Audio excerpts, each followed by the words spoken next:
Okay, cool. Oh. Thank you, OBS. Hi, Aimee. I'm Aimee. Welcome, Aitomos. Welcome. What do you call your chat? Did you have a chat? I call them rock stars. Oh yeah, you did tell me that. I forgot because your mascot's a rock. My mascot is a rock. Yeah, I remember that. I'll turn that up for a sec. Yeah, that's right. Hello, idols and rock stars. Welcome. Welcome to episode 3 of Brainrot Exchange. We have a very special guest. Would you like to introduce yourself? Hello, my name is Mewrilee. I label myself as a millennial VTuber, here to rock out of you.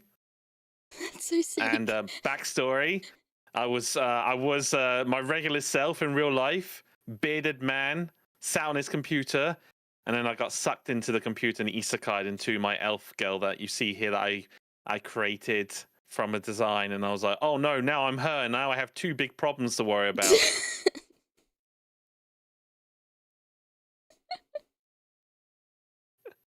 Why when I isekai, I didn't get 2 big problems?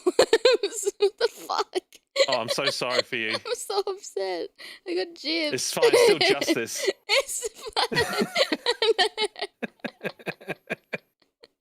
Oh man, got the short straw, got the short end of the stick. The flat straw. It's Yeah. okay.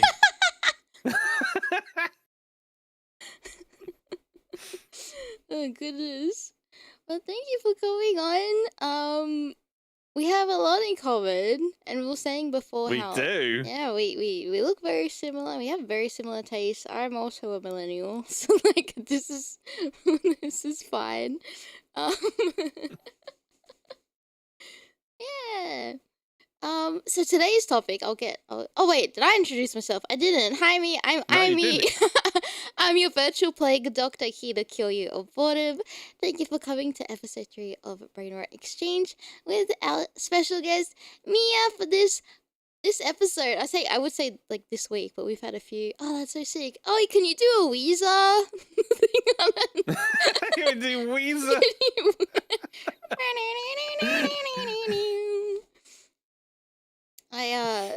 I've conditioned my Aitomos every time Live and Learn plays, and when there's that like one like guitar thing. Oh yeah, that. I always like that's Weezer.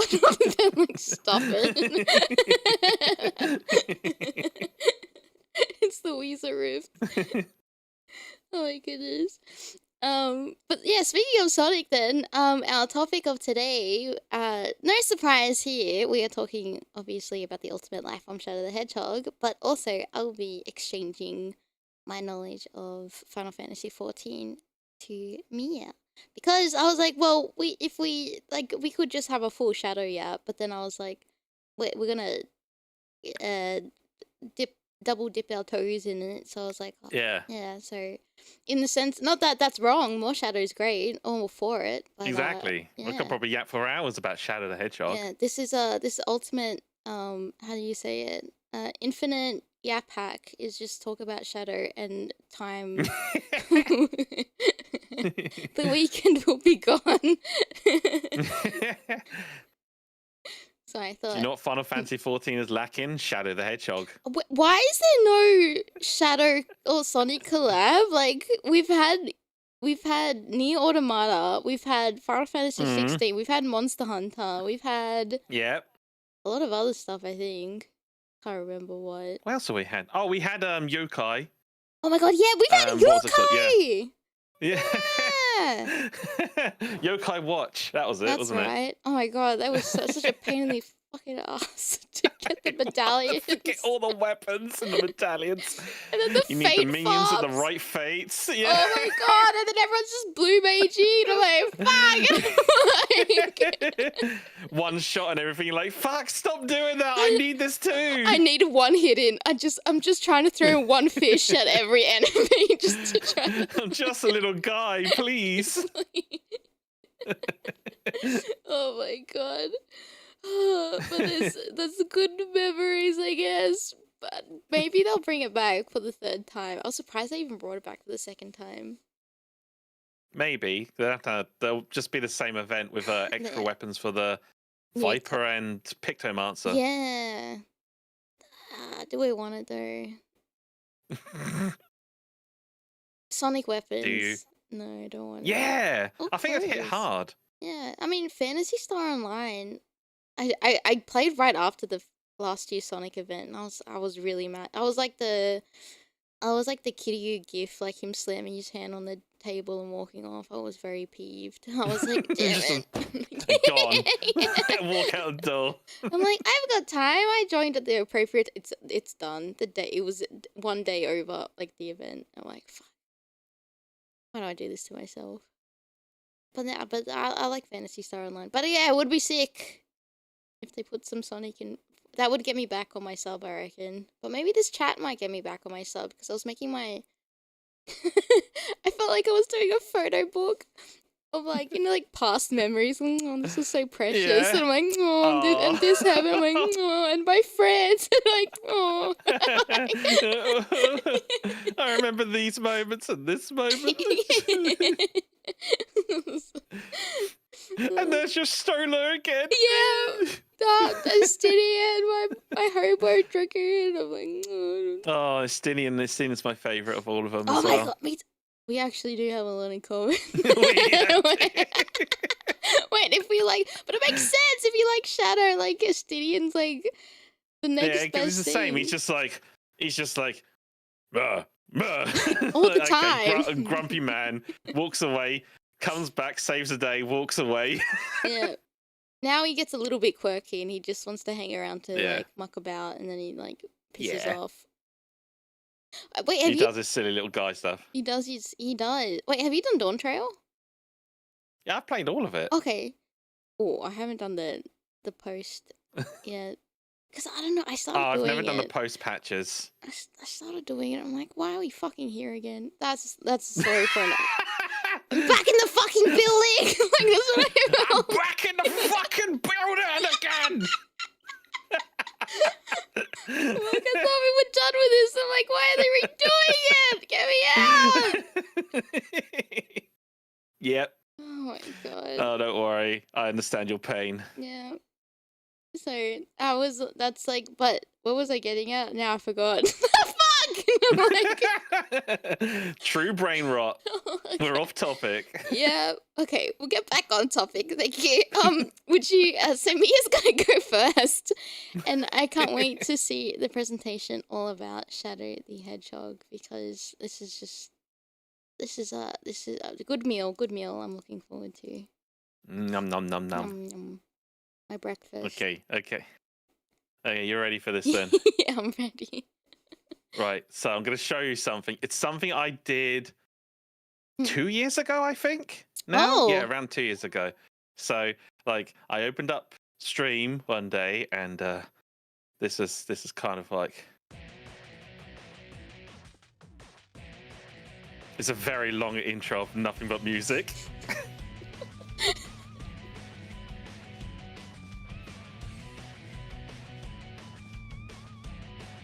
Wait for it. Wait for it.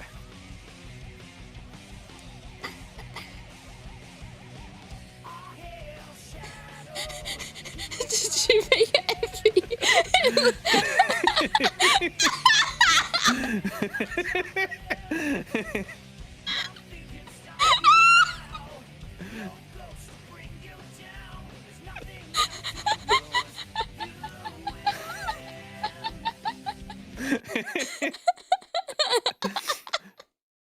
So that was my introduction to one of the streams that I did. That's I was amazing. just like, here's Shadow. It's just Shadow. I'll show more of that like after because I have to tab out of this amazing presentation. So today we're going to be talking about our Pookie Shadow the Hedgehog. I love this.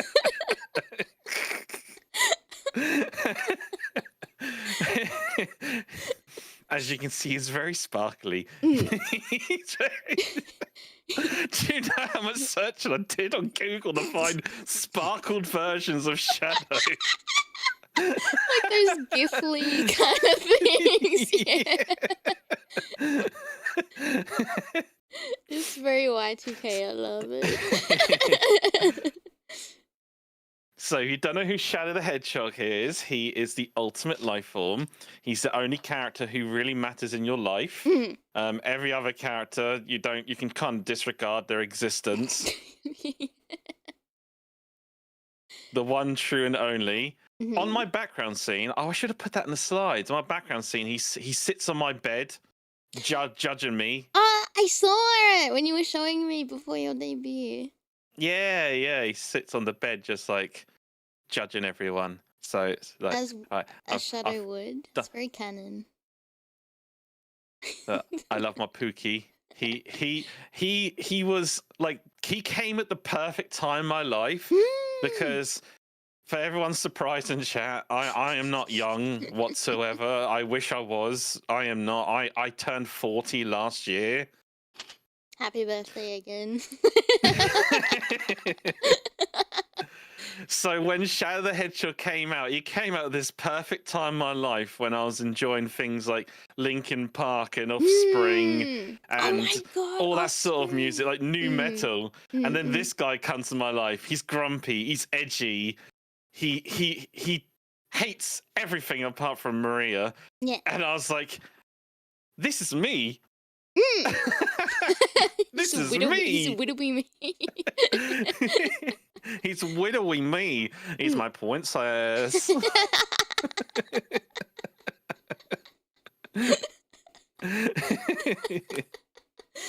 So instantly fell in love with him. I did do some artwork for him as well. Why did I put that on the slide? I want to see. You can't say I did artwork and then but I didn't show it. You can't. It doesn't go to show and tell and not bringing what you're telling, not showing what you're telling. Wait. I can find this. Deviant art. Oh, no way. Yes way. Frick, I deleted my DeviantArt. I shouldn't have done it. That's such a time capsule. I tell you what I'll do is I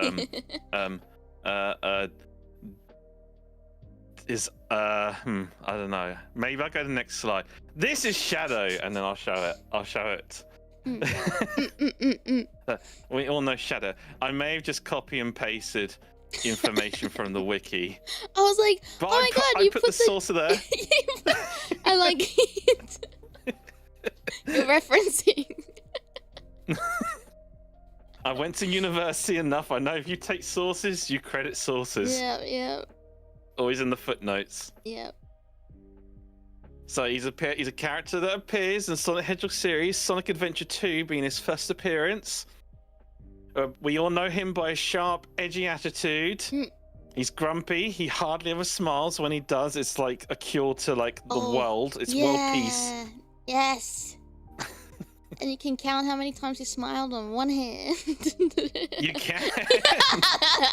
Even when he wins, he's like, yeah. Told you I'd win. Yeah. It's like, okay, whoa. Absolute cinema.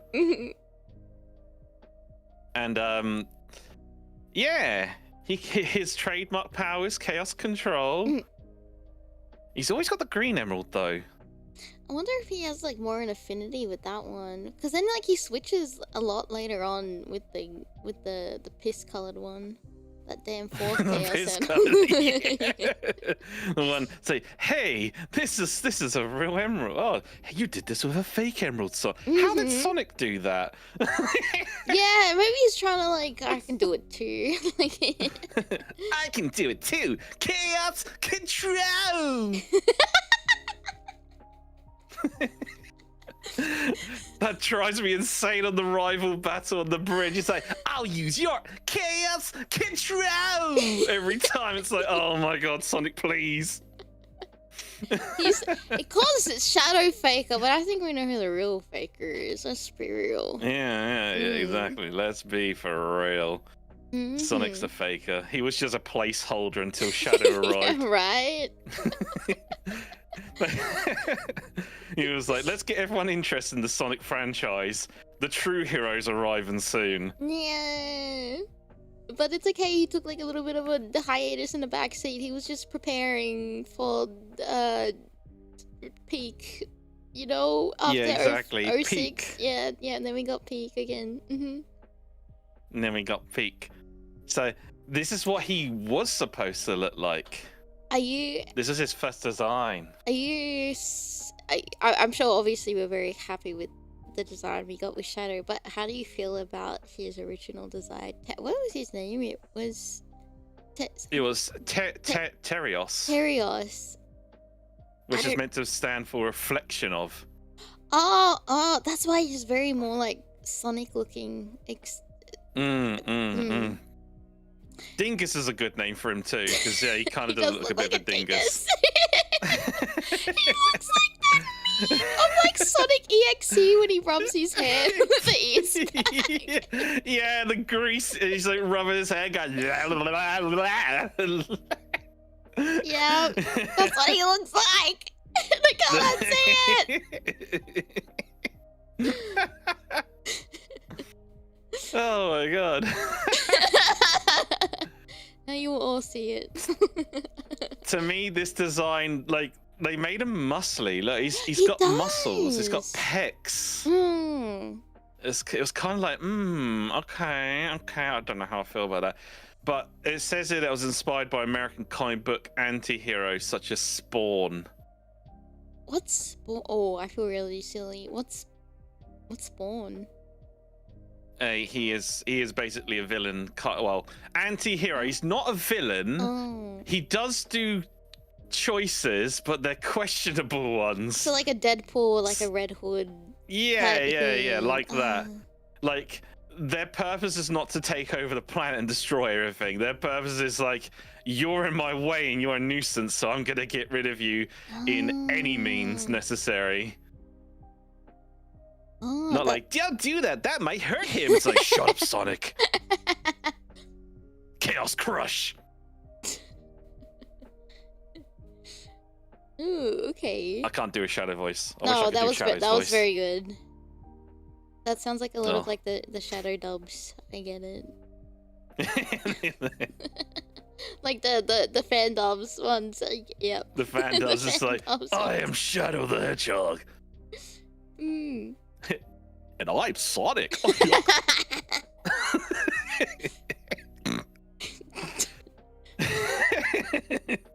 I'm sorry. No, you're fine. Actually, in the Shadow Gen, they did do this model. I forgot. It was the DLC. Was it yeah. It was DLC in the Shadow the Hedgehog game. Yeah. I put it on one time and I was like, I turned it off. I did the same thing. I put it on. I was like, oh, that's interesting. Anyway, let's forget about that. So. Right, more things. Super Shadow is cool. Very cool. I like how in the movie he's like more of like a rose goldy color. He has like a really nice shine to him and glow, and he's just so cool. Like, I don't need to put information on here. He's just cool and better than everything else. Yeah. It's just. I was gonna say, when I saw his super form in Sonic Adventure 2, I was just like, and it's only right at the end as well, but it's such a good, build up. I would say that's like the most iconic. It's like one of the most iconic scenes in video game history. Like that has to be like absolutely top 10 or something. It has to be like it's so hype when they just stand there. They're doing the questionable fish shaking animation, and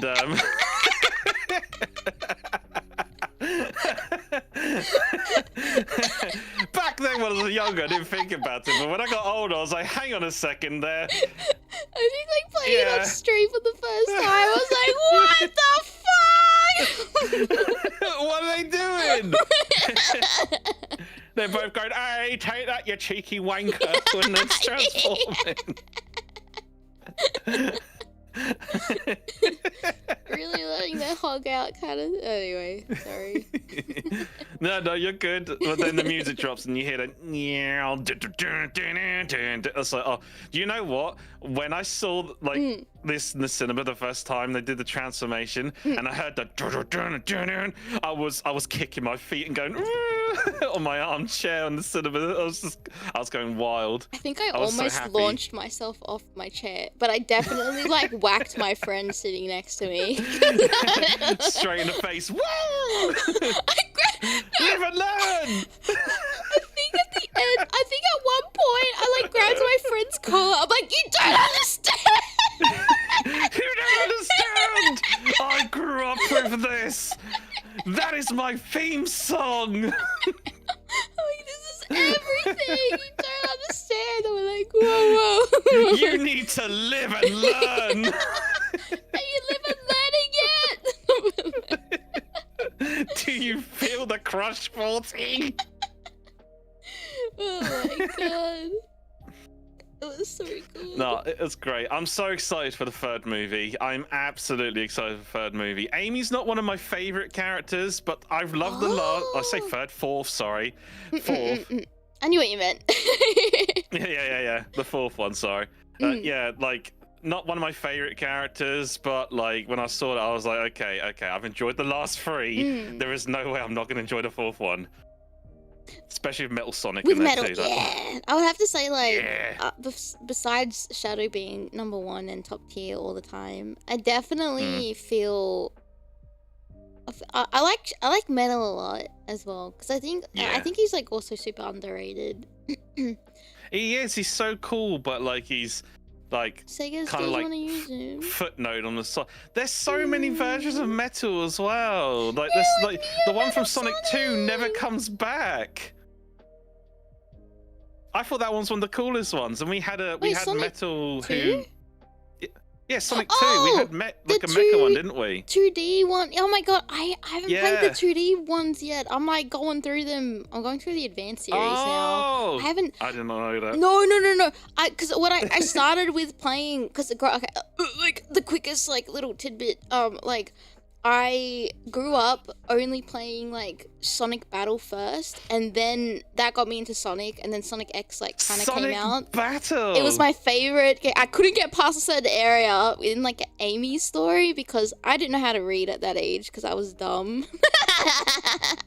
And, like being bilingual didn't help as well. So I was like, "Fuck me," I guess. But anyway.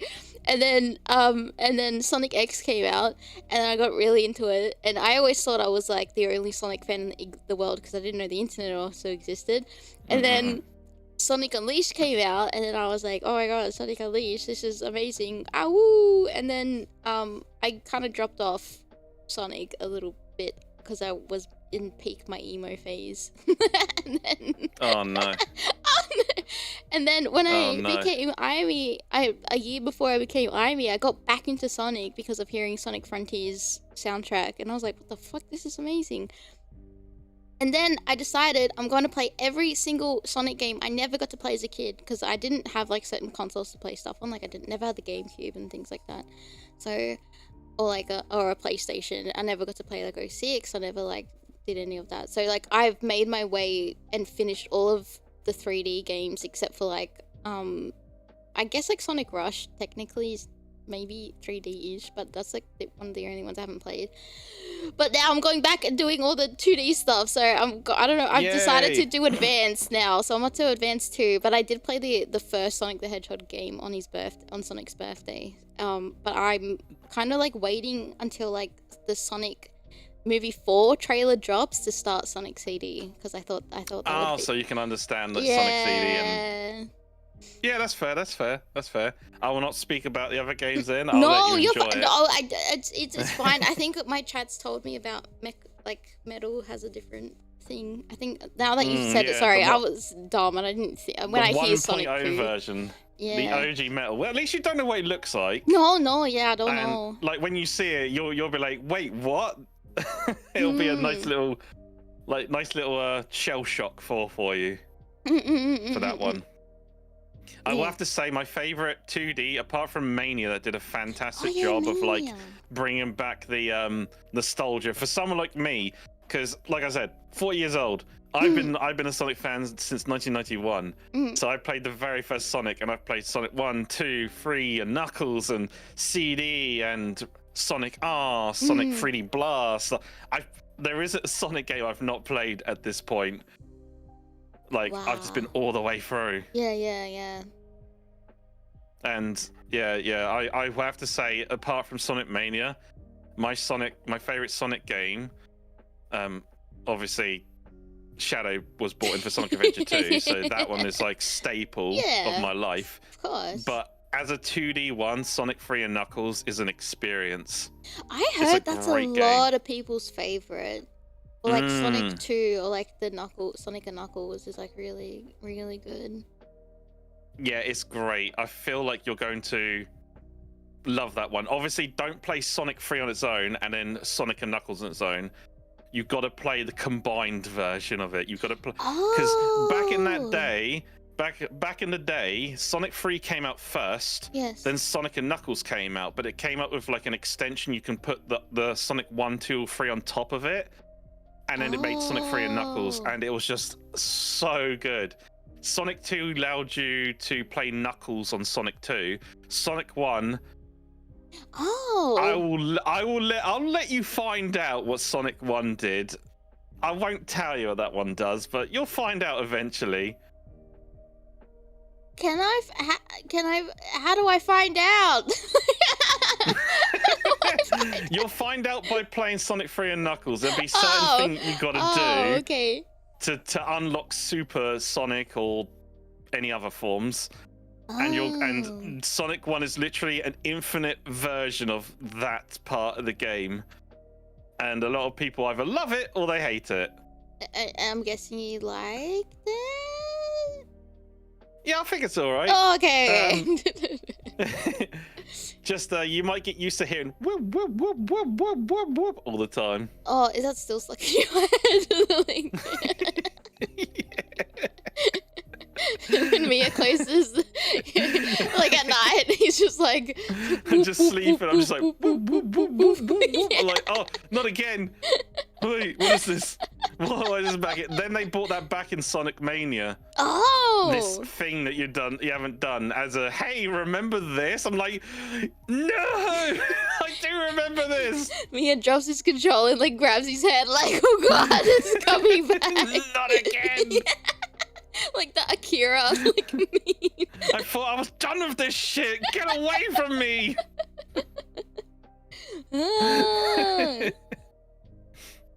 But yeah, Anyway, all right, I have more slides. Excited about So, metal. Yes. this is- Oh wow. All the different versions of Shadow. So, you must have watched Prime, yeah? I did. All It's 40 fantastic. minutes I of when loved it. Shadow was in it. I liked it a lot too. I Yeah. feel like the last season was the pacing was like a bit all over the place. And, like, It was like, hey, we're going over it now. We're going over it now. It was like, oh. and then it slows down. okay. And I remember like It slowed watching down. one episode. I'm like, my eyes are heavy. I'm like, no, stay awake. But at least it left us on a cliffhanger. Yeah, it's open to like more, like something could happen, Uh-huh. or like, yeah, I hope so. Cause Shadow just didn't show up at the end. I'm like, you can't like not. He didn't. He just showed up just bits. It was like, oh, he's gone. Cause he clutched right at the end, and then it's like, Yeah. yay, everything's back to normal. Like, where is Shadow? It's like, where is Shadow in all this? Everyone else is affected. Where's Shadow? And it's like, oh, there he is. Oh, now he just became like the most like stable-minded, important person the whole story. Yeah, like he was literally the voice of reason the whole time. Yeah. It's like, you must do this, Sonic. No, I don't want to do that. I need to rely on the power of friendship. So, It's like, okay. your friends, this isn't your friends. They're not your friends. When will you understand? Like, These aren't your timeline, Sonic. They don't know you. no, he was the most. But I feel like that's very Sonic. Just a very stubborn guy. Yeah, that's what he does. He doesn't plan ahead. He just goes with the flow. Does what he feels right at the time. And yeah, He's a gut feeling character. Mm. Shadow is a more of a critical thinker and best outcome. I will do that. Yeah. Very small margin of error for the things that he does. Yeah. Very small. But Prime was good. I like the animations for it. I liked all the voice actors for it. I like Shadow's voice a lot in Prime. I do too. Yeah. Like, done a great job with that one. Like, the one thing I like about the animation that kind of really makes it stand out is and I saw like a little video on this where animation's very important. Is movement with these characters. When they move, parts of them kind of stretch a little bit, so it gives it like a little bit of a flow. Right. And if you watch Prime again, you'll notice that when they move, like their arms and legs stretch out a little bit more than they should when they do their like jump motion or something. Oh my god. And it gives it a bit more feel and force. You know what it reminds me of, the way you say that? You know when you play Shadow 05 and the Shadow jumps and he literally just stretches? Yeah, exactly. He goes, whoop. Exactly. Like that. See? You see it now? Yeah, I can see it. Yeah. Yeah, squash and stretch. That's right. That is an animation. Yeah, squash and stretch. Yeah. Alright, the movie one. What I loved about the movie one is they didn't do the conventional thing that you see like all the other kind of like styles do, where like, and they did it with Sonic as well in the very first one. They've done it like, yeah, they've done it with all the characters. They don't have one eye. Yeah, I think that would be a bit. Have two separate ones.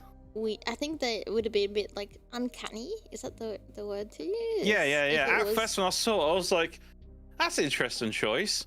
I mean, it could be worse. It could be Sonic Boom with blue arms, but it's okay. I mean, he's got blue arms on this as well, so that's just fine. It just did a Sonic Boom. But it's okay. It's fine. I'll stick with it. But no, it worked well, and I thought it was quite well. Shadow's lucky. He gets away with it. He has black arms anyway. Yeah. So he got away with it. As long as Sonic they did with blue arms, I was like, Yeah. I wonder why they just didn't. Maybe because they're like, oh, we can't. Like the blue is like the fur or like the quills, but then the tan is like the flesh. Maybe they thought animating it might be weird. I don't know. But in the end, they made it fluffy anyway, because Shadow's face is fluffy. It is very fluffy. Actually, yeah, their muzzle bit is very fluffy. I just want to boop. Yeah. Touch the fluff. Everyone wants to touch the chest fluff. Oh yeah, you know when you like pet a dog or a cat on the head, and like you just like. I'm doing the hand motion. No one can see it except myself. Like when you ruffle hair or something. Yeah, you ruffle, use your fingers and just go like that. You can do like a claw kind of hand and yeah. Exactly. See, I get you, bestie. Thank you. That's why we're twinning. But that's the one thing I didn't notice is the red stripe on his arm. I can't remember if they did that. Maybe? Oh, I didn't look. I hope they did. I think they did. It's on the other side of his arm, but I can't remember. I hope they Maybe did. They did. There you go. Oh, okay. Important detail resolved. It is. It's our boy. You can't do him dirty. You can't do him dirty. He has to have his design. He has to have his red straps. Now, admittedly, I've never read any of the IDW comics. So you are missing out. Okay, but to be fair, I watched the dubs because I fuck reading. Well, you watch people just dub them. Yeah, okay. There's a few channels that do it. Like the most popular is like the adrenaline dubs. Okay, and you need to send that to me in DMs.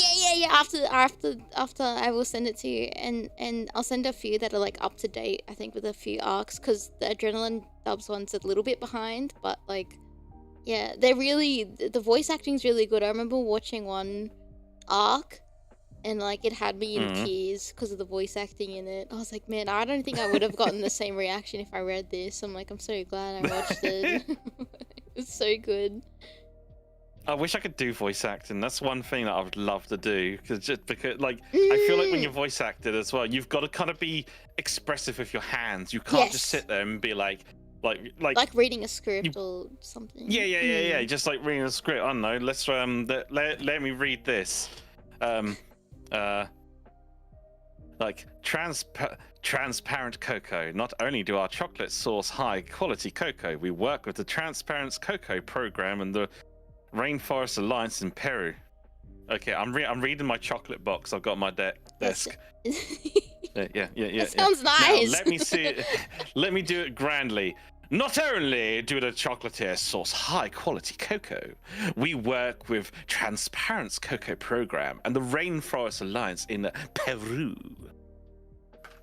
That sounds real. That almost sounds like a curator from the museum from like the Chaotix, like detective case files. So you can do it. Hi, Vanilla.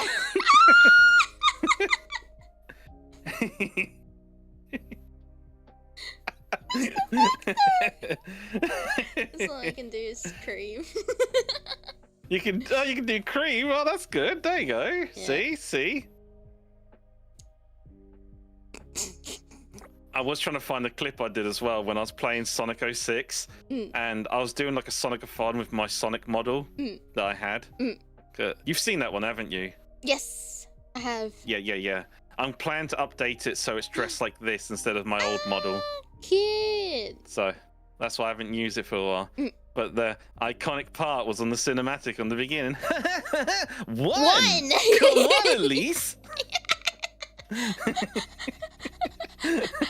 hate how brain rotted everyone is because of the snap cube. I'm pressing on the moon! Like everyone, like what was it? There was something, something happened. What was it? Aitomo? There was something with the moon and something like looking like it's hitting it, and everyone was just doing the Eggman piss on the moon thing. Like, I'm pressing on the moon. Everyone's doing it. Shadow is a bitch. Oh, the improv is so good. I wish I was smart like that, but I think I would just end up like laughing at everything instead of like coming up with something funny. But I'm the same. Every time I see that CCGI thing, I just see the one in my head every time. Every time. I can't unsee it. I was showing one of my first guests on Brainrot Exchange. I was showing her like I was like, look how good like the 06 like the 06 cinematics is, right? Like, because I'm like the beginning looks really good, and then we got to the one thing, but she didn't get it because I was like, and then I was like, here is what the in-game cutscene looks like, and I skipped past to show her, and she's like, oh, what happened? I'm like, your guess is as good as mine.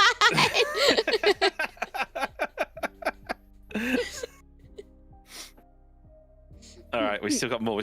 So, Dark Rider, what do you think about his bike and his gun? Absolute cinema. Absolute cinema. One thing that drives me insane, though, is at the beginning of the Shadow game, when he's like standing in front of the moon, and he has an assault rifle. Up. Yeah. he cocks it. He cocks the hand grip. I'm like, hang on a second. Oh, is that not how guns work? Oh. Hang on a second. That is not a shotgun. Oh, I'm so dumb. Oh, okay, that's really interesting. That's not how the gun works. It's literally a hand grip. You hold it. That's all it is. It's an assault rifle. And I was like, hang on a second, why is he cocking that? There's nothing there. Wait, how do you cock a rifle? Is that even possible? No, only if it's got like a bottom attachment or something, but that didn't. Oh. It was literally a hand grip. You don't cock rifles, you just reload them. How do you, is that the thing on the side and you pull it? there's like a, I don't know, a metal thing. I don't know. No, you just take the magazine out and Oh, put the and then put a magazine new in. one. Ow! Okay. You only do that if you completely empty it. There's something on the side, like you said, you kind of put back in to put a rifle round back into it. But that's it. I was just like, hang on, why's he doing that? Oh wow. It was funny. It was a funny moment. I had no idea. I'm so dumb when it comes to things like that. I'm like, yeah, guns. Oh fuck, I said cocks do that. Guns do that. Cocks do that. I'm ready.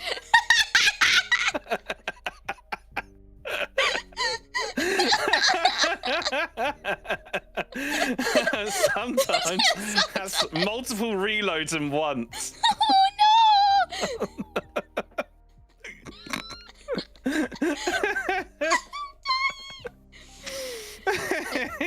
Okay, well, now I'm not gonna be able to unsee that when I go back to replay it for the third time. Oh, okay, well there you go. The more you know. So you're learning something new every day with Shadow. He can cock a shotgun. So talented. Assault rifle. An assault rifle. Sorry. Yeah. Very talented. Like this game was a weird time because they saw the popularity of Shadow when Sonic Adventure 2 came out. They're just like, Shadow is so cool, everyone loves this. And believe me, in my day as well, with DeviantArt, Shadow was everywhere. He was everywhere. He was #1. And they decide, let's bring out this game. So they gave him a gun. And like they really went into the edginess. Yeah, they went into the true edginess. It's like, now Shadow's gonna start shooting aliens and people. Like, oh, okay. Well, fine. It is what it is. Everyone was very confused, but it's my favorite. Look, obviously it's my favorite because it's Shadow, but like the layers to that game and like the different routes and like just the turmoil that Shadow goes through depending on what route, or like, you know, like his identity and like who he sees himself, or how others see him, and like, you know, his choices and that. It's like so layered and I love it so much. Wait, I have to. Do you know how many routes are in that though? 326 or 62? Yay! Yeah.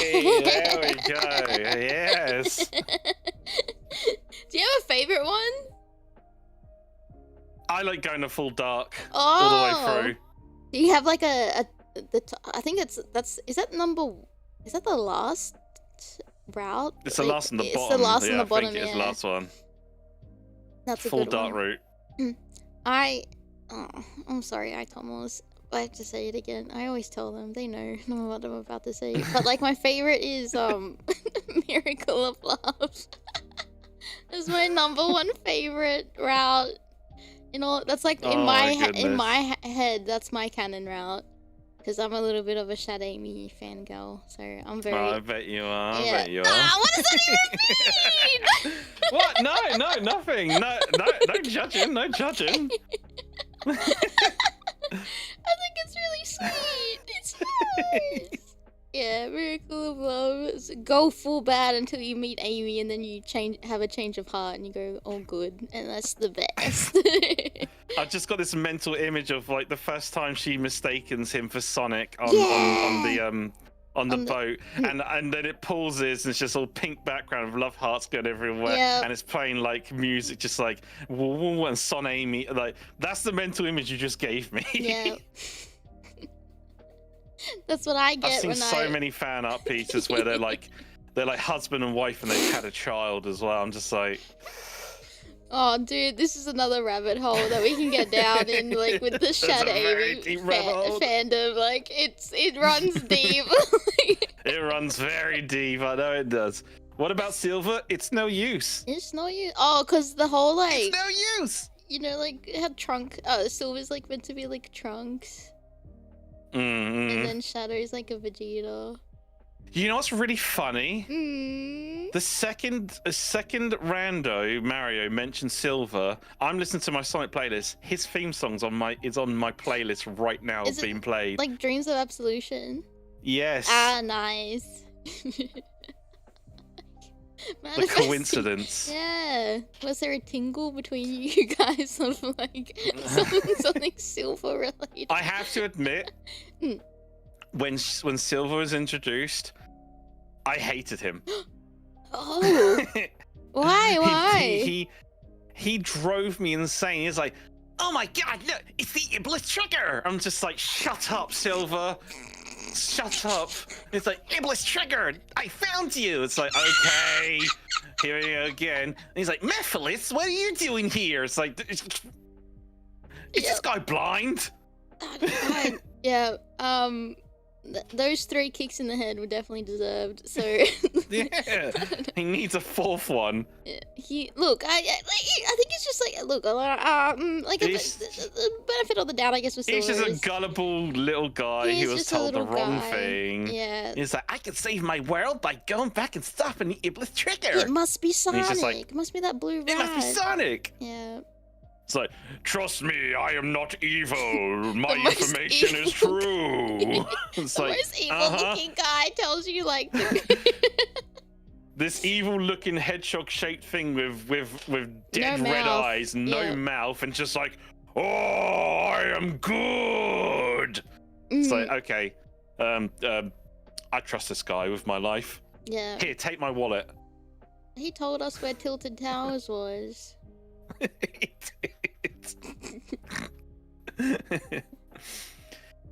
Right, and I think I'm on my last slide, which is, Miya, this is what you wanted, right? This is my promise I made to you.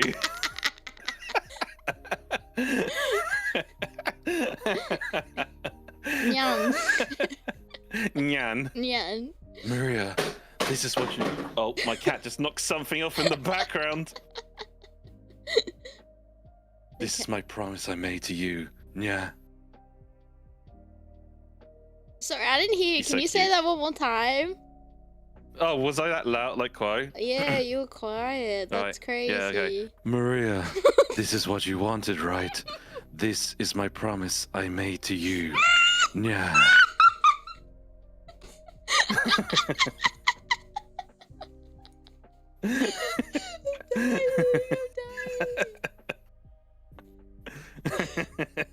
That's brilliant. This was a very... That's my slides. Yippee! That was a very well-informed, very, very thorough, very beautiful presentation about Shadow the Hedgehog. Thank you. As a connoisseur myself, I'm very, very pleased. Let's see if I can somehow show something else quickly. Your art thing. My art. Okay, can I please tell you something? Yeah. Okay, when you brought up Shadow Rider, it reminded me, and I didn't notice before in my first playthrough, but like I think it was during the stage where you're with Sonic and you have to like it's either you have to take down the big ship or like go to the end of the stage or get the gun, kill the gun soldiers. If you take too long walking around and there's gun soldiers around, I think one of them says, "Hey, has anyone seen so and so's bike?" And then I'm like, the bike? Is it telling me that there's a bike around, or is it telling me that the bike that Shadow took at the beginning of that was never his? He just pinched someone's bike. Yeah, it's like, hey, where'd my bike go? Yeah. So my headcanon with the Aitomo, he just took he just took a gun soldier's bike. The poor guy is frantically looking for it. What is alien invasion? It's like, I paid so much money for that bike. It's so cool. What happened to it? What if he's like, I had a custom spray paint, oh man. Anyway, Right, I had to tell you. Here's my artwork. I'm stupid. I thought you were gonna screen share. I did screen share it, didn't I? It's not share. It's not showing. Oh, there it is. Oh, what the heck? Wait. Oh. There we go. That's beautiful. That looks so legit.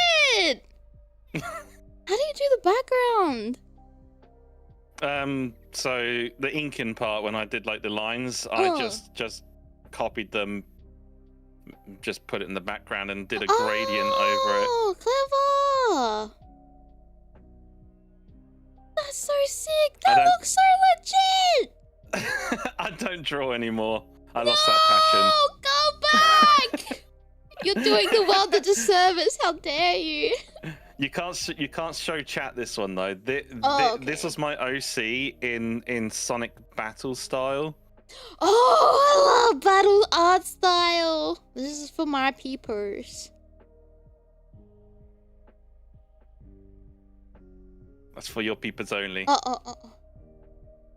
It should be in our Oh chat. wait, I see it. Oh wow, that's so sick. Oh, I like. It's a hedgehog. You also have a hedgehog too. I like the quill at the quill at the end. How it's like more spiky. Yeah. Oh. He was a cursed little guy. No, he looks. You know, compared to a lot of other OCs, he's quite tame. Yeah, he doesn't have super massive powers or anything. He's not like, I'm the ultimate. He has a limit that if he goes too far, he kind of loses himself. It's good to have like a contingency like that, so he's not like a. I don't know what like a Mary Sue. Is that how you say it? Yeah. You don't want to marry Sue. Yeah. So, like, okay. Backstory about me as well is I ran a Sonic RP forum. That's so sick! That's so sick! That's so sick! In like the early 2000s?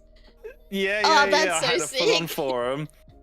And we had like some ground rules and stuff. Like the Mary Sue thing was the one thing. Like, and we also said like for the main characters, you can't be faster than Sonic. You can't be stronger than Knuckles. You can't have better chaos control powers than Shadow. So then the main characters were still main characters. They were the Mary Sues. Yeah. And I recruited people to like who knew the personalities very well to role play as those people. And sometimes there'll be like fun interactions that people will be doing their role play their story, and then one of the main characters will jump into their story and kind of like RP, and people loved it. They had a great time. They're like, oh my god, Sonic's in here with me. It's like, hey, nice powers you got there. That's so cute. Because it would have been early on as well, so it would have been like, you know, like I guess like peak. Like maybe adolescence, like that where everything is very exciting still because it's like you're young and like it was all new and stuff. And I also programmed a Chow Garden into it. Oh, stop. So the more posts you made and the more RPing you did, you earned rings at random intervals. And obviously you also got like bonuses for like a new post every day and multipliers if you do like 10 posts, and like they had so many characters in it so you couldn't spam it, and then you spend those rings to like buy stuff for your Chow, and then you could use that Chow to challenge other people's Chows, and if you win you take like a bit of like the Chow that you beat, so then you can kind of like make yours stronger. But there was like a balancing system in place as well, so like you had a chance to lose still. But yeah, so it was fun. It was fun when it lasted. The best part about it, and this this is something I never planned when I made all this. So back then, people weren't very clever with internet security. Who would have thunk it? And I did it as well. Like in my old pictures, I put my full name on there. It's like, probably shouldn't have done that. But that account is like well hidden and hard to find now. But one of the people that joined the forum, they put their location was like close to where I lived. And I was like, I don't know many Sonic fans like me around here. Oh man, I would love to meet them in person, and we can just talk about Sonic all day long. That's so dangerous. I know. But I was also smart about it because I was like, we could meet up in the main town center where there's loads of people around. So then I feel safe, you feel safe. Okay, you are very, very mature and smart. So I made that decision. I was like, right, let's meet up there. Not like, hey, do you want to meet up in a dark alley? I think it'll be quite fun, you know? but that person I met up as a friend is now my wife that I've been with for 21 years. Oh my goodness, that's so cute! Okay, it was a very good happy ending story and not a tragic one. Sonic got me love. Oh, Sonic brings people together. Oh, that's so cute. Oh, the one time the internet. The one time that Sonic works. Actually, yeah, how did you raise your wife? Sonic RP forum. I was the admin of the RP forum. Total Riz. Tilts Fedora. Milady. So cute. Sonic did something good. Yeah, who said he's not like that? Right. That's really cute. Ah, so it's nice and the internet can be a scary place, but I'm glad, you know. And it's nice to find people with commonalities and like I said, I thought I was like in a bubble when I was a kid because like I had we still had dial-up. I think even like back in 2007, I think. And it was like I was so limited to like what I could use, and it was only like when YouTube started up, and then you would see like Sonic X, like little clips, I think, or like, you know, films from people's TVs, and like. I have a question about Sonic X. Which opening do you like the most? Okay, I think oh frig. Which opening thing Well, song? now that you've said that, now I got the Sonic X. Sonic! Yeah. That's the one I had because it was the It's Europe the one. Europe one, yeah. Yeah. We got that in Sonic season 2. X, Sonic X, Sonic X. I was like, oh my god, what is this? And then I see the American one. Go, gotta go fast. And I'm just like, what? This is way better. It's I don't know why they have to do like different for Europe, and like the US is like super. I don't know. Like they did it with like Yu-Gi-Oh as well. They did.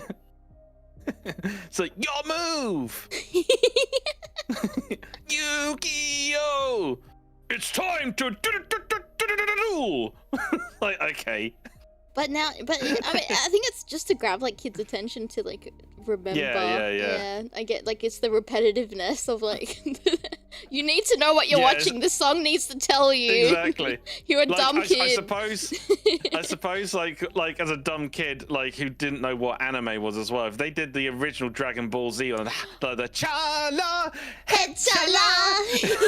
they did that, kids would be like, what am I watching? So they changed it to Dragon, the dragon. It sounded more intense than what the actual show was sometimes. Yeah. That And the one was still guitar. good. It's like, what the heck? It was But yeah, it actually was a lot pretty more metal. intense. Yeah, actually kind of miss those cheesy openings. Like, you know, like the One Piece ones or like anything for kids related. I kind of miss it. They were charming. But we don't get that Okay, anymore. question. Before the shadow topic ends. Yeah. What is your favorite shadow related song? It can be anything. It can be theme songs, stages, anything. Okay. Can I say 2? You can say 2, yeah. Okay, stage-wise, Radical Highway. Mm. And then song.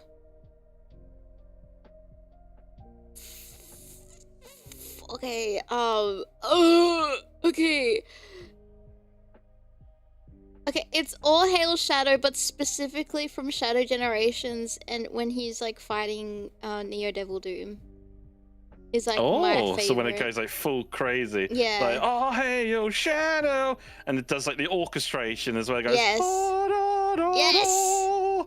Yeah, it's like really epic. That Okay. gives me Mine could tingles. surprise you then. Oh. Okay, if I pick a stage, mine is White Jungle. Oh, that's a good one too, White Jungle. Yes. I really love that one. And song-wise, as much as I like my metal and like all Hail Shadow or like I Am All of Me, all that, the one that sticks out, which to me, it's a weird one to choose because people laugh about it, say it's very emo, but the Chosen one. Oh my god, yes! So good. It is because I should have known game knows game. I'll tell you what. You know the unreleased songs that they were going to do in Shadow, like Shadow 05, and then they never released. The one that's like I think called Broken. Oh yeah, wait. I think I know this one. Wait, I need to have a little listen. That one's really good. And then like the fuck, what's the other one? Yeah. That one's really good. I like that one a lot. It is very emo though. It's like more mellow rock and just like singing like this. Like, it's like oh yeah, but yeah. Oh, Who I Am is a good one too. This is who I am, just a shadow of who I want to be. Yeah, Try there to you understand. go. Oh my god. More covers coming out. Fuck, I hope so. That one's so good.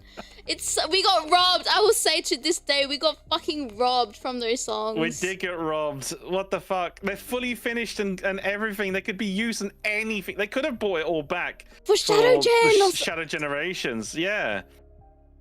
They got it, but they Why didn't. Why? I don't know. I don't know. I wonder if there's like weird licensing. I don't know. I don't. Oh man, that would have been good though. Like a little nod, and it's just like. It's so well written. It's so shadow coded. It definitely shows like how he was so torn. With Broken, it's like that tornness, like.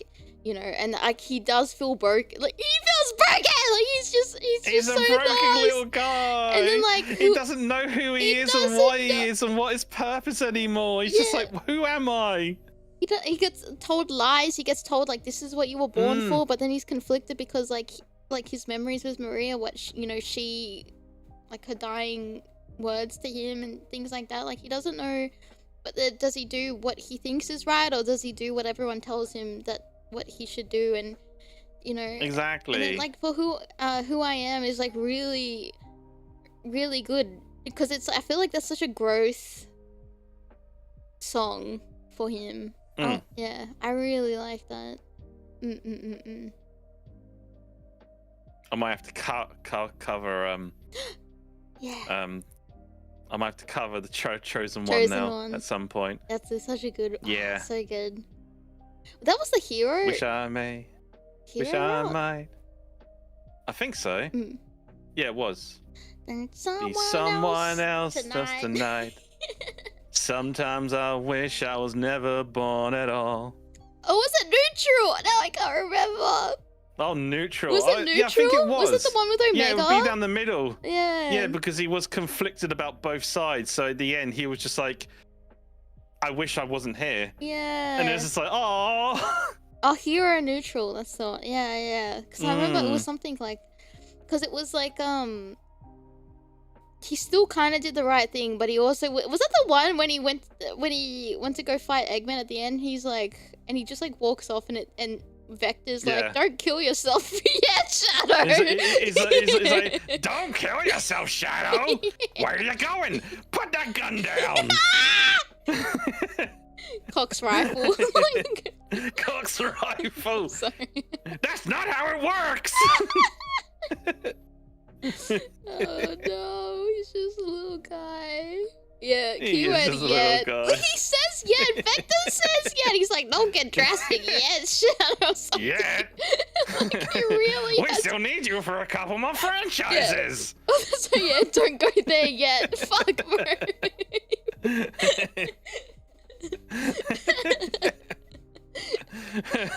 He's crazy. He's such a funny. He's so kind of real for that in a sense. Like, he could tell. What a bro. Yeah, he could tell where it was going. He's like,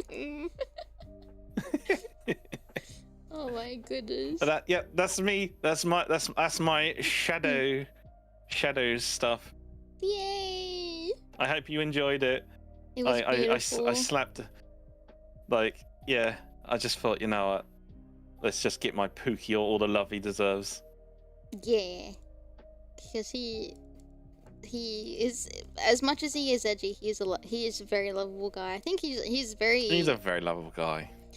He's very much I think he's in need of love. I think that's a big thing too, I reckon. He's just misunderstood. They look at him, they see his resting bitch face, they're like, oh, he must be evil. Yeah, like, he's just misunderstood. Yeah, that's not what it is. He's just, yeah, they judged him by his cover. Alright. It's your turn now. Alright, you get the gross out to me about Final Fantasy 14. Oh, thank you. I was unaware.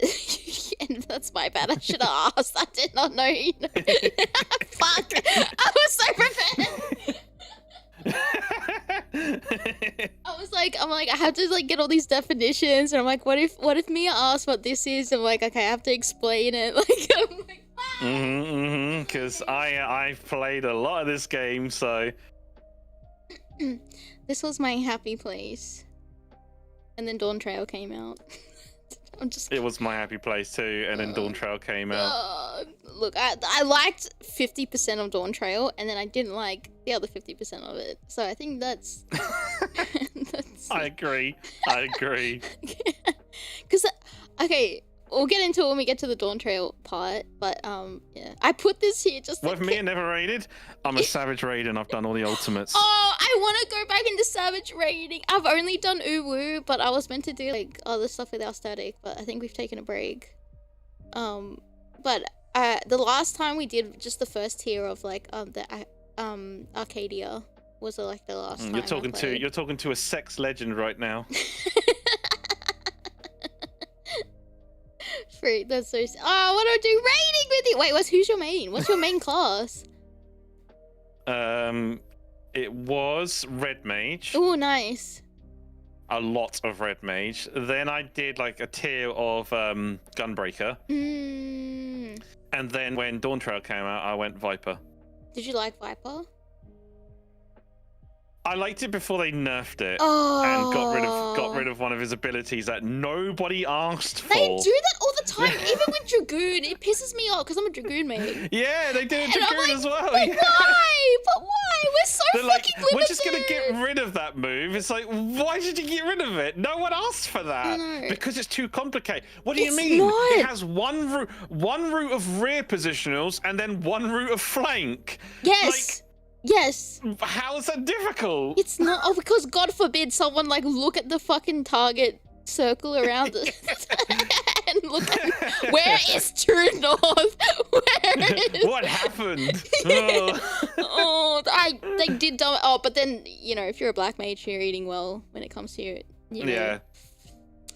Thank you, Yoshi P. Okay, now okay. We're gonna have a lot of raging to talk about, especially if you want to talk about Summoner as well. But go on. I will say, oh my god, that got dumb fucking down. That's preschool class now. Lego brick build. Press button, use your Lego bricks. Press button to get Lego bricks, use your Lego bricks again. That is your rotation. Doesn't matter what order you use at the end, just use your Lego bricks. No, exactly. Some of them put dots, and some of them does AoE, and some of them are single target. And Ifrit Dash, you will never fucking use.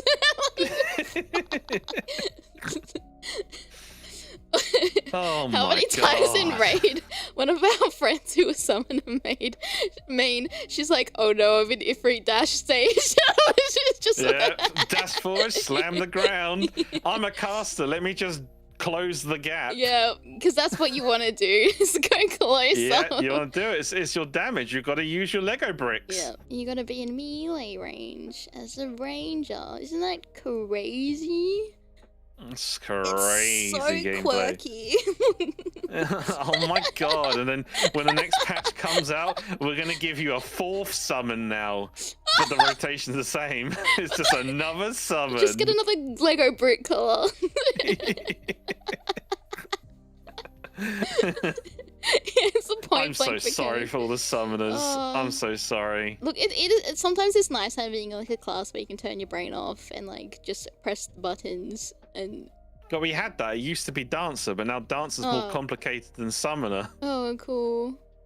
I thought Warrior's like that too. Just the 1, 2, 3, Warrior's 1, definitely 2, 3, 1, 1. 2, That's 3, Ooga 1, Booga 2, brain, 3. like it's just 1, 2, 3. Fell cleave, fell cleave, fell cleave, fell cleave, fell cleave. 1, 2, 3. Yeah. 1, 2, 3. Shift 3 for me to put the damage buff on. Now 1, 2, 3. 1, 2, 3. 1, 2, 3. Oh my god, there's something inside me because as we're talking like that, I put my finger on, like my thumb on my MMO mouse, like on the side buttons, and like doing the press down, like I'm like just gliding my hand over my rotation. Oh my god. The MMO mouse. Oh my god. When we're Did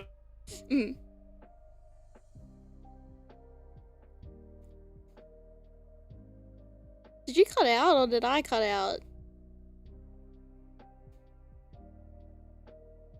Oh, you still hear me? Yeah, okay, now I hear you. Oh, okay. You said you went Our somewhere. connection's a bit low. Oh, that's that Sydney UK buff debuff.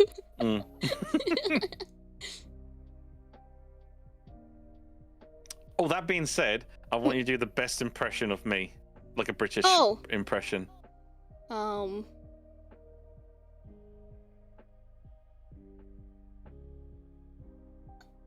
I don't know why I thought you guys say good day. We're gonna say good day, mate. Good day, mate. Fucking. Oh, mate, fucking.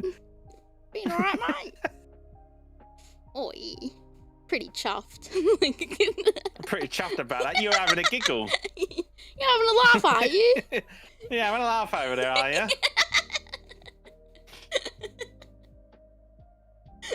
Go grab your sister. She's being a bit of a root rat right now. I've never heard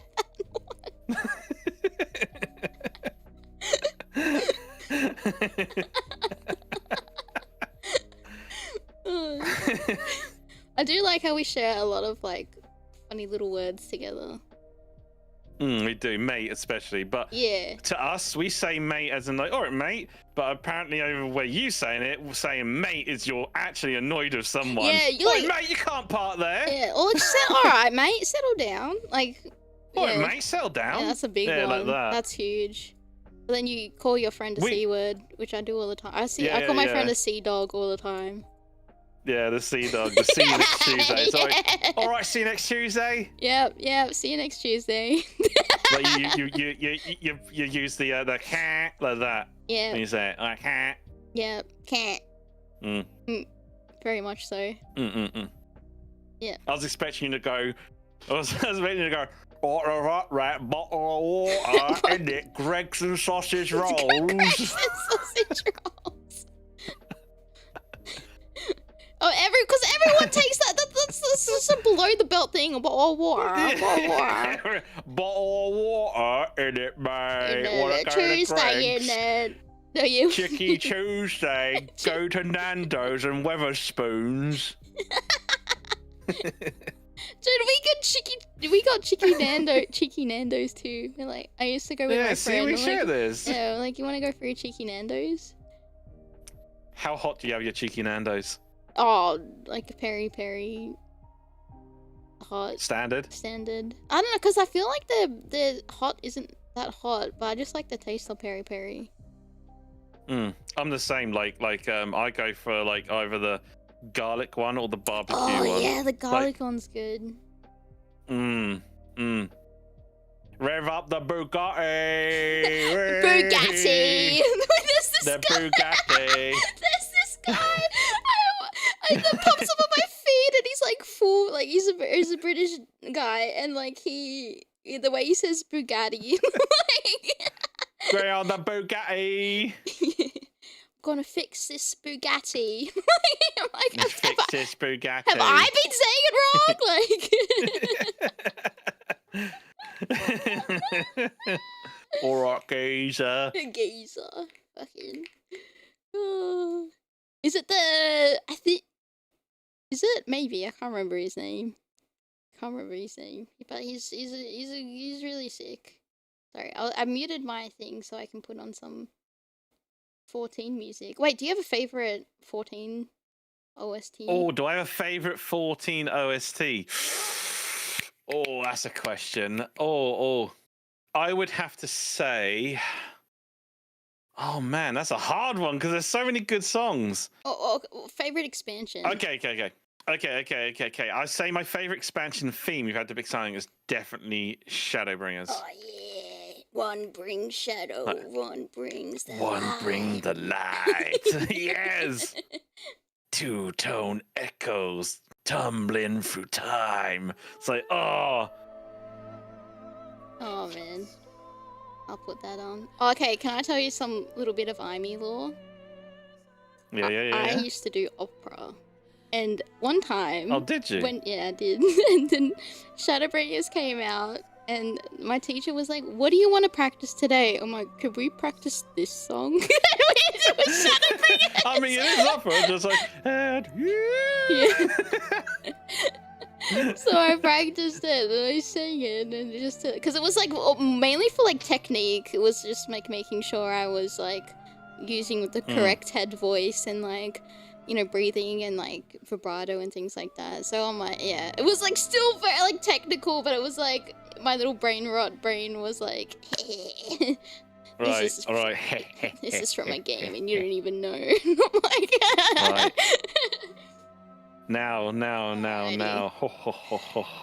rubbing my hands together because of this song, the vocalist, the male vocalist who does the parts coming up. Yes. I had the pleasure of sitting down and having a meal with him when I went to FanFest. No, you fucking didn't. Are you being serious yes, right now? I did. Serious, yeah. You take a photo? No, I didn't take a photo. Out of respect of his privacy and all that. Fair. Wait, did you just ran into each other? Yeah. And I was like, oh, you're the... Oh, this is quite rude of me. You're the singer of the Shadowbringers theme.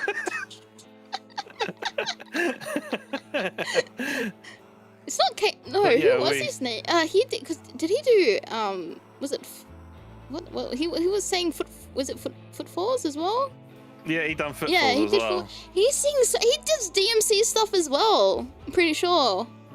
Yeah. Jason Charles Miller. Is that right? Jason Charles Miller. That's it. Yeah, he's amazing. Like on Twitter, he sent me a DM telling me the shows he's going to, and I went to one of his like local shows as well. Is he British? Kinda. Oh, okay. Okay. It's from a different part. Got you. No, it was good fun. Oh, that's so amazing. Yeah. He did this. He did this at FanFest as well, and just like, oh. That would have been so nice. It's like, live. oh man. Well, the best thing I was live. Well, I say best thing. All of it was great. I liked. Oh, I can give you. Like okay, no, we'll talk about that one when we get towards it. Okay. Like, when you ask a question. Okay. But like hearing Amanda sing. Live made me cry. It would. Everyone as well in the audience. She's the was voice so of respectful. Heidelin. They were silent. Yeah. But that's the song she sung. She was like, "Stand tall." Oh, that And I was like, "I'm standing tall, but I'm crying." If you didn't cry, like I feel like that. Like, with everything that, you know, the story up until then, if you didn't feel a certain way, you know, I think, like, that is such a beautiful...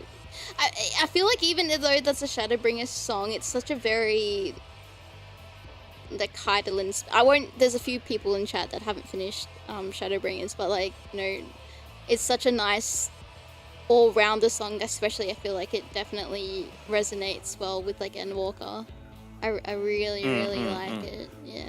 No, that's beautiful. Oh, that's so nice. What the heck? Because I was going to talk about all the songs and... Fuck, never mind. Okay, fuck. That's why I said I'll shut my mouth, because I don't know what you got in it. I'm probably you're fine. Probably gonna glaze over them all. No, you're absolutely fine. I have to remember, were you the one I was also talking to when I said that I've got like a signed picture and stuff on the wall and all that? No. I don't think so. No, I wasn't. Okay, I have a lot of Final Fantasy 14 lore in real life that you don't know about. Oh, I just thought we were just Sonic people, but I was like, oh, I'm gonna be so quirky and tell Miya all about Final Fantasy, the award-winning, critically acclaimed MMORPG. Yeah. Game understands game. Yeah. But this is why I had the dum-dum. Here are all the classes. Just in case, I don't know. I was wait for me? Yeah, because I didn't know. No, I know every single class. Right, yeah, I know everything. Fuck this then. Like, so look at my wheel. That's really cool. All these expansions.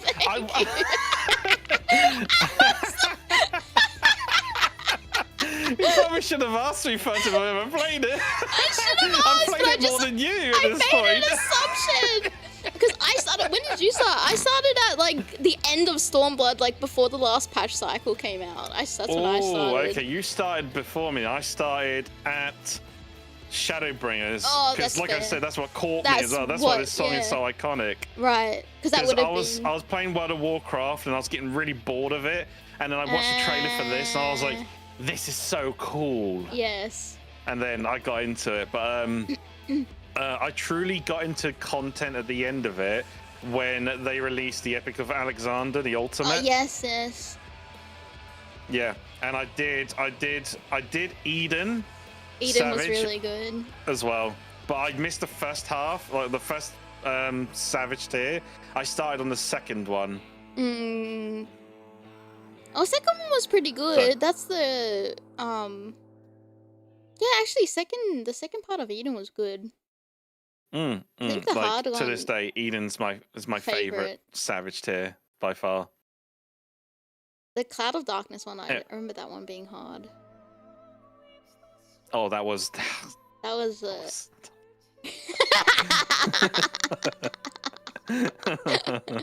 Yeah, I feel like maybe the first half was a bit like.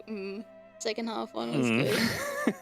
Oh, so you're what were they calling the WoW like the WoW hoppers or the yeah, it was just the WoW exiles. Yeah. I was a WoW exile, so I had to kind of keep that on the low down because people were like, "Ugh, filthy WoW player, get away from my game." Really? And I was like, oh. Oh, I don't know what the OCE server, or like I guess back on the day when it wasn't OCE, the JP ones when like people were coming over, they were like, here, let's give you a crash course of like everything, and we were pulling like all the WoW people through shit. No, there was a phase where people were like saying that we were making the game worse and we were bringing terrible people to dungeons and stuff, and they're going like, all they care about is damage meters, and it's like, no, I'm just here for a good time. No, I don't care about that's such meters. a shame because the way that like I think a lot of WoW people assumed it's like, like WoW, like if you fuck up a dungeon, like everyone just disbands, and then we're kind of like, no, we're gonna try again until we get it, like. It's the whole point of learning. I was on EU as well. I was on NA or JP. So even the mentors there were like, I was like, hi, I'm new to the game. What do I do? And someone went, just use Google. Oh, fuck off. What a cop-out fucking thing. Like, give me back your crown. So I never went back in the mental chat from that point. I just figured it out myself. Yeah, that's so bad. Yeah, boo. Yeah, I think the ones berating a lot of the WoW people are just the RPers who just stand in the Waking Sands or Limsa or whatever. Oh my god, the Waking Sands in Balmon. Yeah. They don't even play the game, they're just there. But they have a lot of fucking I've been there a few times and I streamed it. Oh, how did that go?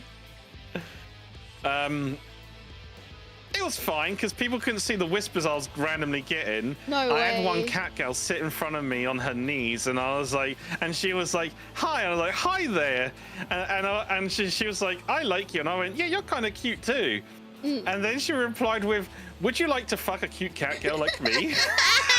And I I was like, no.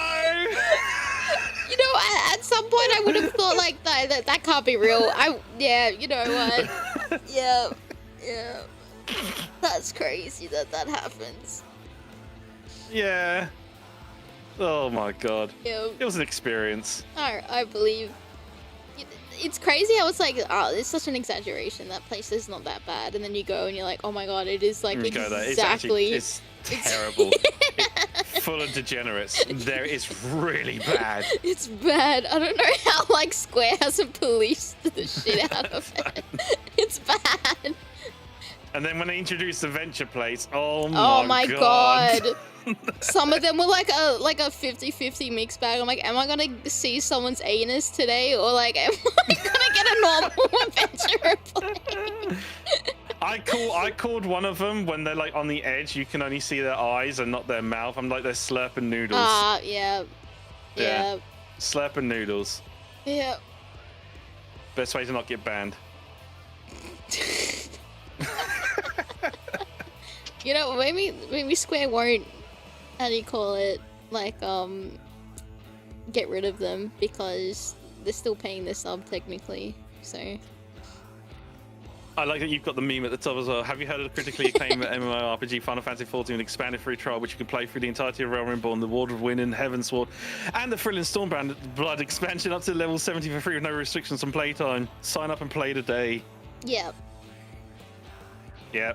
But just in case you have not heard, just in case. No way! Someone put OnlyFans link and then fucking Yes. That is crazy. True. Yep. Wow. That's wild.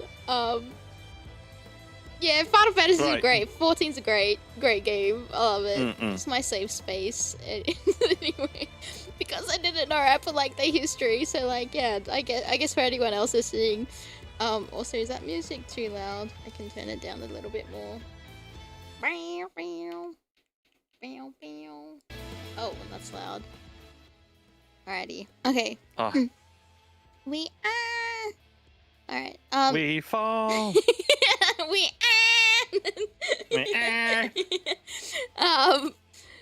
So if you didn't know, Final Fantasy 14 is not what it used to be. What it was today. It used to be a thing called 1.x, which was like the OG original thing. And I was gonna go all about Ardbert and his crew and Louis Soir, but never mind. Louis Soir. The minor spelling error. I was gonna be like, oh, you may have seen this guy from like a GIF, like a very popular GIF. But no, I know that scene very well. Yeah. That's when he contains Bahamut, and then it just like he teleports everyone away and to safety, and then that saves the calamity. Yeah. Yeah. So that I remember watching that before I even played the game, like years later. Like I watched. Quiz. Yes. What number calamity was that? 7th Umbral? You sure? 7th? You sure it wasn't the 5th? What's the 7th? What was it, the 5th? I'm gonna be embarrassed if it's in my notes. I keep thinking of 7th. Was it the 5th? I guess it was. If you say, I don't know. Oh no! Alright, let me just pull up my encyclopedia. Oh, of course, you got. I've got all three of them. I think I'm behind one of those encyclopedias. Alright, where's the Umbral Calamities? Oh my god, I can't even find all these. Okay, it's not on my thing. Should be at the beginning, perchance. It'll be her history on page 21. Yeah. 6 elements. I love this book. I love going through this book, like when I just like want to just read something. I learned how Gil existed in this world. Oh my It's like the god. most pointless bit of information. so, so the history of the coin for this realm, if Yes. anyone doesn't understand, Yeah. used to be that every individual area, so like you had Ul'dah, Leminsa, you had Gridania, they all had their own currencies. And what they did in the end is that what they decided to do is they decided to design Gil instead. In times of El, coins would typically bear designs inspired by heroes, leaders, religions, religious imagery of nations of their minted with them on it. In the Universal Gil is a universal currency, however, a consensus of experts of all nations made a decision to adopt a neutral designs. So they all just decided, let's just have one currency. Kind of like the That's euro. it. Yeah, kind of like the euro. So basically, they made the euro.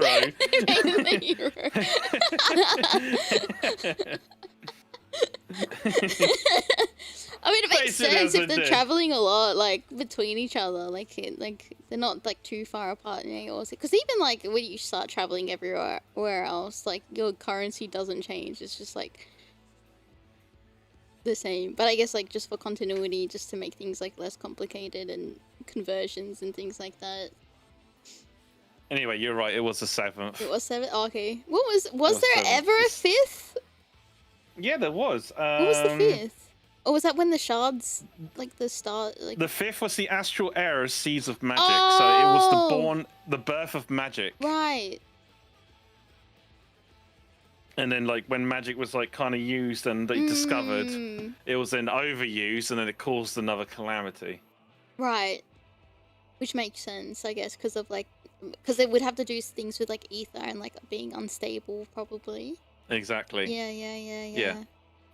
Well, there Such you go. a nerd. No, it's so good. I'd rather, being a nerd that knows more than like what's on the surface level is brilliant. Because sometimes, like, yeah, I don't even know about the Gil thing. I just like assumed like this is just world currency. But like, they, I guess, yeah, they did have, would make sense at one point. Every nation would have had their own currency. Was that the war with Marsh? Yes. You are right. Oh! Yeah, the raid that we never fucking see because everyone decides to like take off their fucking gear so we all get Crystal Tower. Yeah. Fuck, I hated that. Here we go again. Here we go again. Crystal Tower. Yeah, Crystal Tower. God. They fixed that though, didn't they? They did so that fix can't it. happen anymore. Yeah, you can't get it. So then I think when that happened and we were getting like mock? Is that how you say it? Mark? Yeah, Mock. Everyone was like, how do we play this? So like, wait, what is this the place? mechanics? Like The Gandalf mean, I have no memory of this place. I'm like, I did it the first time when like I unlocked it, and then I'm like, I have not seen this place in like 58 years, like 56 years or whatever. Like, this crazy, but it's nice that it shows up more now because like I feel like it's such an underappreciated raid here. But that's about It is. I think so because the design's really sick, and like I think that this is what I was gonna go into as well. Is like some raids are important to like the overall story of like 14 because some like alliance raids and normal raids, like some of them are just like for shits and gigs, and some of them are like actually pretty important. And they did turn the Nimians into tadpoles because they could. Because why not? Shits and gigs. Anyway, you tell everyone else about this beginning point. So the starting point of Final Fantasy 14, which was absolutely terrible. It was a time for sure. It was basically this had to happen for us to get peak later on. So I do like how they didn't just like neglect the story. They actually wrote the end as planned into the story and used that as like a plot device for the rest of like the 10-year plan that they have for Final Fantasy 14. So I like how everything is like still used, nothing is forgotten, even though they want to never remember this time again because it was a pain, especially for Oshi P. But I think that this was still an important piece of history for Final Fantasy 14, and So I guess like yeah, so Eorzea is like the continent with a lot of other different like city states.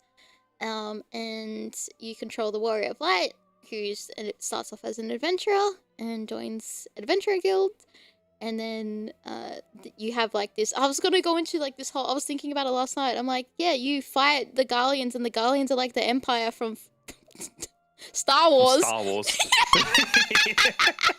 And like everyone else in Eorzea is like the Jedis because they can use the Force, like which is magic because the Guardians can't use magic. Like that's. But they have magic tech.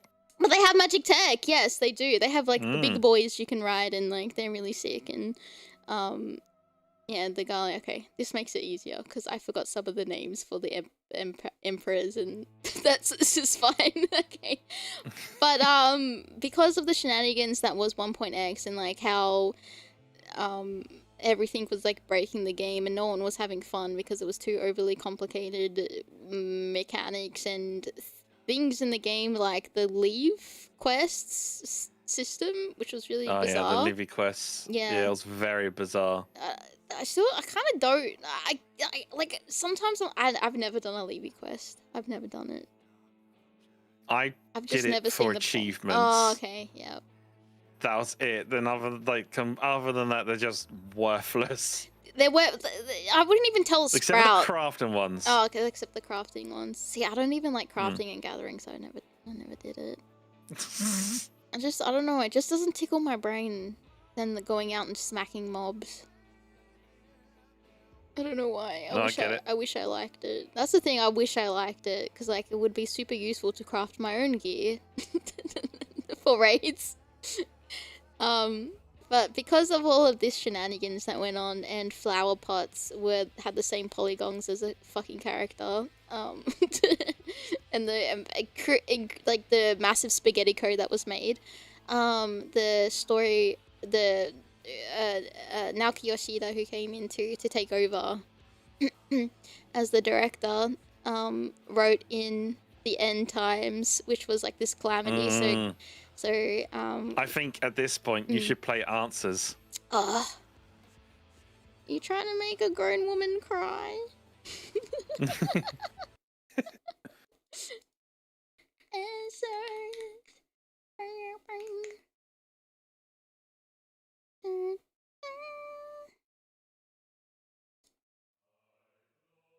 There it is. Oh.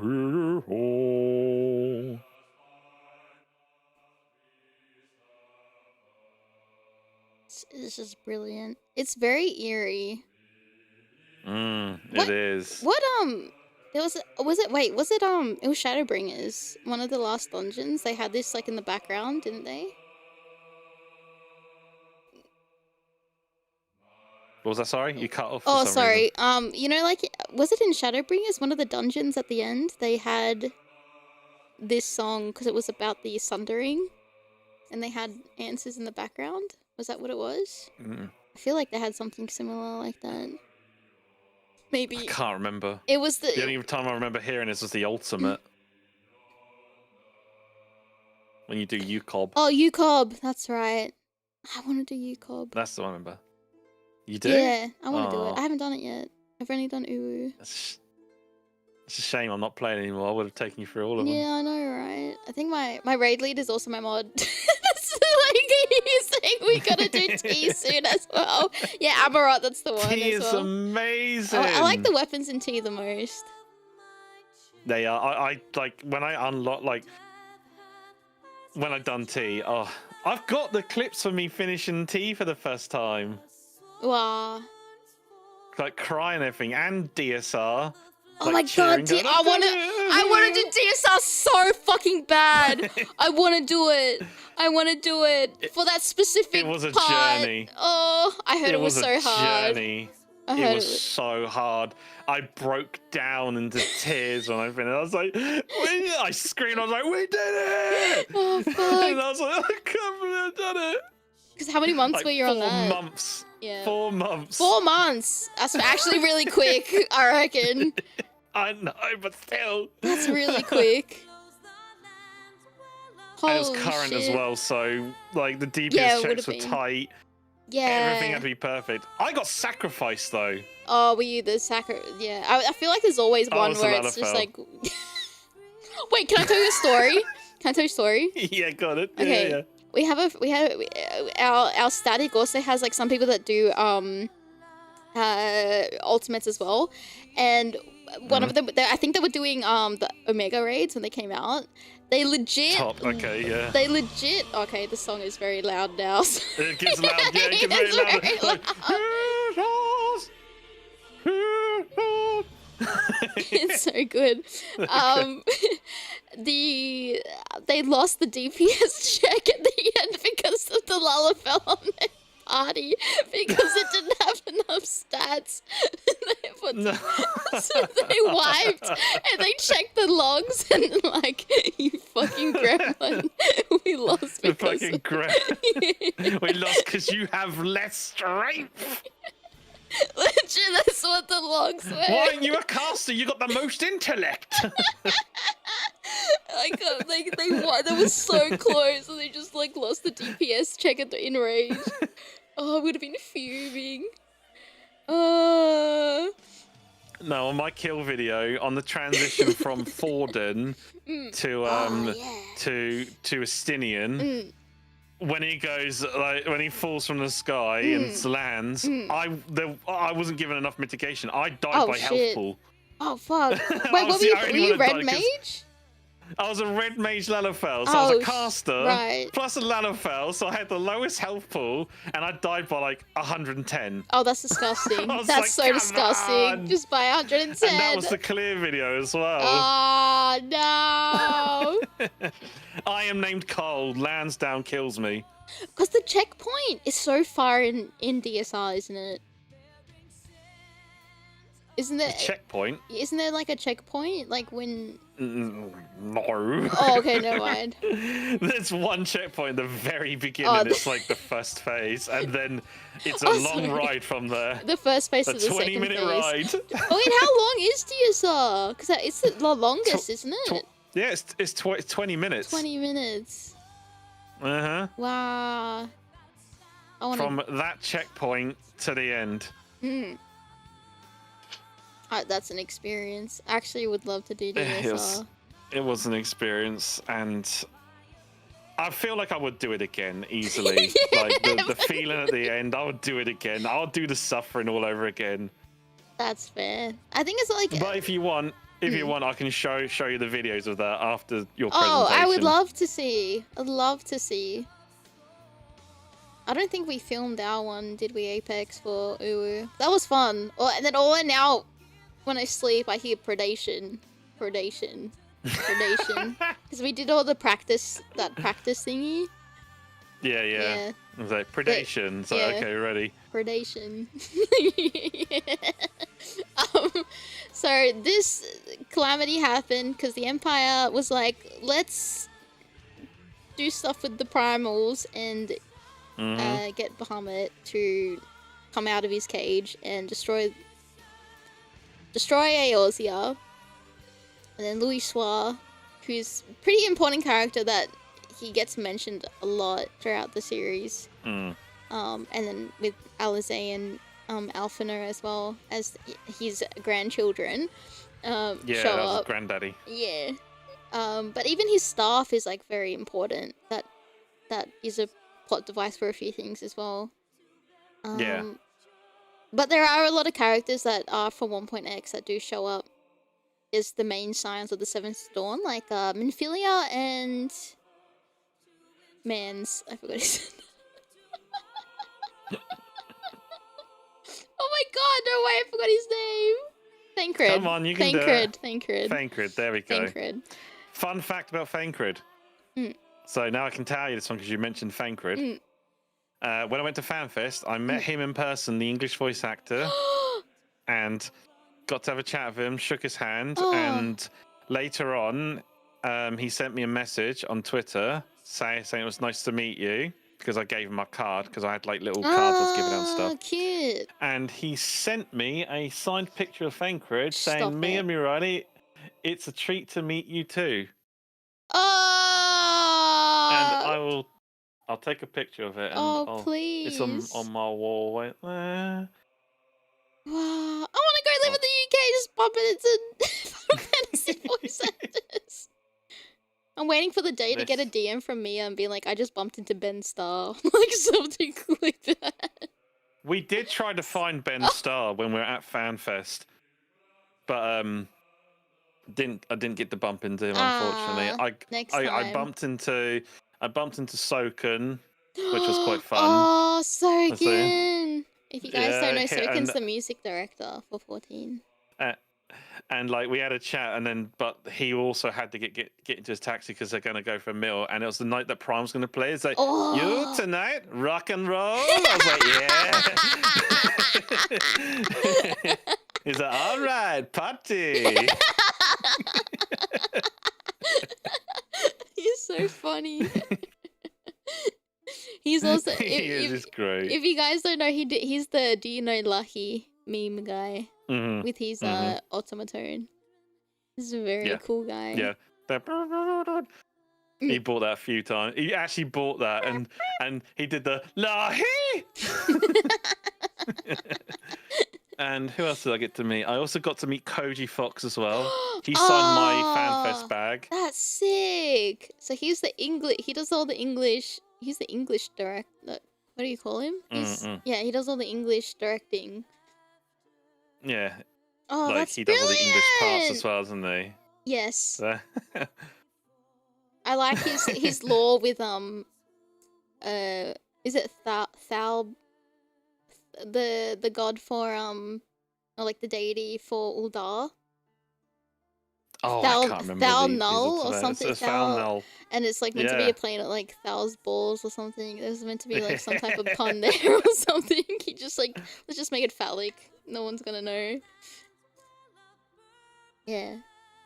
But yeah. So this calamity had to happen so we could get peak basically. But and then we never see Bahamut until Ukob, which is the raid tier for Final Fantasy A Realm Reborn, which is a nice little tie-in, I reckon.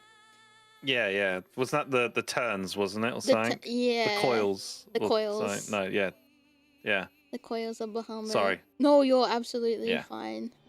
You know what's funny? I started that quest and I didn't know I was going into like a raid thing because it was when I was still a sprout and I was just like talking to Rianche at the Waking Sands. And you're like, oh boy, I'm so excited to see what this is. And it's like, boss comes down, it's like, I cannot kill this. Yeah. And it was like, queuing for it was like almost impossible because no one fucking did it. Yeah, no one did it. No one did it. And I was just like, I remember like in the FC I was at the time like, oh, I'm trying to finish this quest line, can someone help me? And then we had to like unsync it and it was like 4 of us.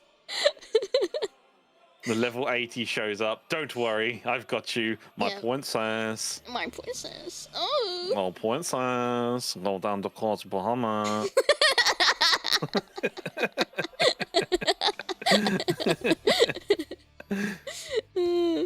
Oh man, that's it's the only one that doesn't come up from roulettes. I wonder why. Is that normal? Yeah, that is normal. Yeah. Oh, that's really a shame. Because it's a weird tier. It was like trying to copy WoW. It's just really weird. Yeah, because it had like segments where you fought enemies before you fought the boss. So they don't include it now. They just do the normal just boss raid. It's a shame because I feel like now that's such a lost piece of like I don't think it should be forgotten. I think it's still important because like if you don't do it, you don't see the resolve that like Alize and Alphino get and like why she like chuffs off for a while. Yeah, exactly. Yeah. If you just ignore that part, you just go through A Realm Reborn into Heaven's Sword, you'll go, where was this sister that he kept talking about? Where did she go? And then she just like comes back in Stormblood, and then you're like, where the fuck were you? And she's where have you been? Yeah. You didn't know she went for walkabout, like, you know? And I think that's important. They just kind of like gloss over it a little bit. You also don't hear her. Yeah, you don't hear her at all. And like, pre Heaven's Ward. Yeah. So this is like where the plot.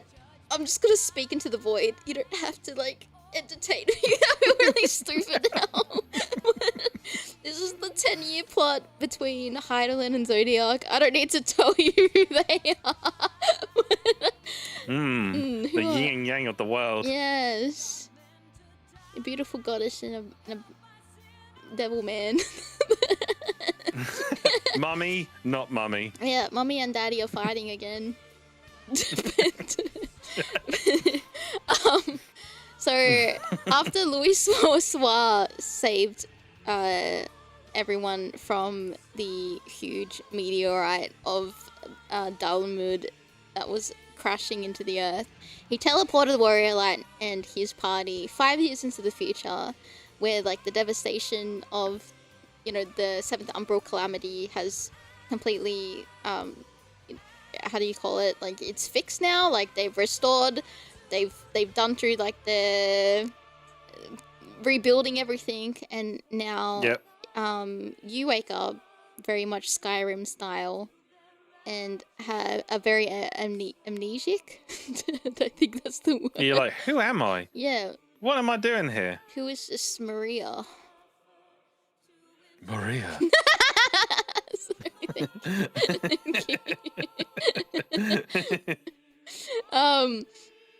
Oh wait, say Maria again for 1 second. What, Maria? Oh, wrong one! Fuck! Oh, you're trying to record? It was my gun. No, my gun. I have my gun sound effects, but I accidentally clicked on my werehog scream sound instead.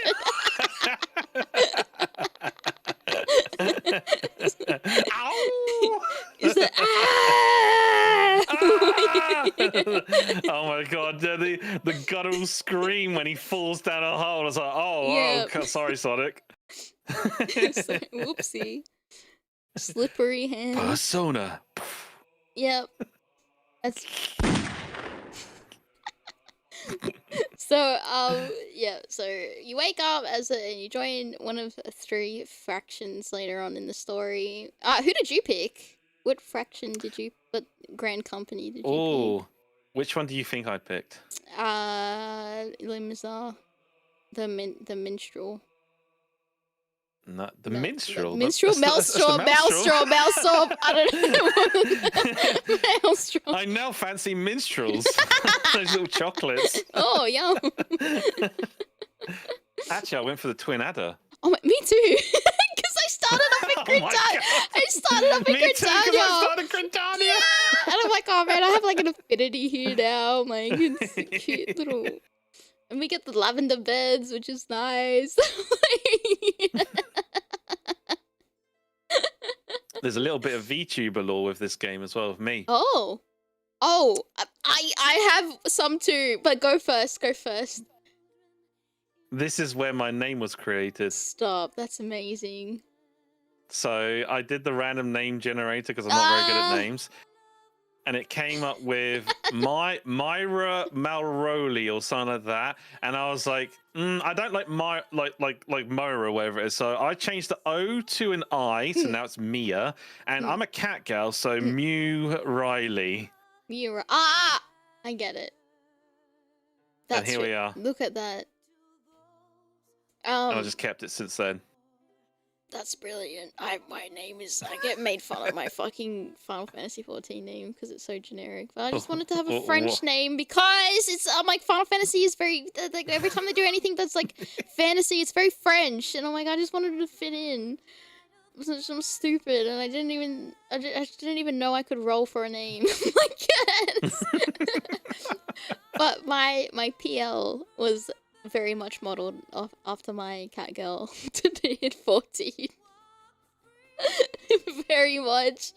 But my fantasy, like my in-game name was like Felicity Bennett. It does no affinity to anything. I just like the name Felicity. That's cute though. Because I thought like, Felicity means like happy. So I was like, she's like a bubbly girl. And like, I don't know why I chose Bennett. I was like, it's the only thing that sounded like it fit.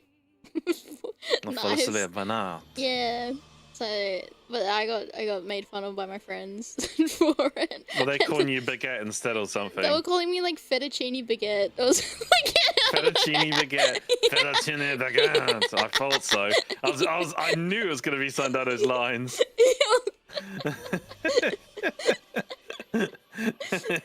just yeah. So, yeah. So the conflict between Eorzea and the Gallian Empire still happens, and that's basically the plot of A Realm Reborn. The realm gets reborn, and you still fight the Gallians. But now you're like blessed with the powers of Heidelin, which is the Echo. And I was gonna go through who these characters are, but don't worry about it because I even have like notes on the Ascian. I'm like, what if Miya doesn't know what an Ascian is? Okay, it's time for you. Right, say the famous quote. Such devastation. Right in the middle. This was not my intent. Was that the one? That's the one. Galvis, yay, Gal. Gal. Guyvis? Guyvis. What's his name again? Gal.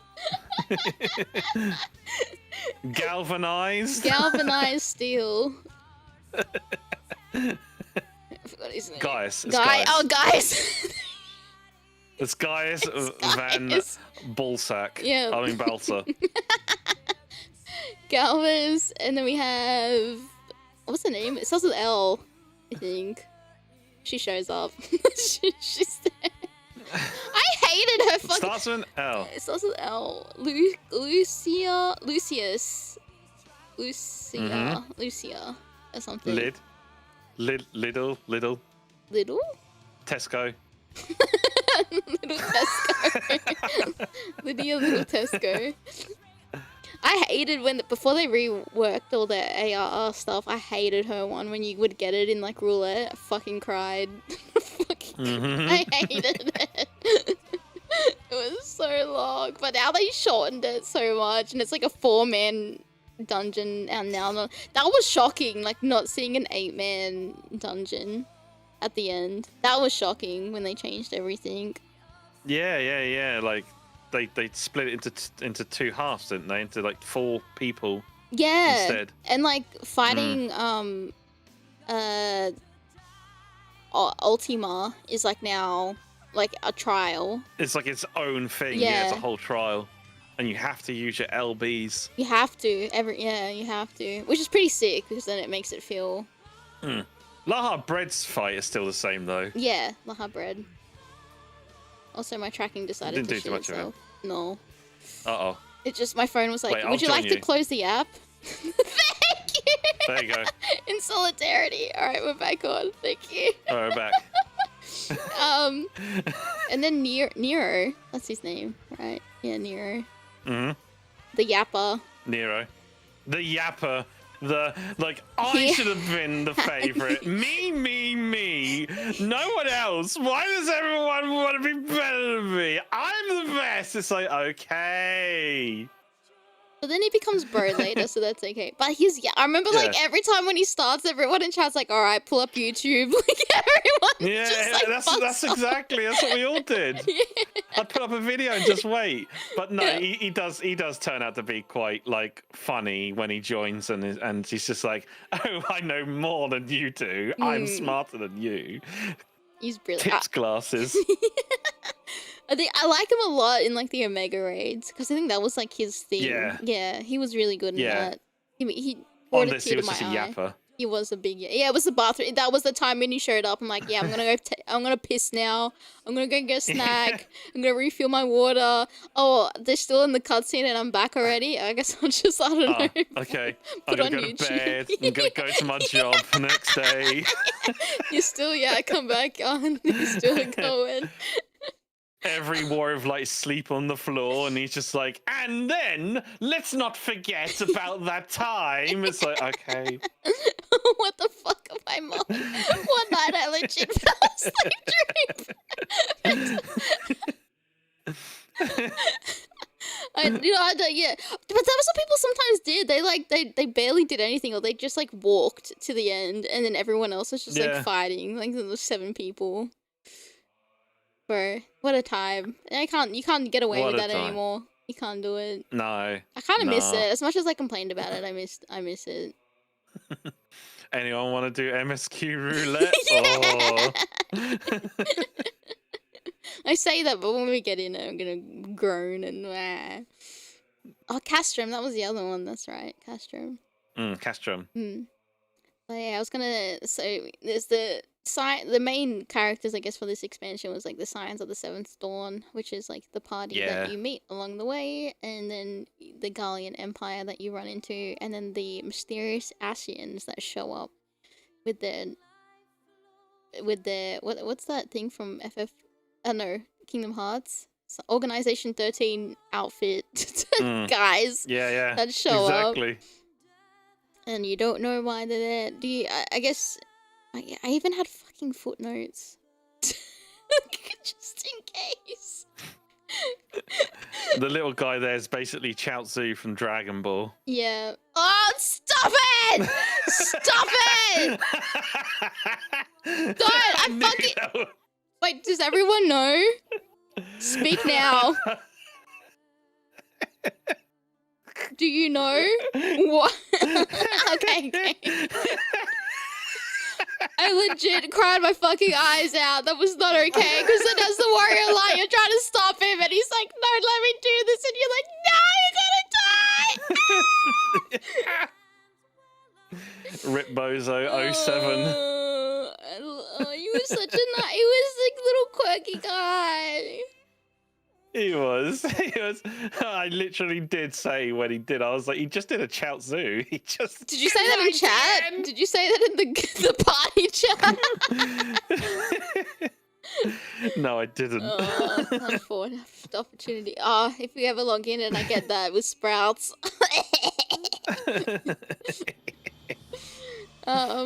Yeah. So, anyway, I guess for anyone who doesn't know, I'll just read my notes so they didn't go to waste. Asians, the ones with the masks, so they are immortal ethereal beings as a result of mastery over power known as the Echo, which allows them to maintain their individuality with the within the ethereal sea instead of disappearing. So they're kind of like physical souls, I think, is like the best way to put it. And they can just teleport and make portals everywhere, and they can just go over there. Oh my god, you mentioned the vault. I was gonna pull a funny and put the vault in my slides because I didn't know you knew, and I was gonna be like, anyway, if you see this one's a fun time. The vault.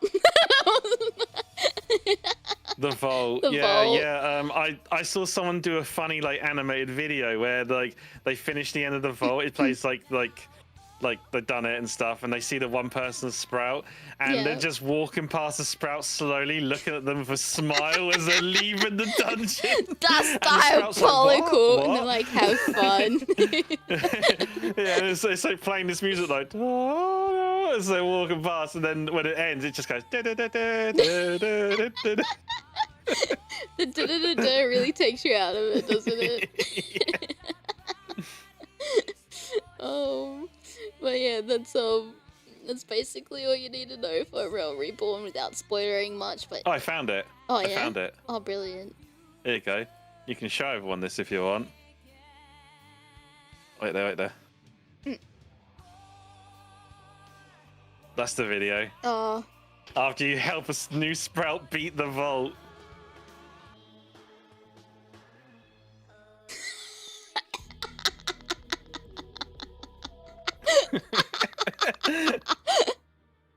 They're so unaware. They're so unaware. They're so unaware what's gonna happen. They're like so whimsical and smiling. And it's just like, oh, that stare. Just like, yeah, you know what's gonna happen. They don't know. The slash shrug. Yeah, the shrug. Oh. I'm sure that was nothing. That's so funny. Oh my goodness.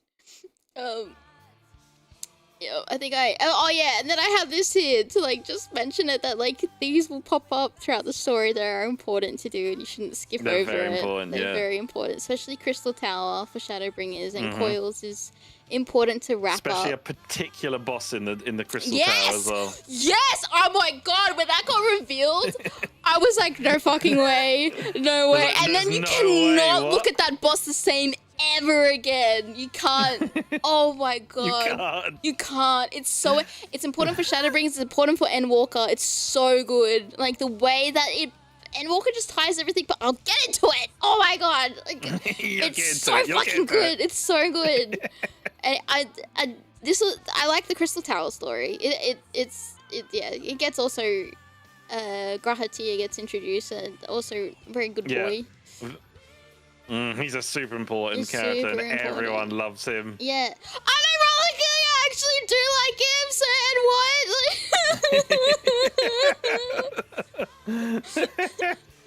Unironically, I really like him. Everyone does. Everyone, yeah. You would? Shut up. And there's that one scene where he's like, oh, sorry, I think it's my turn now. And you hear the,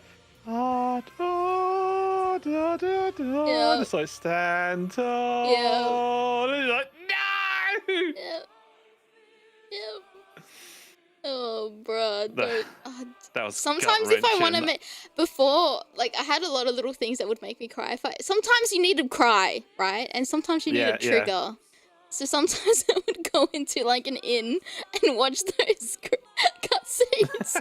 What's that cutscene again? Watch the cutscene. It's so heart-wrenching. But and then Coils of Bahamut is a nice little ribbon tie with the whole 1.x series and Louis Soir and Alphino and Alizé. And you know what? Besides like the running around trying to figure out where the fuck you need to go in these dungeons, they're actually really fun. Yeah. If you end up getting queued with like setting up a party to do it. Yeah.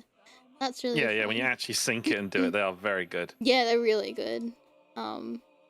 And then we get into, I may as well change the music. I'm impressed you've made like links and everything that go forwards and backward, back forward and back, and then forward and back. Hey! Wait, that's a Heaven's Ward song. What is it? Alexander. It is. What is it? I don't know what it's called. I think it's called Forward and Back. Is it? I think so.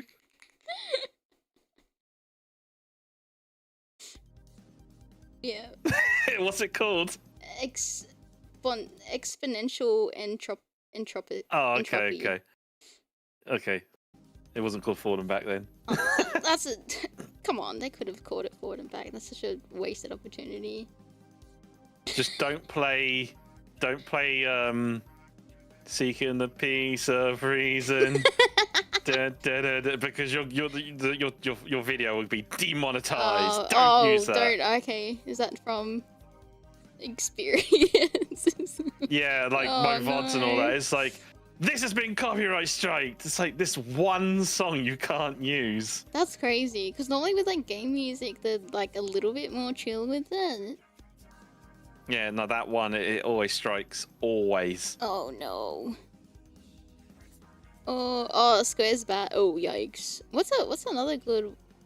Oh, the... Something taco... the taco song. Big fat tacos, a big fat tacos, a big fat tacos, so big. I love Big Fat Taco song. It's so good.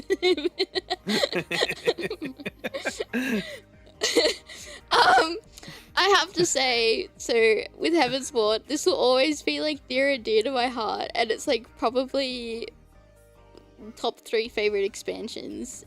I would have to agree with you on this as well, because like I was like when I was playing around Reborn and people said you got to get to Heaven's Sword, you got to get Heaven's Sword, you got to get Heaven's Sword, and I was like, but this is so boring. It's good guys versus bad guys. It's such a basic story. We're the Mary Sue good guys, the Assassins are the bad guys. It's like, oh come on, I need more to this. I need substance. But then when I went to Heaven's Sword, You got I the knew I was going to enjoy it substance. Yeah.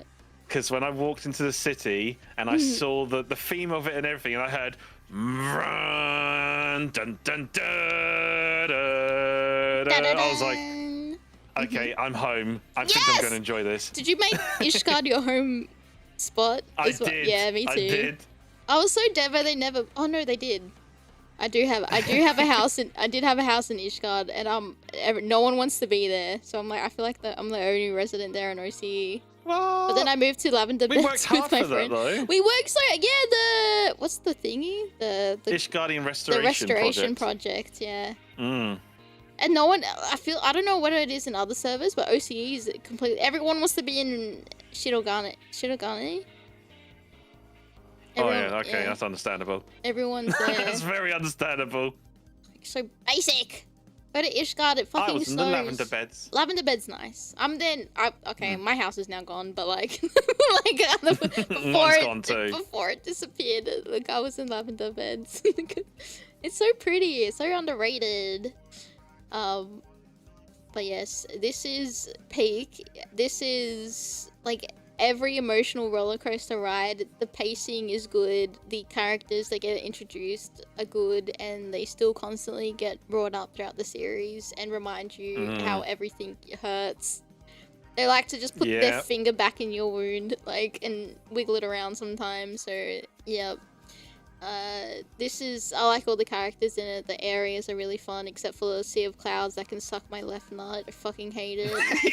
Yeah, that's Sea of Clouds. I fucking hate Sea of Clouds. Getting the aetherite cards for it made me cry. I was so mad. Collect A for currents to fly. You're like, why? Yeah, this was the first expansion with flying. Yeah. And then, yeah, but the Sea of Clouds just made it not fun. And they put it on, like, a ledge that you have to, like, go all around about to, like, try to get up on to, you know, because you can't climb up the ledge. You have to, like, run around and find another way to get on the ledge to get that fucking aetherite card. You have to go all the way around to go up a ramp and then go down a ramp and then around the other side, and then you can get it. And then get jumped by mods in the process as well. Yeah. Yeah. That faithful shing noise. You're like, oh, not again. Yeah. And you can see like the line on you, and you're like, ah, fuck. Because I definitely was a little bit underleveled, but I just wanted to get flying because I'm like, this will be so much easier. It was very extra. But yeah. So this introduced the Dragon Song War between the Holy See, because nothing is says we are the good guys like a corrupt church. Of course. How many times do I teach you this lesson, old man? And against the dragons, called the Dravanians, who are pretty sick. And yeah, so I feel stupid because later on I like black stuff out. I'm like, this could be a spoiler, and I don't know. I was a little bit concerned about this. I'm like, oh, this could be a spoiler. But yeah, the reason that we go to Ishgard is because we're seeking asylum. Because we got accused of murder. And we go to our pal Holshifon, and he takes us to Ishgard, and we get brought into his family, and it's beautiful, and I love it. And yeah, we are now brought into this to stop the conflict between the Ishgardians and the Dravanians, and yeah, so this is very good storytelling and character. Very good storytelling. Very, very good. I put this here because Dragoon is the best, number one. Estinian is the best, number two. He gets brought in. He's like the most edgiest guy, and you know what was fun? Because I was maining Dragoon, so like going from like doing the class quests and then the job quests, and then like winding up like in Coertha, and then like yeah, and then all of that stuff that happens there, and then I felt like the biggest main character energy in Heaven's Ward playing as a Dragoon. You put Sadie there as well. Yeah. Yeah. Yeah. Ice Lady. Yeah, because she's such an important part of the story. And then right at the end as well, like holy cow! I won't say too much just in case there might be spoilers, but I think everyone kind of knows the way that she's. You know, Aimee. Yes. So the English voice actor for Aimee, I drove my partner insane about him because I said one thing about his voice actor on that, and then she couldn't unhear it. Oh, what is it? So I was like, he sounds like he's got like a toffee in his mouth or something. Like he's constantly chewing a toffee. He's like, oh, hello there, Warrior Flight. Yes, yummy. It's nice to see you again. Oh, this is divine. Eating like those wet worse or whatever they call it. Those like, butterscotch ones. Come in. Oh, you must try one of these. And I'm just like, and I said, that's like, he just sounds like he's got toffees in his mouth. And then she's like, I hate you. No, I can't unhear that or unsee him putting a Wells toffee in his mouth. No, because everyone had a fucking crush on him, alright? Like,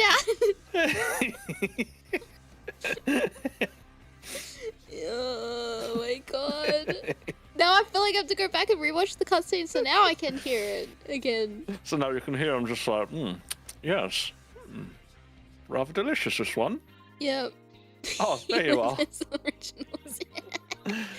That's it, Weaver's originals, that's what I was thinking of. Yeah, they're brilliant. Not those. Wells. Wells are the cough sweets.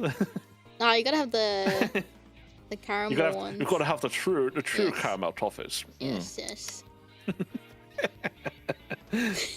Oh no, what have you done? You menace.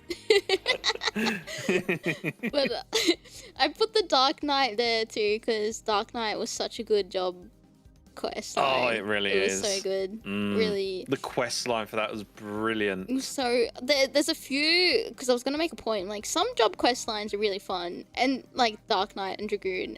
Some of them are not fun, like like White Mage and Warrior. They're not fun. But Dark Knight is very, very epic, and if you like Berserk, I think you will like this. That's what I was gonna say.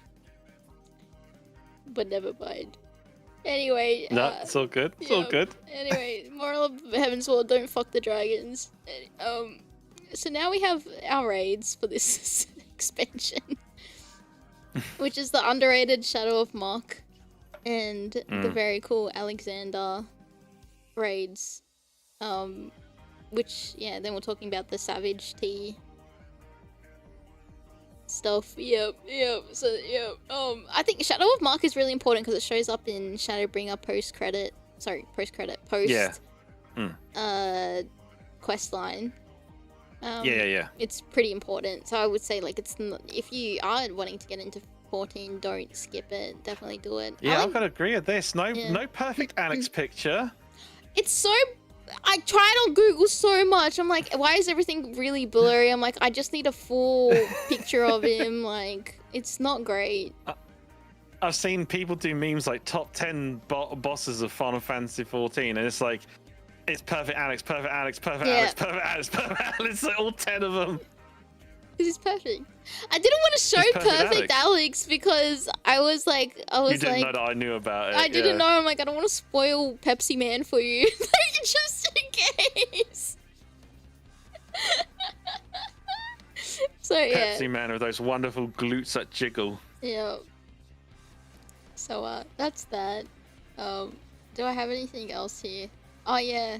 Oh, the other one, the Warring Triad. This is where I think I forgot one.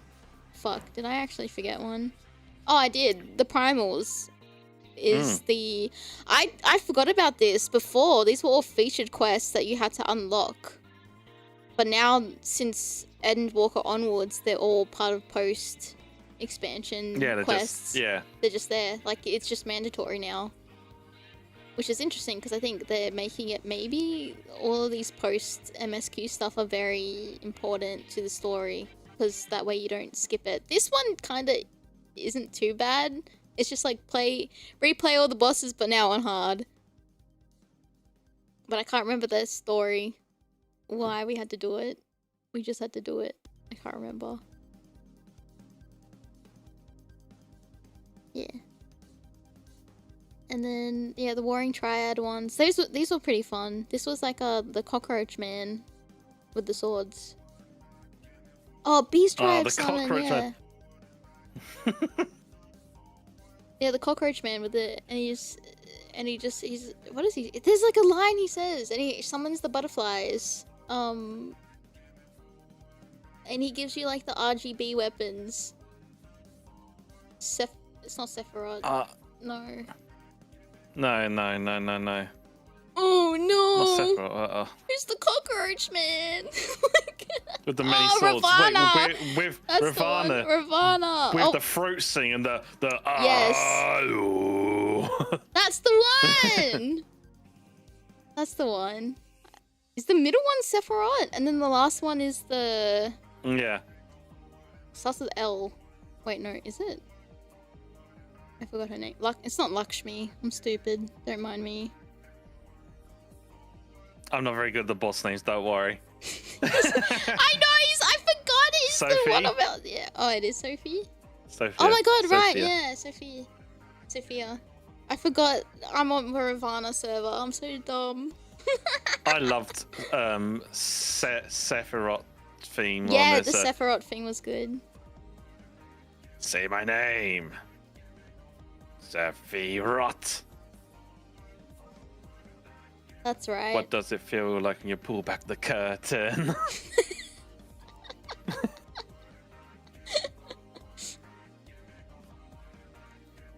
Yep, that's basically Heaven's Word. It's one of those things like you tell people to go experience. You can't. I'm surprised you didn't mention at all in Heaven's Sword one of the most important characters.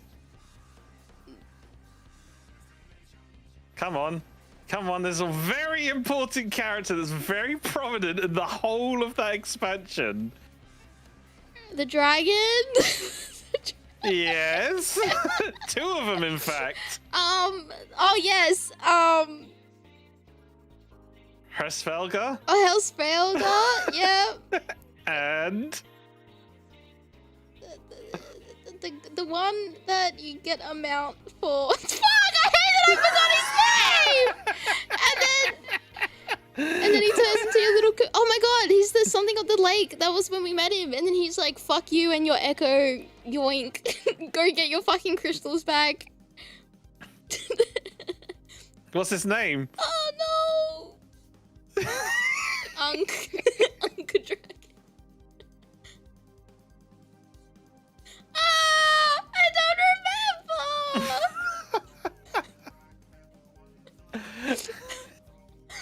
Oh no. Nidhogg. Nidhogg. Oh my god, yeah, you're right. No, he's the bad one.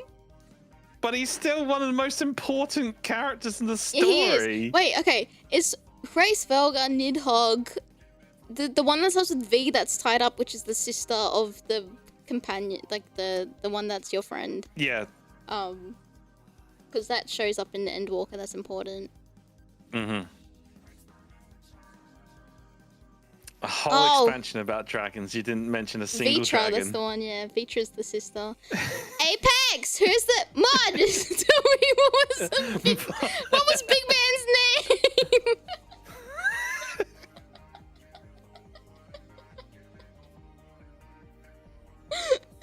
Oh my god. Midgard Storm. Which... The story Tataru, because she... yeah, true. Tataru is very important. Yeah, she's basically with you throughout the whole journey. Yeah. I mean, I'm not just talking about this. I'm talking about every single one of these almost. And she changes her trade a lot as well, doesn't she? Yeah. I thought she was gonna actually be joining the party at some point when she was trying to learn. Oh, Midgar Soma, thank you so much. Midgar Soma. I feel so dumb. I thought she was gonna be like our summoner on our team, but then that never happened. No, she tried though. She tried. Maybe like she tried. She's such a good bean. Yeah. Yeah. Yeah. But yeah, yeah. They're important dragons. Very important. Fuck. Anyway. So this is our journey to the east. This is the Weeb expansion. Yeah. I'm about to say controversial take. Go on. This was the worst expansion. in Nah, my you know opinion. what? I think so too. And this is the one I was trying to catch up before Shadowbringers as well. I get it. It was too long. I feel like it was just, and then it felt so divided It was a with whole the lot story. of nothing burger. Yeah, except fighting Xenos maybe, but everything else was. My friend. Holy shit! My best friend. My best friend. So, oh, this guy again. Hello. So, oh, what do you want this time? Fight me. The thrill of the hunt. Yeah, okay. Yeah. Yeah, this is a big man with his cheeks out. Gyat. He's gyat out. Yeah, this is his. Is pretty important here too. But like everyone, like the whole Dominant Empire thing, like you never see them again, and maybe like one little cameo in like Endwalker, and that's it. Like with Heian and like, but he just like fucks off half the time. He's like a Goku. He just does his own thing. He doesn't really give a shit what's going on until like the end of the expansion. But then I feel like the only important part of like Stormblood was literally like the end, and then like post Stormblood were like the most important parts of this whole expansion. I mean, they were like nice. You can also say, in this expansion, Raban becomes a one-man army. God damn it! I forgot. Oh, a one-arm army. Yeah, like, just literally single-arm army. Yeah, yeah. That does happen. Yeah. Yeah. Oh my god, when he was the scene when he's like saying goodbye to Nanamo, and like so he can like be with the Alameda, like he can help the Alamegan Alliance with Lise. Oh man, that was so nice. That made me cry. I didn't care for Elise. I didn't care for her No, at all. because look, okay, spoilers for anyone who haven't played ARR, I guess, like, you've met this character before, which I was gonna bring up and be like, these are the main characters for this expansion. If the middle one maybe be a spoiler, but don't worry about it.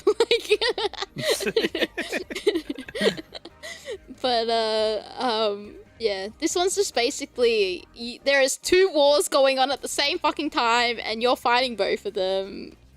Yep.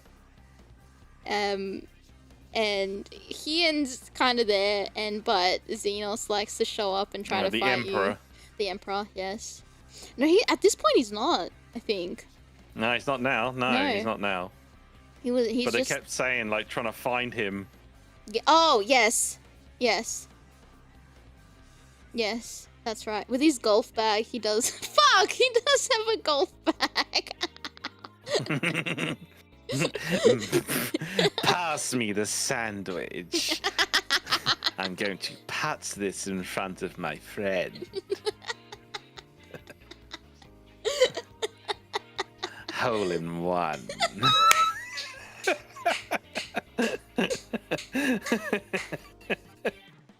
That was the thrill of a golf match. The thrill of a par.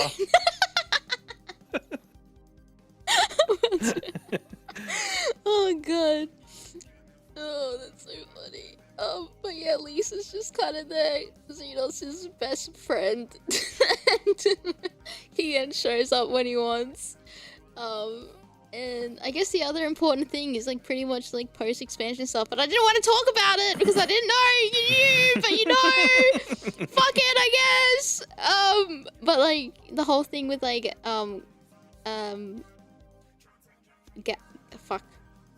big man's, what's his name? The wolf. Big man. The wolf. Wolf something. Galvis. Yes. Yeah. He's now kind of your friend. And yeah, because he takes us to that white area. Gaius, that's right. There you not go, Galvis. guys. Fuck, it was so dumb. I was just going along with it. I just wanted to wait until you No, realised. I didn't realize. I was like, yes, first. It's Galvis. Oh yeah, test of your reflexes. That's what he says. Yes. Test of your reflexes. Yeah. Oh, the burn. That's right. Yeah. But this is listen. That is very important to the plot of the expansion after this later on is post. I think is the most important part of the expansion is what I was gonna say. So it's like very much pay attention to like what's going on and like why it's happening, and you hear this mysterious voice, and it's really sick. And it was like, ooh, what's happening? We're at this meeting with politics, and now people are disappearing. Yep. Yeah, disappearing. Yeah. All of a sudden. We get the Return to Iblis raids, which was pretty fun. I like the 12. I like the not 12 man. They were the Alliance raids. They were really fun. Except for the fuck the maths part. I still don't get it. I still don't know what a prime number is.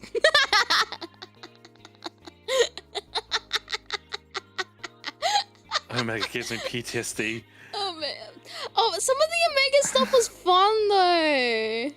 It does, but I suffered through top, so. Oh, okay. That's fair. That's fair.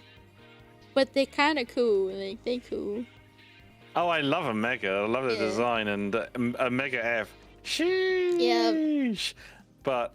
Oh, have you seen the Lullafells where they're Omega F outfit? I have. And I'm like. No. There's like a Chinese saying of like pork wrapped in string is like when That's what it looks like. when it's super offensive. Oh yeah, which way's larboard? Do you know your larboard and starboard? Fuck no, I don't know. I just fucking follow everyone. See, I thought I was away from that stuff. I was like, oh, finally, I don't have to worry about it anymore. Then Monster Hunter came in. Oh, yeah, the Monster Hunter stuff. And brought Omega back, and then I was like, wait, is he going to do it? Larboard. Oh, he's doing it. Yep. Oh my god, I forgot about that. If it helps, larboard left. L. Oh, larboard L. L. Then you know that starboard is going to be right. Right. I don't know why I thought starboard was backwards, like behind. Or like the butt of the ship. I don't know why I thought that. I have no sense of direction. I'm the type to yell go east and I go the other way. So Go east. Go east, runs fucking west. I got lost in shock. Look, they're not that as linear as they say that they are. Remember, 1 isn't a prime number as well. It's not. What's a prime number? It's a prime number. Wait, do you actually not know what a prime number is? I don't know what a prime number is. I'm being dead serious! Oh! It's not a bit! I'm actually dumb!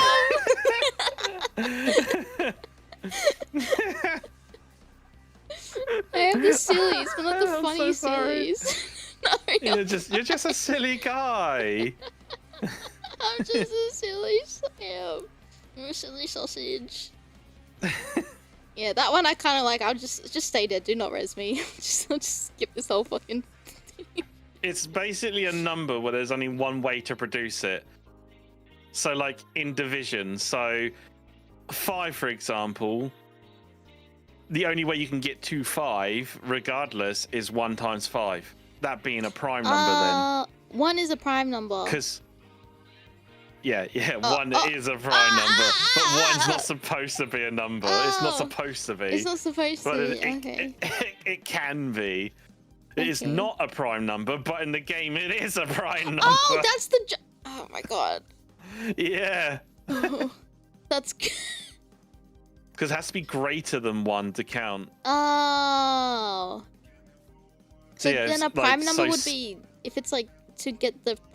Like, if 6, right? To make 6, you need 2 3s, a 6. You can no, with 6 you can do 2 times 3 or 1 times 6. Oh so that's wait! Not a prime number. Never mind. I'm doing addition. If you're doing addition, you can get any number. There's no prime numbers there. Actually, I'm so it's cooked. Multiplication. I'm so bunted. I'm sorry.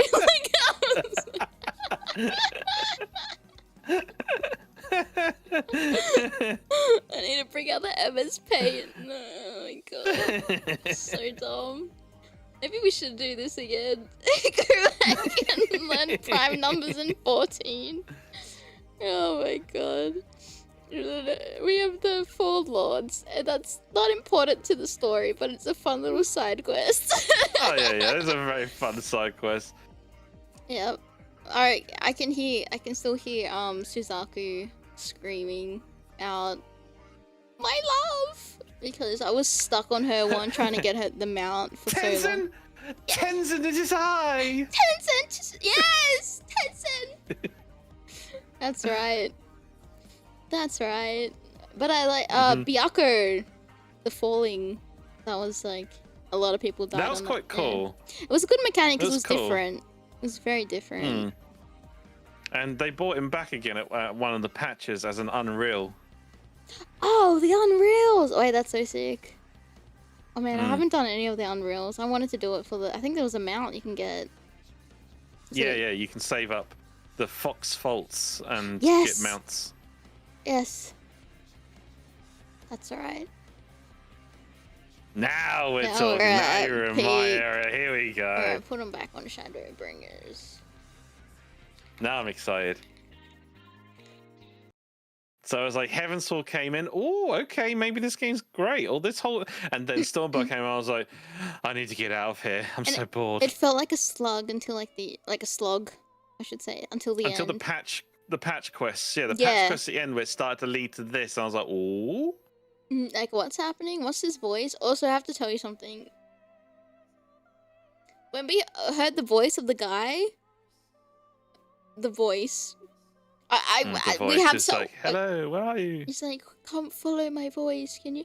Okay, Follow we gotta be careful a little bit with spoilers here because there is someone in chat that has not finished Shadowbringers. So I'm just trying to be Okay. just but that voice, I was like, oh my god, where the fuck have I heard this before? I looked it up because I watched Bridgerton at the time. Oh my god. I was like, why does that sound like the court, like the count or whatever he's saying, the Duke's like voice? And I was like, oh my god, it's the Bridgerton voice. Oh my god. No, that didn't spoil me. What it was when if you do the Crystal Tower questline, you get an extra dialogue, and then that's what spoiled it for me. It's like, oh, okay, I guess it is. I was like, I wouldn't have known who that was. It was so long, but that's okay. But this is absolute fucking peak cinema, and coming from such a slug that was Stormblood, even though it still had good bits and pieces, this was like a well-needed like reset from like the political shenanigans that we were going on about in Stormblood, which was and then I was gonna talk about like the crystals, like maybe Miya doesn't know about like the different shards and like the different dimensions. Shards, yeah. So we're on the source, and then we get teleported to the first, which is like a fragment of a parallel dimension of the source, and there's like 13 different realms, so like different dimensions, and they all have different things that have happened to them, like calamities, and like some survived, some didn't, some are covered in light, some are covered in darkness, some are okay, I think. We don't know because we haven't traveled to them, except this is the first, and this is important. People show up in Heavensward, show up here, and it's very, very important. Very important. And things that happen with like certain characters, I think, it was Heavensward. Another character that we thought was like shows up and becomes the voice of Heidelin, and she's important, and there's all this other stuff that happens, but I think that was such a nice tie-in, and it wasn't like just dropping these characters for no reason, and they just show up and then now they're gone, but then they come back and it's really important. And I was gonna say, like, remember those characters I showed you in 1.x? They are important because his name's canonically called Adbert, and he shows up in this expansion. He shows up as well, yeah. And he has a party. Because he shows up in the pre-patches, doesn't he? Because you're like, hey, there's these unknown people that are here. What are they doing here? Yes. And you're like, hang on a minute. He looks like me. Well, he looks like the poster boy me. Yes. Yes. Yes. So it's very Spider-Man meme type of thing going on. You look like me, and you're like me. Wait, what? Why are we fighting? What? Yes. But they're not the same. They're they're like the parallel dimensions of each other, which is really sick. And you have nice like moments with him and get to know like what happened. And I will say, if you haven't finished this, please, for the love of Heidelin, please go and do the job quests. They are so worth it, and you get something you get a very special quest at the end if you do it. It's very special. Do every single one of those. You gotta do the tank, DPS, magic, heal up. Please do it. Oh, if it's range. Please. Oh yeah, because I was starting to split them off instead of. That's right.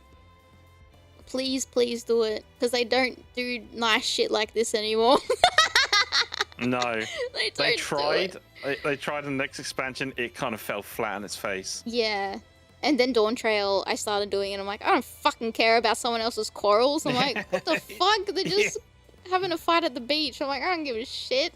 I don't care about these guys. It had like nothing to do with like the plot. It was just these random NPCs, and you're just kind of caught in the middle of it, and you're like, I don't really fucking care. And it's sad because they can write beautiful stuff, and Ishikawa, who was the writer of Shadowbringers, like, she fucking ate. And like, she also did the story for Dark Knight, which everyone loved. So it like shows like she like her writing is amazing and it shows that, you know, how she wasn't present and wasn't hands-on in Endwalker. And not Endwalker, so much. in Dawn Trail. This was an absolute feast for us. It was so good. This story brought everything together. It literally, everything that you just did, and I know you tried to iterate that to me because you thought I didn't play it. Everything that you learned on the way all just comes together here. Yeah. And it's so good. And you get that light bulb moment, and it's so good. Yeah, it all ticks. You're like, oh, so that's why. Yes.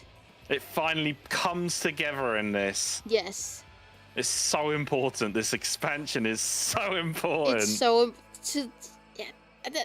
Look, and that's why I think anything after this, or even after Endwalker, like the expectations are so high, and it's just such a and it's a little bit sad Dawn Trail didn't land how they wanted it to, which was but it is unfortunate that going on a holiday didn't seem to work very well for us. Who would have thought, like, someone who's literally, oh my god, because this whole thing about like the ancients and then like kind of like reincarnation, I guess, of like the Warrior of Light and how they're important, because like, you know, they're the little stone that they get. Their soul stone, I guess. Oh, I don't know what it's called. I can't remember what it's called anymore. But you know, we were born to be adventurers, to travel the world and do adventuring, and like to kind of take that away from us a little bit and give us like a beach episode was a bit. Yeah. It felt like we lost our purpose. Like we're like this all-powerful being, and we're here babysitting. And We've done so many great things, and we're just babysitting someone who. It's just like no. We're like side characters. Yeah, that really turned it off for me. The being a side character. Same. I couldn't, because the whole thing, like, they could have. I wish they nuked it after Endwalker. I'm gonna be honest. I wish it just stopped. Services still ran. They just didn't make any more expansions. I would have been very content, and I would have been very welcoming if they did like a new title of MMO for Final Fantasy. Yeah. I would have been very content with that. Like how they did with like Phantasy Star Online 2. And then I wouldn't have cared if we started off with a beach episode and we're just like a new adventurer. Yeah, because we don't have any background. We don't have any legacy. Yeah, we don't have a legacy. We're just something new. Yeah. Like I'm not going to spoil obviously what goes through these, but obviously you take on some very strong things throughout Yes. the stories.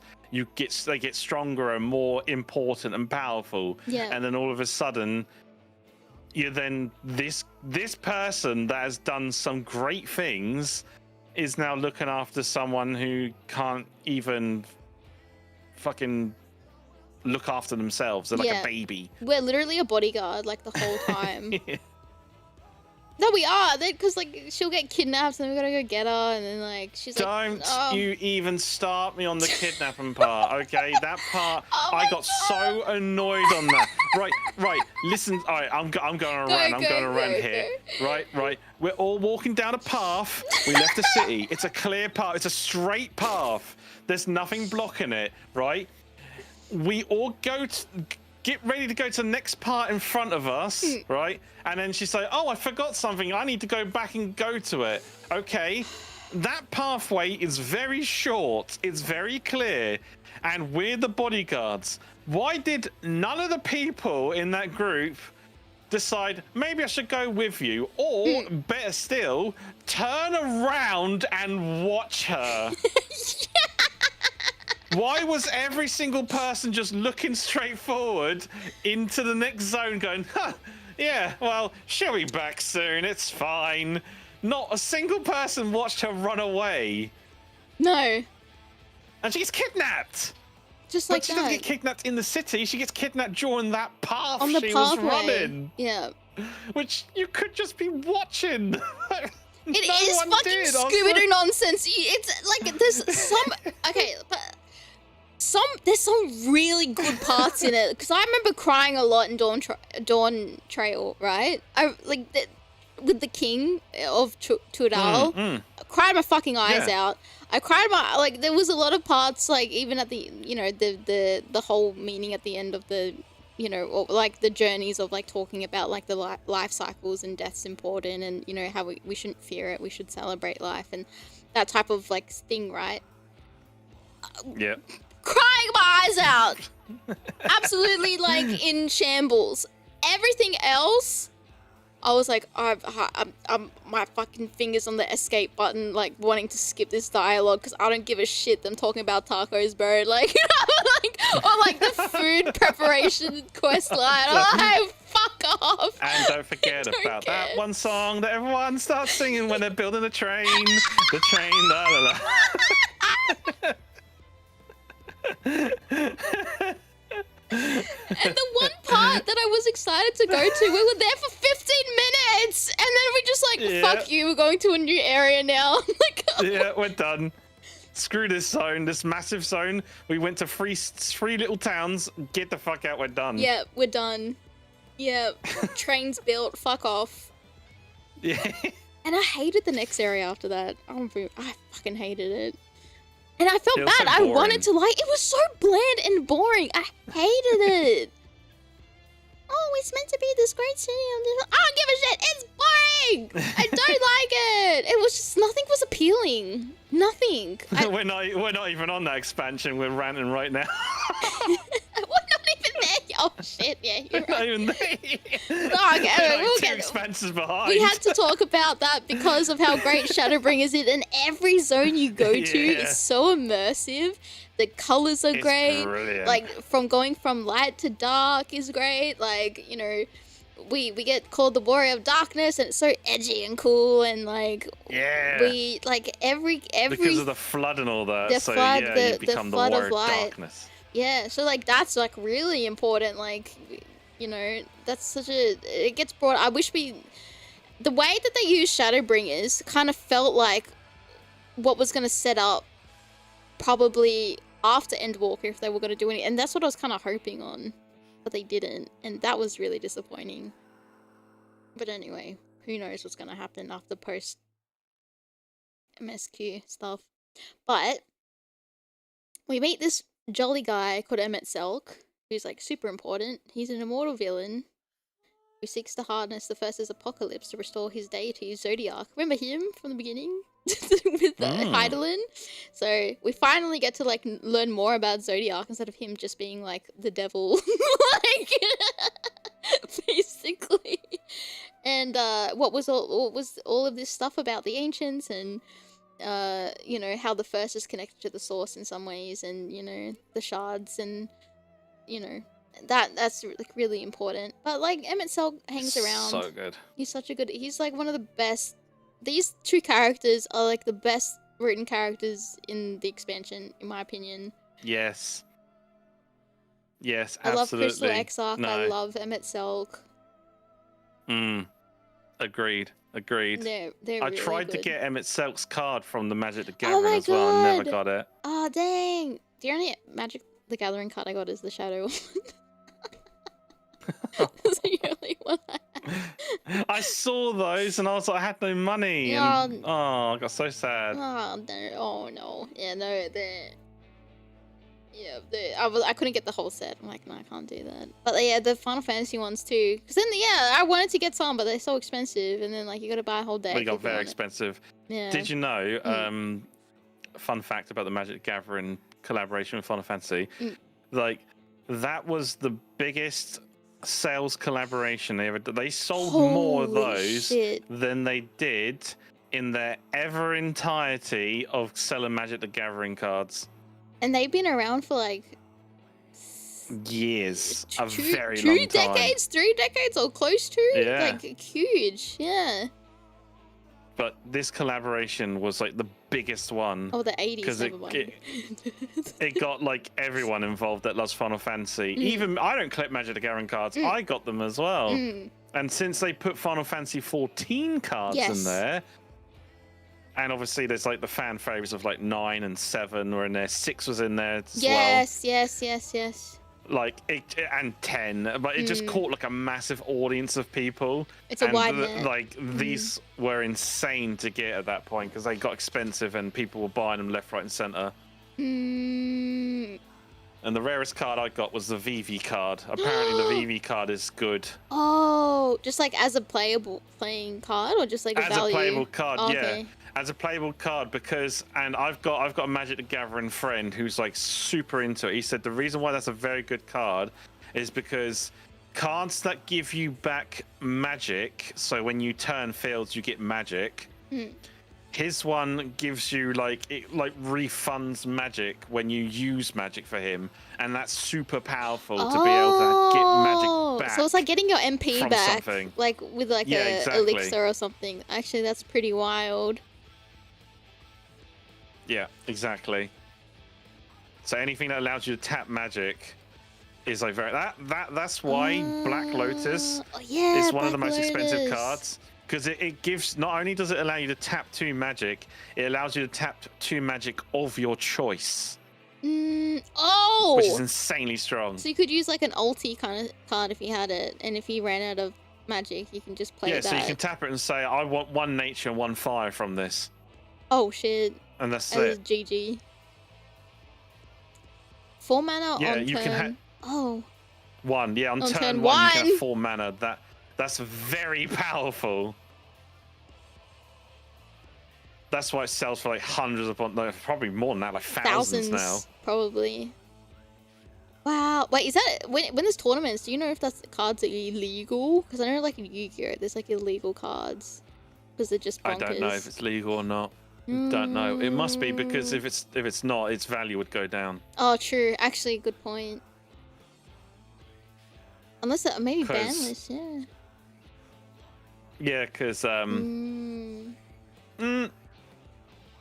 some of them are not tournament legal. Ah, yes. Interesting. Oh, because I don't print. Wait, they wouldn't print Black Lotus anymore. No. Once the series set is done, it's done. They don't do reruns. reruns. They don't rerun it. No. Oh. That's why it's worth so much money as well. It's like because it's one of the OG kind of set cards, especially if you've got like there's several versions of it as well. And if you got something like an alpha print of it, it's worth so much money. An alpha print of that is worth 55,000 euros. Stop it. Who's got money on that to drop it? Oh my god. Like back in the day, it wouldn't have cost that, but like if you were to sell it. That's a whole I mean, it was that. car you could buy. There wasn't one card. It was There one was that card. one card that the One Ring. They did a Lord of the Rings Oh, collaboration. they did do Lord of the Rings. Yeah, and there was only one of those cards in the entire set. Wait, didn't a celebrity only buy one. it? A celebrity bought it for That's millions right. from the guy that got the card. Fuck. Imagine that holding. There's a video of the guy. He's got the card in his hand. He is visibly shaking. Did he just pull it or did he buy it? Like he pulled it. He pulled it He in pulled the pack. it. Fuck. Holy shit. You would have to like put that in that hard shell card case right away. Put gloves Yeah, on. look. This is the video. The guy was visibly shaking. Oh, I've got to get out of this way there. Wait, how do I get back to the chat? I'm stuck in this window. Press. There's like a little arrow Damn it. button at the bottom. There. Yeah, that's the video of the guy when he pulled the card. Just look at his. Oh look yeah, at his him. hand is shaking. He's, Oh my god, is that Elvish on it? Did they put it? Yeah. Oh, the ring thing, the ring ink. Yeah. Thing. That's so sick. Wow, he really is shaking like a leaf. Because he just my pulled God. the only version of that card that exists is in his hand. Oh my god, And that's he's like like, I winning the can't believe I got lottery. this. It is. And he did. It got sold for millions. I hope he's living very cushy. Does he? I wonder if he regrets it. I'm telling you now, I like collecting my cards. I would sell that. I would not keep that card.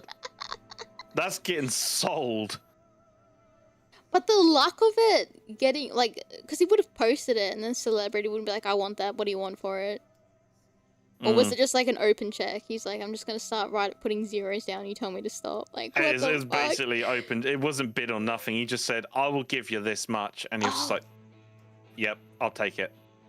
Fuck, that's so life changing. And to make sure that it was done like correctly and all that, they met him. He like the guys paid for him to go to him to give him the card in person and all that, and then do it all recorded live, so there was no like fraudulent or nothing. Yeah. Oh yeah. Yeah. Yeah, that's a good point. But I yeah, wonder what that guy does with his card now. Like the celebrity, does he just have it framed? Does he just look at it? Does he? yeah, I guess so. I guess he's got it framed somewhere. And he's just like, I've got this card. I own this. That's crazy. It sold for $3 million. 3 million. Oh my god, I could pay off all my debt. And then some. It was Post Malone. That's who bought it. Post Malone. Mm. He's a bit nerdy. Like, that seems like something he would do. Yeah. Yeah, yeah. But I think this Emmett Self one, that's the art from the Magic the Gathering card. Yeah, that's what I saw, and I want that card. Because I thought, like, It's oh, so that's really cool. epic. Like, the art for the cards are really nice. Who did they have from 14? Yestola? Emmett Selk? I don't know, who else do they have? I think they got. Do they have Graha? As well? I don't know. Probably. You have to look. Can't remember who else. Oh, they had Graha. Oh, they had Graha. I think, yeah, they did. With just 3 cards from 14. Oh, Omega! Oh, nice. Like the 4-legged Omega, or like MNF. They did have Vinette as well. Oh. We won't say who that is, but they No. did have that too. No. Oh. They had Okay, Alice. Yeah, they had had quite a Alphanite? lot. Okay. Yeah, they had Fancred too. You can't miss out on the OG Scions. They had Tataru. Ah, cute. But there was a lot of there was some characters as well that were like, they were on the art, but it was more like a function. So like Nanamo would be there. but it wouldn't be Nanamo itself. It's like what they're doing is Right. like a sorcery spell sort of thing. Got you. There's a lot of art cards, and I did get one of the signed art cards. Oh wow. I can't remember which one it was. But I got. Wait, I have to bring that box down now. Oh no! Don't stress yourself. That's all good. I'll make sure I've got the right box. Is this it? Nope, not that one. I've got several boxes of cards. I've got like Rift Runner cards as well. Do you know what that is? Oh yeah, I know Rift Runner. Yeah, the VTuber one. Yeah.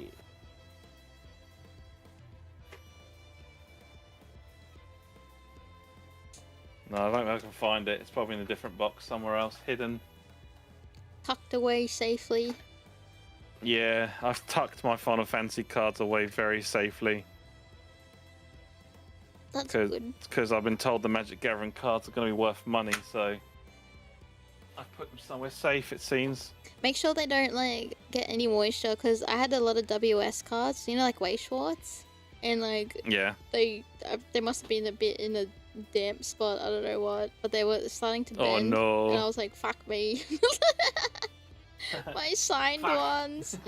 I was like, yeah, fuck. Ah, fuck. Yeah, so you gotta like check up on them sometimes, or like, I don't know, or put those little packets that suck up moisture like this. I do sadly probably have to go to bed soon because it's getting really late. Oh yeah, I'll go really quickly. Yeah, we got. I didn't know if you did, because I was like, oh my god, did you know Nier is in Final Fantasy 14? Anyway, there's a whole raid, there's a Alliance raid, 14-man raid with it. And then we have. I love the Nier Eden. raids. They were really good. They were really good. Oh my god. Story at The the end, last though. song. The last song. Yes, the on the remake, first raid. remix, Yeah. Oh, where they put the prelude. so good. Sorry, I said 24. I said 14. I meant 24. But yeah, it was Prelude the song at the end, prelude. yeah. Prelude and the Nier music. I forgot what it was called. Not the Song of the Ancients. Ah, yes. No. 2B's legs. Yep. 2B's legs if you want the ass. Yeah, that's true. Actually, everyone was doing this just for the glam. And then we had the Eden raids. They were really fun. I like the Eden raids. Oh, we talked about that. favourite That was raids. we were saying it was our Yeah. favorite. It was really good. Mm. This is important. I wanted to put this in. If you like Final Fantasy, so I think 9 is Eden, and then the Whirlet stuff is like Final Fantasy 7, I believe. Yep. Yeah. So if we talk about this a lot when we were playing Sonic Rumble. There's like one of the Godzilla thingies. It looks exactly like Diamond Weapon. Big fat tacos. Yeah. Yeah. Oh yeah, that's Ruby. No, which one? No, that's not Ruby. That's Sapphire. Sapphire? No, the green one. Sapphire. Emerald or something. Yeah, Emerald's Emerald. Emerald. That's it. Yeah. Emerald. But highly recommend this story. It's important. Guy shows up again, and like it kind of shows what he's been doing and getting up to. And it's another one that made me cry. And there's that story gets very dark very quickly. It's really good. Also, if you like mechs basically and like mech pilots, it's very good for that. Anyway, best expansion, highly recommend if you haven't finished it. Okay, see how I blacked this out because I thought you didn't want that to be a spoiler. So this is, without being really quickly, so Mia can go to bed, I think this would have been the perfect send-off for the series. I wish this conclusion of this 10-year story between Heidelin and Zodiac wrapped up and we just started again. I was very, very happy with this conclusion. I think everything from 1.x being brought in, even like A Realm Reborn, the things that we didn't even care about got brought in. And like all these little, like even from raid stuff, like with Crystal Tower and things like that were really important. And like there was like, it was like everything was intentional. This was the plan from the beginning, which is like a big theme where, you know, you were not just like this random person that was chosen. Like you were always meant to take this path, and it was really beautiful the way they did it. It was very, very, very Yeah, we need an 8th calamity. Yeah. And this is like the ending. We do. Yeah. We need another calamity. Like, Yoshi P, please. So this is very, if you know, you know, this is a very beautiful scene.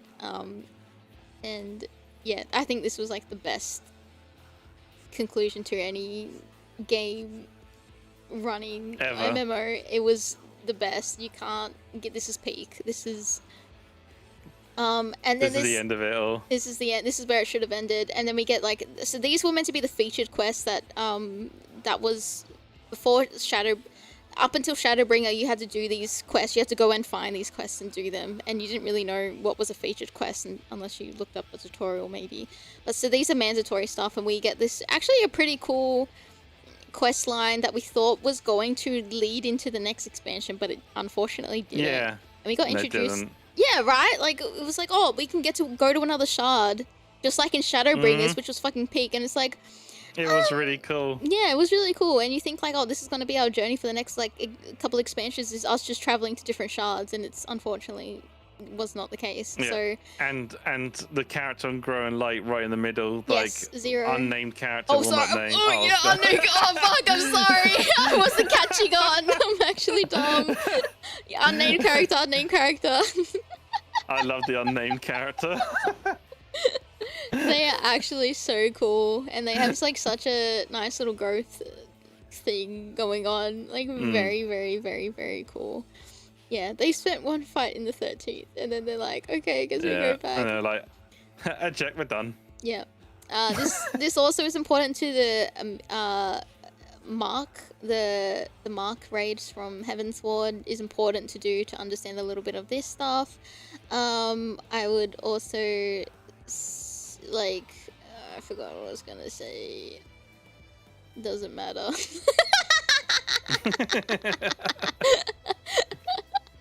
Oh, if you like Final Fantasy IV, this whole post MSQ stuff is really just completely all FF4. So everything is very fan servicey to that. It's very good. And then we got Mists of the Realm, which was the 24-man raid, which was really fun because when you start the game, you pick a deity. You don't know what the fuck this does or like how much stat points it gives, like maybe some type of like little like resistance against a certain element, but it's not that important. But this actually says like, no, it actually is important, and like your deity is this person and it does this and it's this. You know, this is their history and da-da-da. It's really cool. Pandemonium was so fucking fun. I loved Pandemonium. It was so good. Okay, except for Tree. Pandemonium. P7S can suck my left nut. I fucking hate it.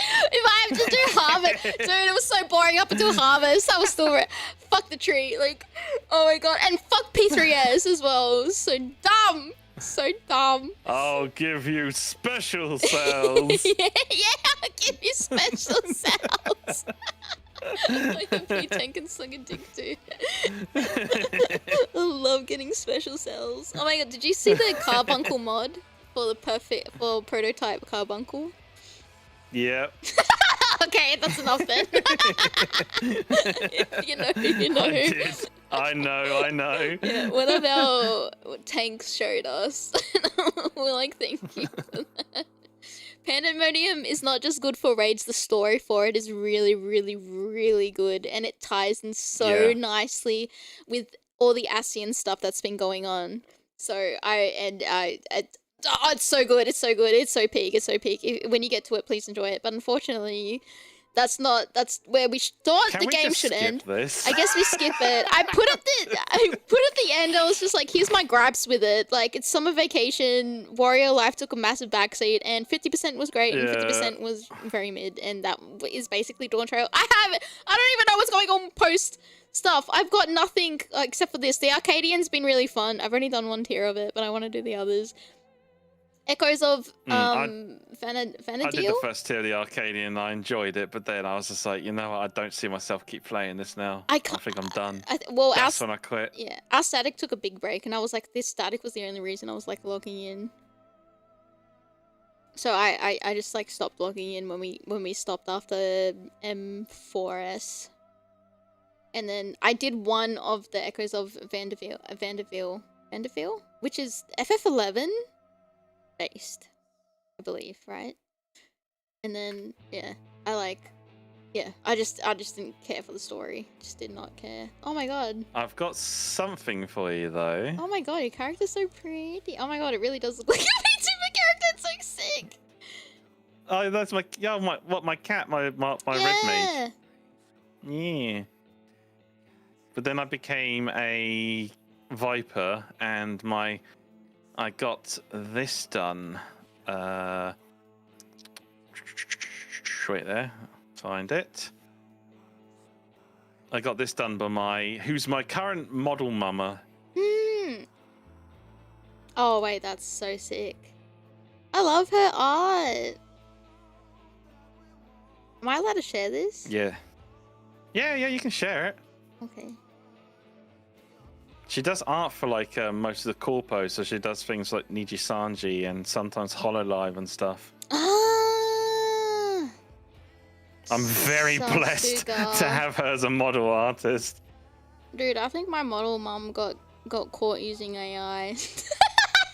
No.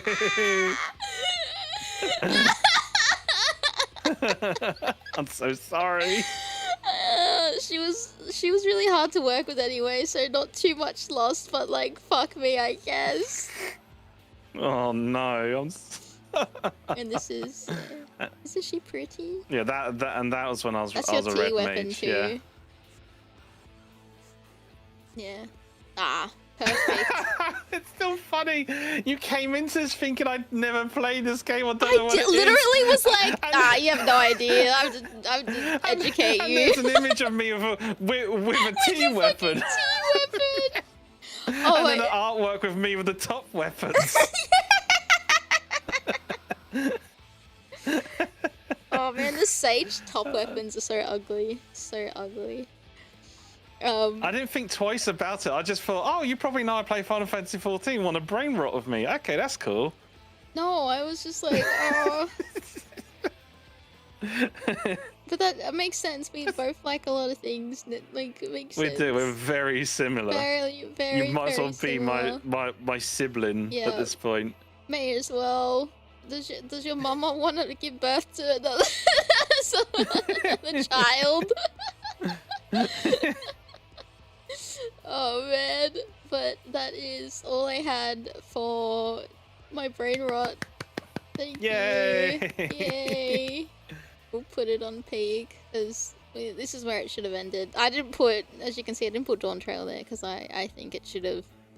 It should have ended there, Endwalker. It's in the name. Endwalker. Yeah, right? That being said, Arcadian, yeah? Right?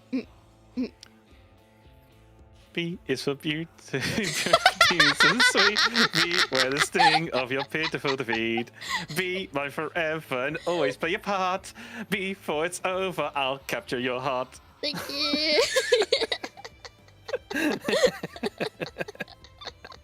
Cover when Miya cover. My whole static, we all made like bee glams for that fight. Oh, we did. All like in black and yellows. I think some of us did too, but I know one of our main tanks was like fucking. He's like, I can't. He looked back and went, no. He's like, I can't listen to this song. He like had to turn it off. He's like, I can't concentrate.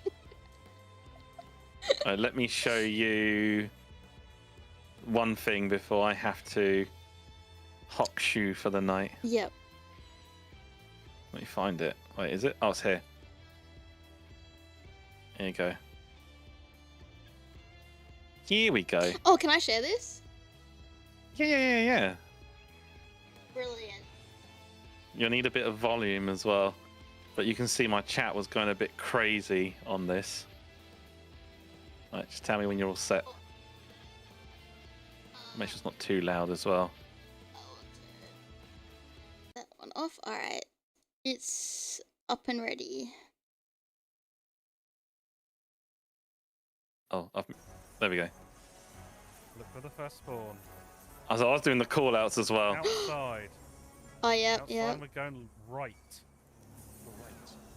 Going right. Go. Oh, this is like so was so precise, hype. isn't it? Yeah, This you part. gotta do this precisely.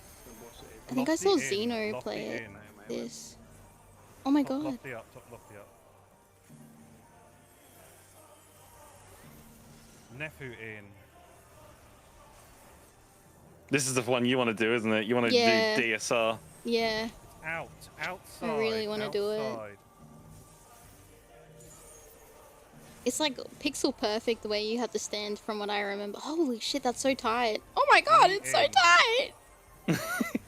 There is like a little pattern you can use on the floor, the kind of like patterns, and just stand on them. That's Like really that. good design, And there's a cross though. section you stand on. It's inside. Pop your 2 minutes. Oh yeah, 2 minutes, yeah. Oh my god, I feel so nostalgic just hearing that. Holy shit! Are you behind that beam? Like, you're just in front of it. Like, oh my god. It's 2 party stacks and tank Miya in. tank stacks Prepare that go for off at the same time. in range circles. This is like the First set people go into a sacrifice circle. circles. Okay. LB1, LB1.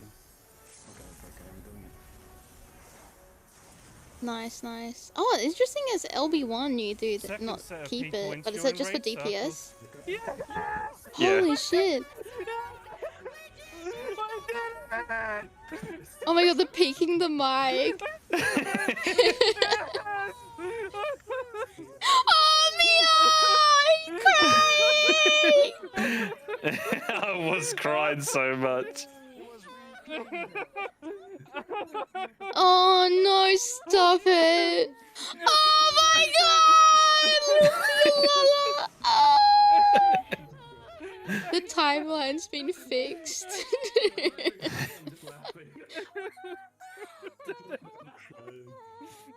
Oh, the music as well. We don't get cinematic endings like this anymore. What? They didn't do that for top? No, the top one was a bit naff compared to this. Are you This is like fucking- a whole story. No, the whole but the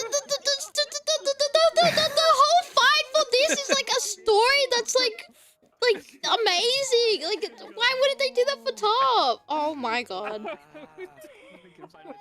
It was a what if, wasn't it? Yeah, it was the what this if. whole raid. Yeah. We won't say what if it is. Well, actually, most people probably know in chat. I think a lot know. If I there's- think Yeah. yeah. It's What if the boy lived? yeah. Our husband / wife lives. He lives. We save him. We be white knight. Just jump in front of him and save him. That's how it I'm should have happened. still crying. It's like, oh. Cause like you spend Yeah, no. It's like, oh my god. And we got this as like a commemorative thing. I can't talk. Commemorative picture. Oh yeah, you have to. We did it! You have to do a commemorative picture. Oh, well, I've sent it to you in DMs. Oh, What the thank you. picture is. So we got like a bit of artwork as well. Oh, Me and my static in our clear. that's so. Can I show this? Yeah. Of course, you can show everything if you want. Cause that's brilliant. That's so pretty. I think it's because you go on like an actual journey with people. Like you spend months with people. Yeah, exactly. Like these are the guys that I did the start, the finish with for 4 months. So we Oh, sorry. you start to like build an automatic connection with them. Yes. You just play and it just all melds together, and you don't have to say anything. You just do it and it just happens. And even just like sometimes with trust, when people notice other things, like, you know, if the other healer notices, like, I don't know, someone's a little bit too close to an AoE, like the rescue. So it's like aren't just like, you know, looking out for yourselves. It's the whole team, because if one falls, like, it's just domino effect. And then you got to restart after that. And, you know, the trust that you have with each other is like really, really nice. And yeah, like you get to the point where like sometimes there is, you know, that those tense moments where it's, you know, a little bit, it can be a bit, you know, aggressive in the sense of like, you know, if someone's slacking off on one Yeah, day yeah. or like, yeah, it can get a bit like hostile, but I think at the end of the day, like it always ends up being like, oh, it was really good prog today and we're very satisfied, and it's never hard feelings or anything personal. It's just, I think, because of the utter exhaustion that people go through, like progging fucking savages and ultimates is like, it's a It lot. is. It's an endurance race. It is. It's a massive endurance race, especially when it's these ones. Like, I'm all right. Back on the last one I've got to show. This is my top clear. So my top story was that we tried to go into top and the group just fell apart because we kept getting stuck on the mechanics. The mechanics were grueling in this. They were soul shattering. That actually beat us. So everyone just stopped, and it was one that I was like, I'm never going to clear this. And eventually we build up a group again, and they could only get so far. And there's a person in the community, people love him, people hate him, called Yama. Okay. Unfortunately, I am not familiar. He does a lot of EU PF Ultimate, so he goes into PF. He helps people get their clears and all that. But yeah, so I hit him up, and I was like, I think I'm ready for this. I want to get the clear for this. And I've never been to the last phase of this fight. The first time I got to the last phase of this fight, I did it flawlessly. I didn't do any mistakes, and we cleared it. And I've got the VOD of that here now in the background. Would love to see. Wow. Goes to show sometimes it is just that team synergy. Actually, just let good me know when the vibes. VOD is there, and I'll play it. How do I get back in? Oh wait, I popped it out. I'm in a bit of a goo bar. Where am I? Oh, sorry, I had to cough. But I just said to the guy, I was like, I know I've never been this phase, but I know how to do the extra squares. I know where I've got to go my positions. I know I'm the caster. I know I've got to LB at this phase. I know where my marker is, which is 1. I know I've got to dodge back to 1. So then the laser splits and all that are gonna not hit other people. I was prepared for it, and in my first run getting there, I just did it. Well, you knew theoretically what you had to do. Yeah. Yeah. Already. Holy fuck. To A. And he was like, hey, and I was already there. Oh, so you knew. Yeah, I was like, I know I need to go. He's going, hey, but it's fine, she'll help me. Oh, yeah. You just This have is to my call realization. Okay. I was like, everyone's stop, alive. you can hear it in your voice. Like, oh, wait, because you haven't seen this, because you never did it. No. I got another potion. Did you use a potion? Oh my god, it's in motion! This is fucking crazy!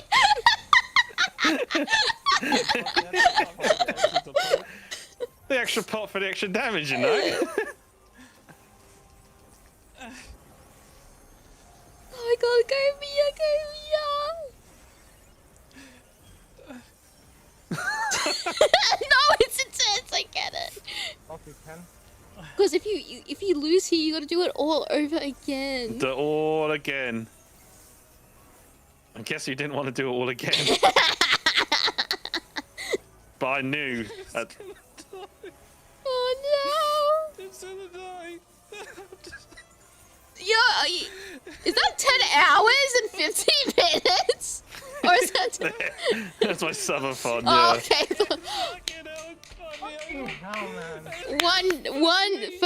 First time, first shot. Oh wow, Mega looks sick. Oh shit. Oh my god, man. I didn't have a shake this for a while, man. Oh, Miya! No, it's so, I was very passionate. so relatable. It's so... Done this fucking bullshit. I'm fucking done with this fucking bullshit. It's so valid. Oh my fucking god. But you know what? We're fucking doing it all over again. Like, you better believe. Die in P6.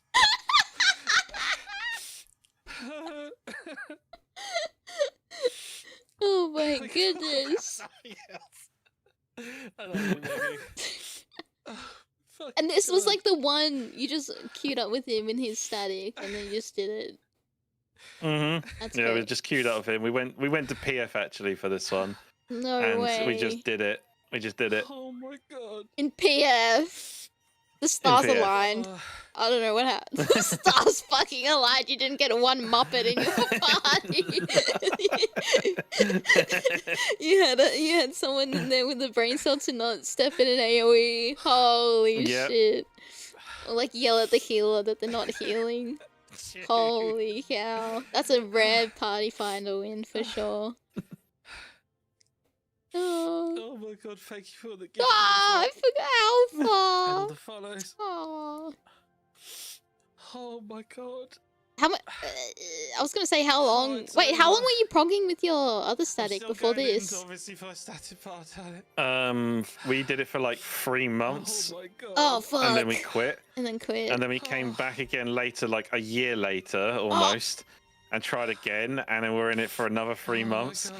And I was like, Oh, like we got to a fucking point did where I it. knew that I could clear it, Oh, and I but we told kept you I getting could stuck. Fuck. Was it DPS or Told you I just could do it. like Just mechanics. position? Oh, it's just I knew it. mechanics. Yeah. Holy shit, man. Bruh. But man. you know And what's really then- cool? Even if you spend an amount of time away from doing something like that, your muscle memory of like Oh where to my go. God. Because I feel pretty confident Oh, if I had yeah. to do like any raids. I feel like my muscle memory would And kick what's the in. most scuff pull, man?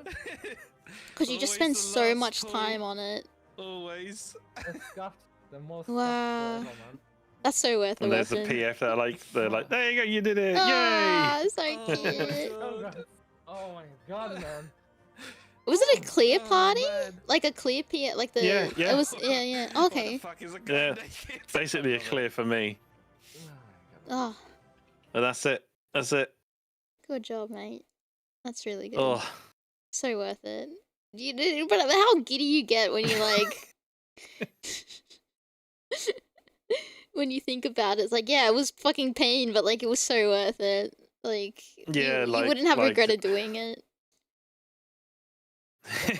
You can hear our voice. I was just like, this fucking boss is done. You fucking shit.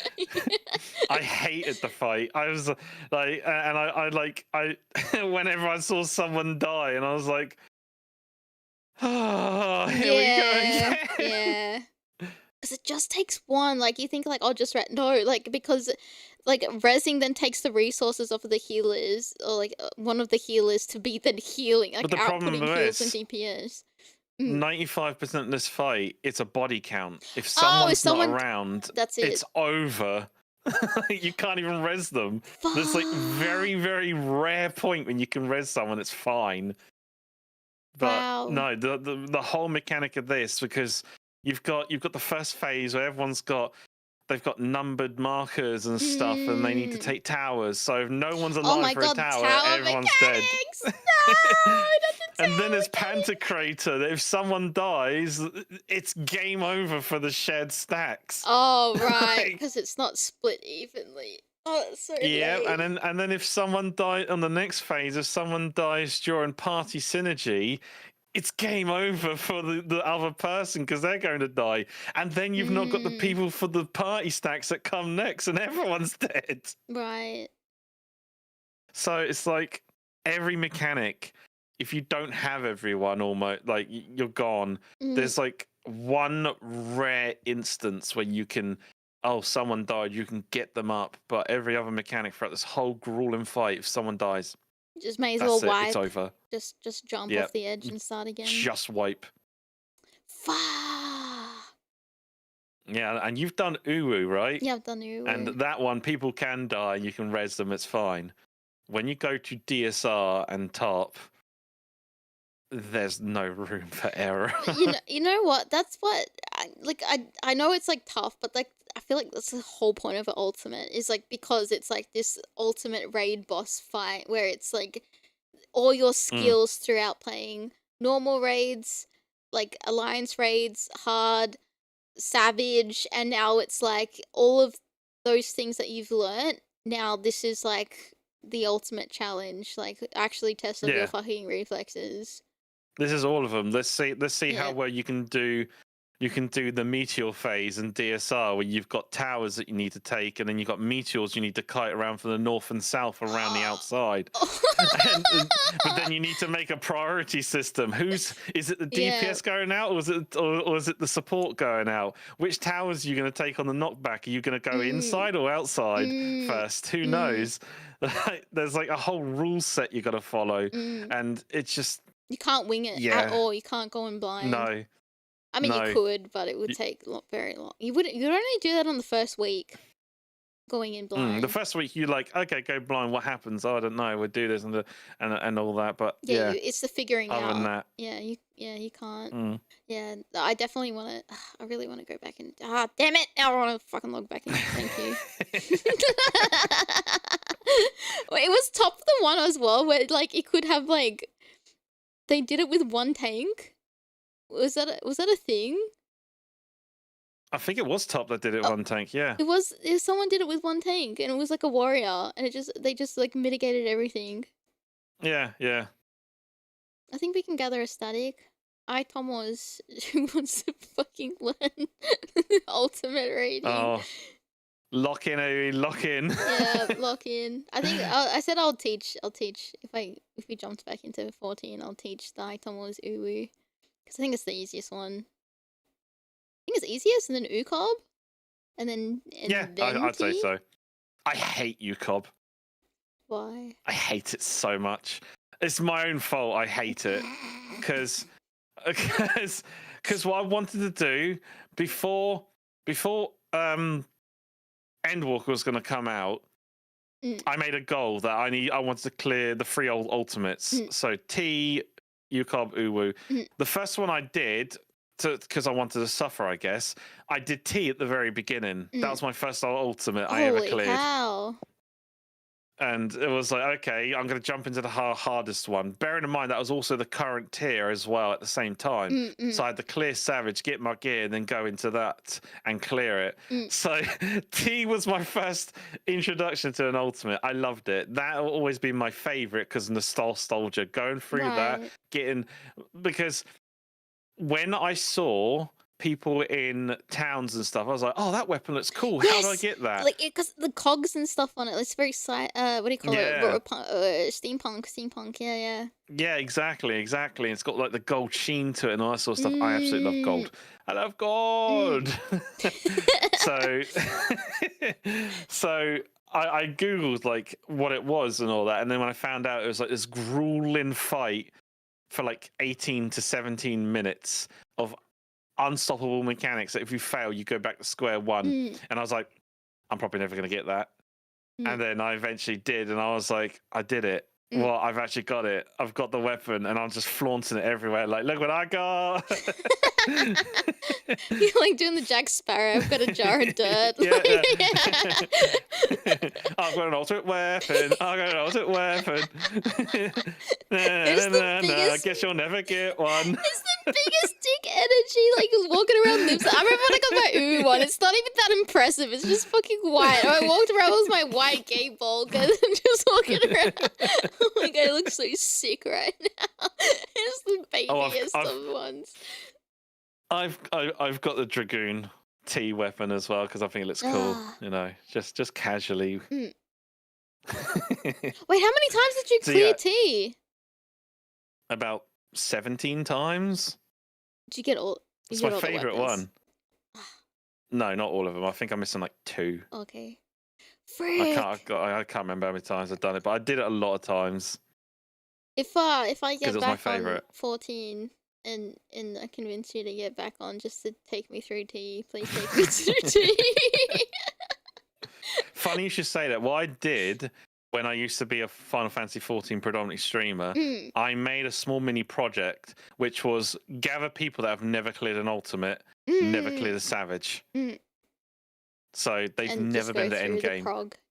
And just go through the content. And I taught them.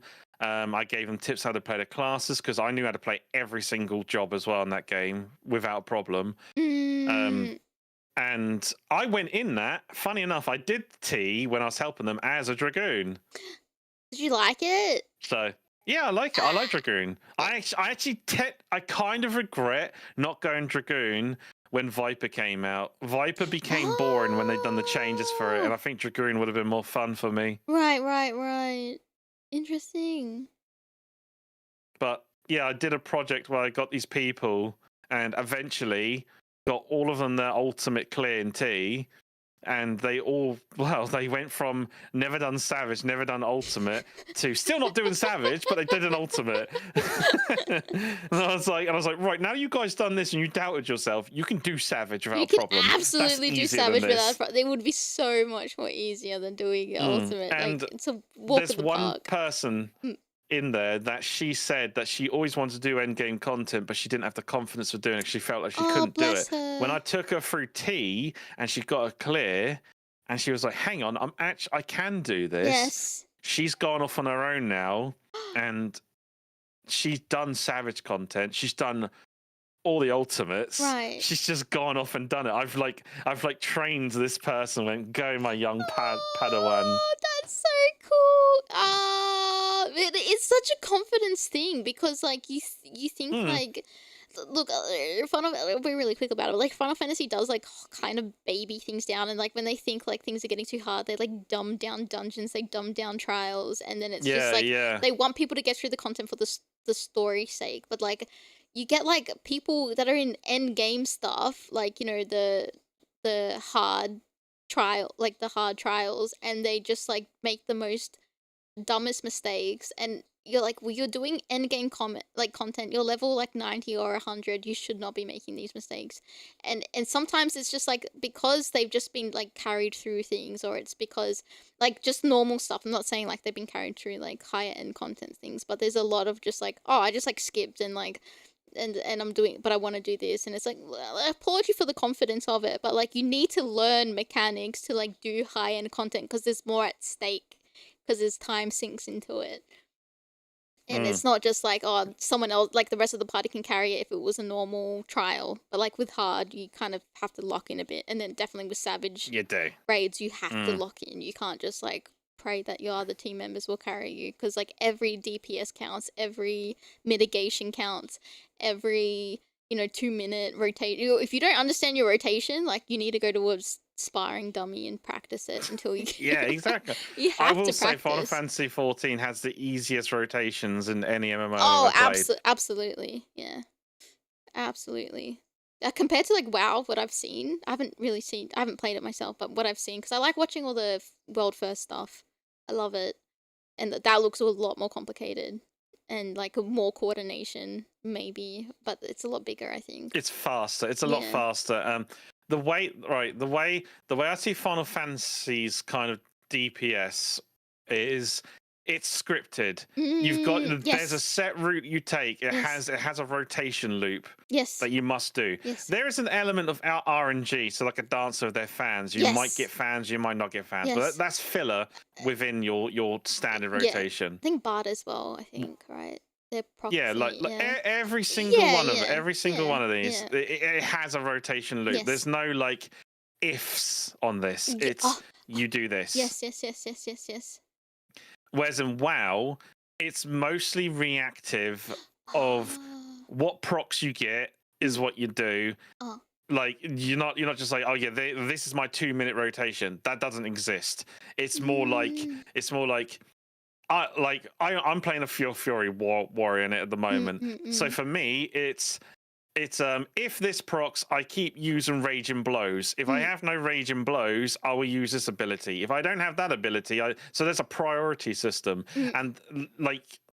And if I've got over 115 rage, I use Rampage. If I don't have Enrage, I use Rampage to get Enrage. So it's like you're reacting to a priority rather than playing a looped rotation. It's more Final Fantasy is like much like a dance, like learning a dance routine, and the dance routine does not change at all.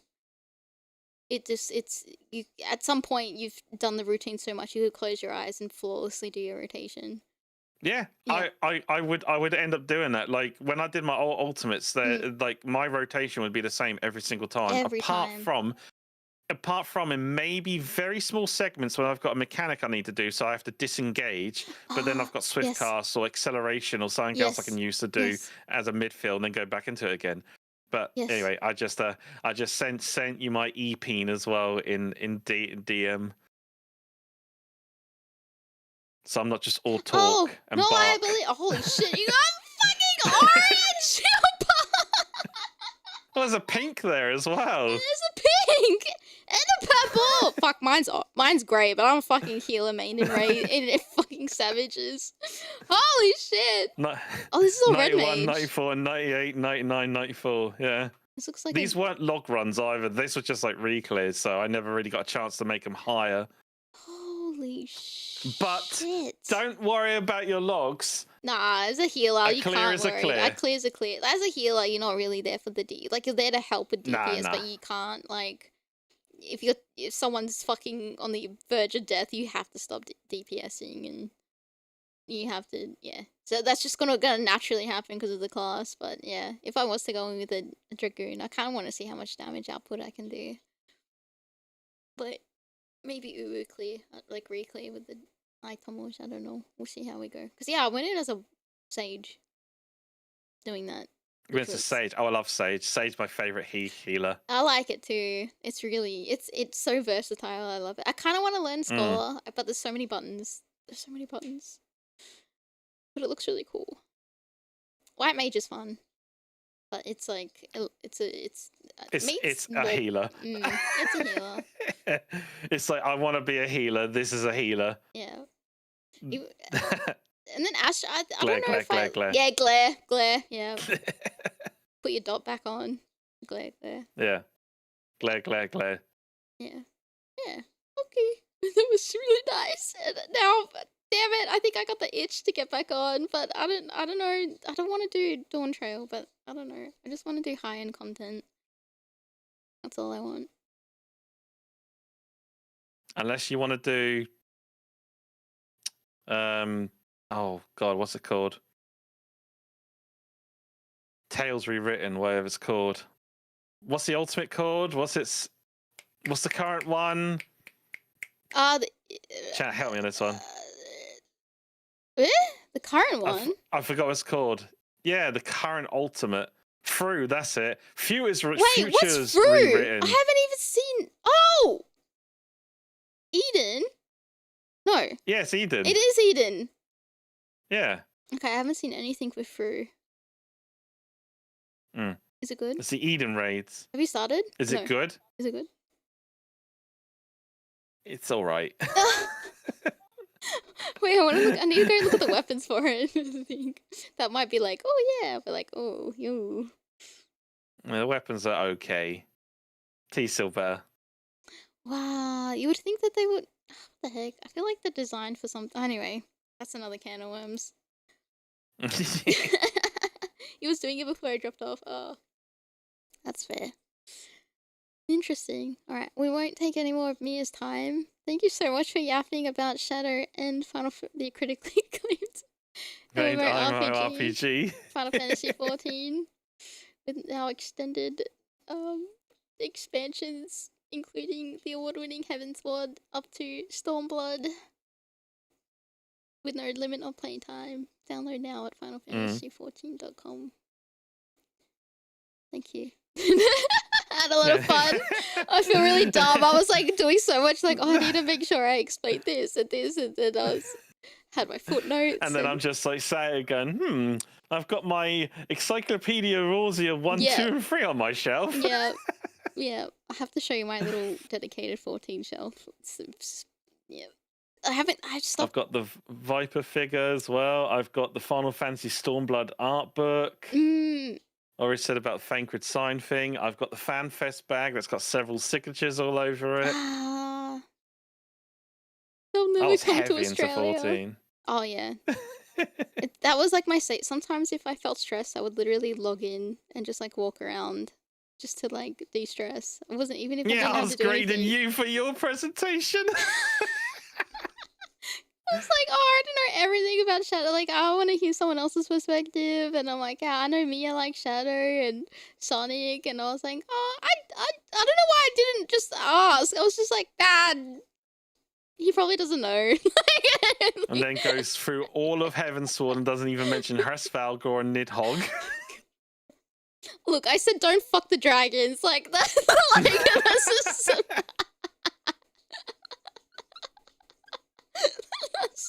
this is broad I was gonna get. Like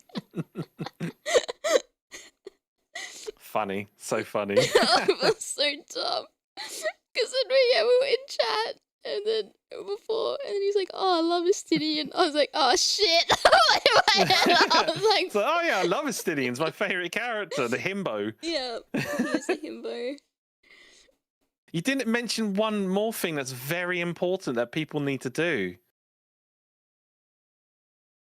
There's a very important quest line, and you didn't even mention it. Do the dragoon one. Nope, it's not class. It's a quest line that goes through expansion to expansion. Oh, Hildebrand. There we go. The Hildebrand quest line. Hildebrand quest lines. Jeez Louise, they get fucking ridiculous. Yeah, the Mandeville. I think the last time was like the Endwalker one is like, oh no, because it was to do with like the weapons, right? Mm-hmm. Yeah, so it's important for the relic quests as well. The relic quest. That was another thing. Because I was going to be like, oh, it might be too overwhelming if I explain relic weapons and like, you know, all the extra things like, what's that? Oh my god, I hate that I forgot, but this was like my whole life. And then you don't play for like a year and then you like forget the zone. Yeah, you know the thing, and it's like the elemental stuff, and you get like, you level up very differently, and you... I don't know what the thing is without you saying its name. It's you're with you're with Kryl. Kryl is like, this has like history. Eureka! There we go. You had a Eureka moment. Yeah, there it is. Yeah. And then the Shadowbringer one. I actually like that one. Oh, sorry. Did you get the Cerberus mount? Because I was very proud when I got. Yeah. Oh yeah, of course you did. Of course you did. Shouldn't have doubted. Yeah, that one was a really good story. The queen thingy. The queen. Did Dawn Trail have one? Oh, they're having an... Oh, wait, I heard it was kind of okay, the Dawn Trail one. Yeah, it was okay. The problem was like everyone did it like the first couple of weeks and it was over. I hate that. Because then if someone new wants to go in who's like trying to do it, like no one's going to be queuing up to do it. Nope. Nope. Only people that are doing collections of anything. But yeah, it kind of like died very quickly. I think because when there's like content droughts, everyone floods it and they just speed run it just to do content, and then they're like, we're done. Yeah, like the moon restoration as well. That got flooded and then people don't do it anymore. There's moon Fuck, man, I missed out on so much. I stopped playing literally last year, May. Or March or something like that. It hasn't even been like technically a year yet. And there's been a lot. I quit last year, January. Wow. So you were playing it longer than me, I think. Just a little bit. But all I was doing was logging in and doing static stuff. And maybe like leveling, I think, Dragoon. And that was it. Because I only had like Sage up to 100 just to do Savage. Wow. Were you doing the second tier of Savage or the first? The first. Up until M4S we finished, and then our static was we need a break. They need it. They were too exhausted. They were like this because I think it was taking a little bit too long to clear it. And I think a lot of people got frustrated, and then we were like, yeah, we need a break. And then we took a break, and then I was like, I have no purpose anymore. Aww. Thunder Mummy fight was good though. Yeah. Oh yeah, I like the song in it. Actually, the background, I was like, this looks very much like Sonic coded. I don't know, the buildings and the colors. I'm like, all I could think of was Sonic, and I'm like, oh, this song as well is very Sonic. I don't know why, it's just giving the vibes. Just gave you Sonic, like the power plant level from Sonic Heroes or something. Yeah, that's a good point. Yeah. It was very cool, yeah. But that was like one Wait, of those. you played Sonic Heroes, didn't you? Yeah, I played Sonic Heroes. Yeah. Okay, yeah. Right, I know good. yeah. That was a fun one, the power plant one. The second, that's like Tails' second. voice in that really annoyed me. He's just a little baby. He was there, but He like, was you know, literally me, a angsty baby. teenager, and I don't want to hear an angsty baby. Just like, I'm falling! I'm falling! If we got those hills, we can fly up there! Sonic, you can kill those walls! He has to point it out. He's helping! He's helping! I didn't care. I hated him because I was a teenager and he was doing my head in. Quite a small child. Yeah, I thought, isn't he... wait, what? V8 in here is the brother of another... I thought he was like the son of like Knuckles' voice actor, but I could be wrong. I thought someone has to be related, or was it SBO? Someone, or someone in Chaotix is related. Falling. I'm falling! We have to go through there? Yes, we are! It's like, okay. Oh my goodness. Tails V8 was brothers of one of them. They got too old. Oh, midway when... Oh no, adolescence comes for us all. Except for me, I still sound like I'm 14. Big's the cat, oh my god. Be careful not to fall. Yeah. Well, were you careful? No, I've actually got a clip where he says that and I fall straight away. The timing is brilliant. But be careful not to fall. It just happens. I just cackle afterwards. I think that was a short. You have to show me. I got one where I was playing Shadow 05 and Sonic's like, try going down, and then I just like, I'm like, down? And then I just jump off the fucking edge. And I was like, oh, and then I die. And I was like, but Sonic, you told me to go down! But I didn't see the other edge on the other, because it was off screen. I just saw like Sonic standing next to me saying, try going down. Try going down, okay. He really told me to like, well, that didn't work. KYS. Jeez Louise. Funny little guy. Okay, I can share this and then I probably should. Bedtime for real. Yeah, then it'd be the sleepies.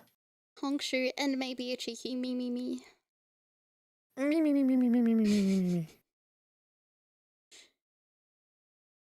Let's be it. No, wait, that's probably not it. Hang on.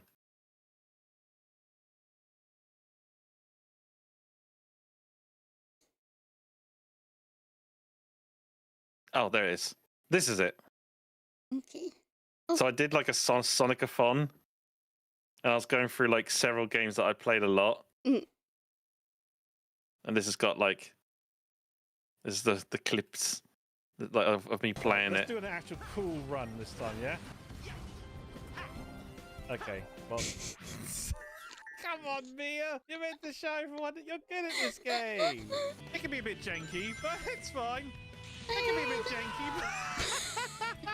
What the fuck is happening? On the loop is wild. The rings. Oh, he's dead. I'm a tired. No. What? He just Sonic? jumped off. Why did you stop? He I'm just tired. He just falls over. Look, it's like the beginning of the level of Heroes. See how true this is to fuck. Yeah, the boosting It off is. the edge. Yeah. Be careful not to fall.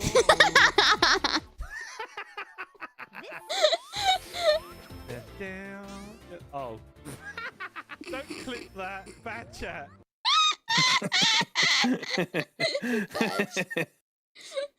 I love Sonic's quirkiness. It's great. Oh man, bring more 3D Sonic soon, right? No, Yeah, Sonic Eclipse has been rumored or something. Yeah, I've heard that. Hopefully, something sick's coming on the horizon. For age. Yeah, for age. Sonic Central, we believe. Right? Soon, maybe. Right.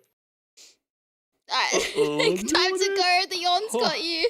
Okay, thank you, Mia. If you have anything that you would like to share that's upcoming, please let everyone in chat know. Are you a World of Warcraft player? Because I'm going to be playing Midnight a lot. Is it the next expansion?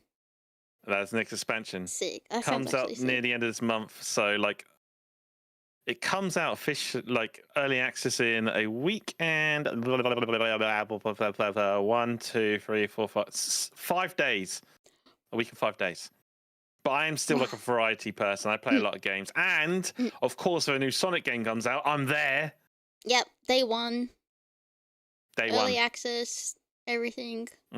Biggest package I can buy. Yeah. Absolutely. Yeah. Yay. But thank you, That's me. Mia. And I do stream on Twitch and YouTube, so everyone can watch me if they want to. Yes. Yes. A multi-streaming. Yeah. That's right. Multi-streamer. Multi-streamer. I think I was an idiot and forgot to put your links in. I will fix that. You're good. I will fix that. I did it last night at like 3 a.m. This morning, No, I you're should good. say. The only problem with my multi-streaming is that I play like Spotify music on Twitch that doesn't go to VODs.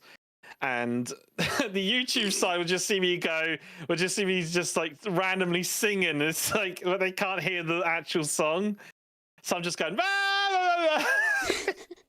Wait, can you do that on YouTube where you can do the sound thing so it doesn't...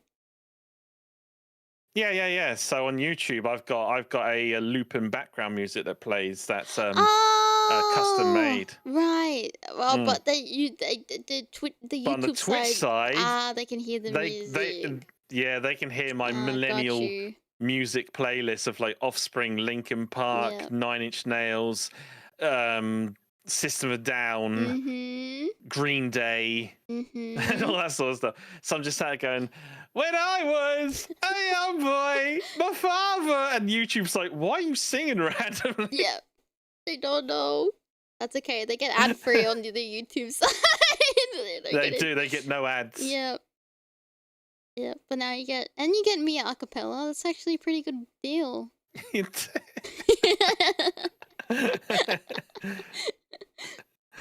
Amazing. Well, I'll have to catch your if I can't catch your live streams because of time zone, I'll definitely have to watch your VODs for WoW because I love watching day one stuff. That's like my favorite thing. Even if it's with all the VODs are gonna be there and all the raid stuff. It's all gonna be there. I keep all my VODs on YouTube. I definitely want to look at the raids because that fascinates the heck out of me. I love it. Hell yeah. But thank you. I guess you are free to go whenever you like, and I'll wrap up with chat and also head off as well. So thank you for inviting me. This is good fun. Thank you. We have to do more things together now that we have so much in common. We do. I'm so dumb. Oh my goodness. I can't believe it. But I'm glad because then that just like saved me with my silly ramblings. So thank you. Yeah, me just going, what's an ass, Ian? Are they the bad guys? Yeah. What's and then you'll go, yes and no, but maybe. Yeah, a lot of winking air quotes.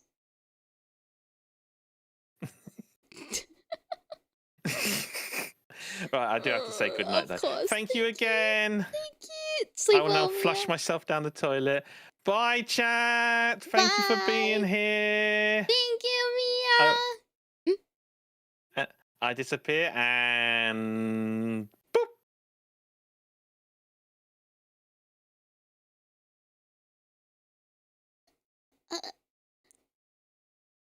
Toilet's clogged. Ah!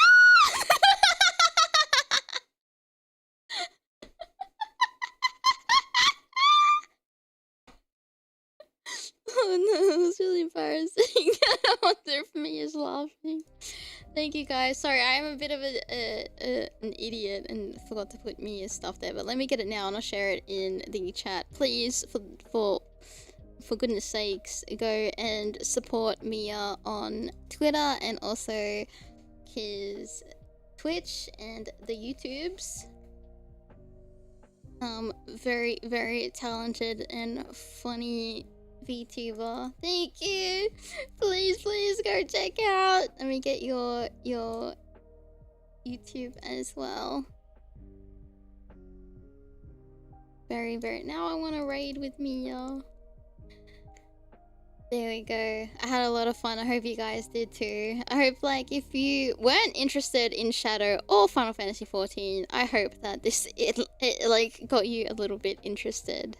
Or yeah. I hope my presentation was okay too. I have to, like, next time I use it on someone, I've learnt my lesson. I will ask, do you know about the critically acclaimed MMORPG Final Fantasy 14? And if they say no, then I can whip out all my footnotes. I might have gotten myself back in. I was definitely on the fence for a little bit because of, like, I just feel like the story's ended, but I guess, like, I don't, like, I feel content, but I definitely, and I just wasn't, like, too happy with, like, the ending of Dawn Trail. But look, I think they're getting into the part in the post MSQ where it's starting to link into, like, the next expansion, so we'll see how it go. Hopefully they do something that's gonna bring people back, because I think, yeah, a lot of people have dropped off, but if I was to go back, it would be probably for, like, high-end rating, I want to say. Yeah, we do, yeah. I think I did say, if I can't create a static, I think I would just join back in before the the last patch cycle of Dawn Trail. Maintaining my house, but I always have, like, 50 games I've been putting on. Yeah, I get what you mean, yeah. One patch away from getting ready for the yeah, so that might get me, like, more into it, because, like, if it's anything that's I just really want them to do things with, like, the different, like, shards, or, like, the stars. I shouldn't say shards, like, the different stars and things like that. That's all I wanted. Like, the things they were hyping up in Shadowbringers and Endwalker just, like, really made it look like it was going one direction. And I guess, like, because Miya knew I was gonna say, like, yeah, ARRs are, like, really rough, but I get, because it's, like, the first base game, it's, like, meant to be, like, the you know, the foundation to everything, and it is all relevant, and maybe Dawn Trail is setting that up for the next, you know, whatever arc we're going to be going through, where it is that awkward transition, you know. But then maybe it's gonna be okay. Maybe Dawn Trail is just, like, another ARR kind of thing. Yeah. I kept my 14 sub running just because it took me so long to get my... I think that's up with the same with Apex as well. Mostly stuff for Relics and now some other game. Oh, sorry. Oh yeah, Relics and some other game modes they still need to do. Because Beastmaster was, like, a big thing that they were hyping up as well, but I don't think it's come out yet.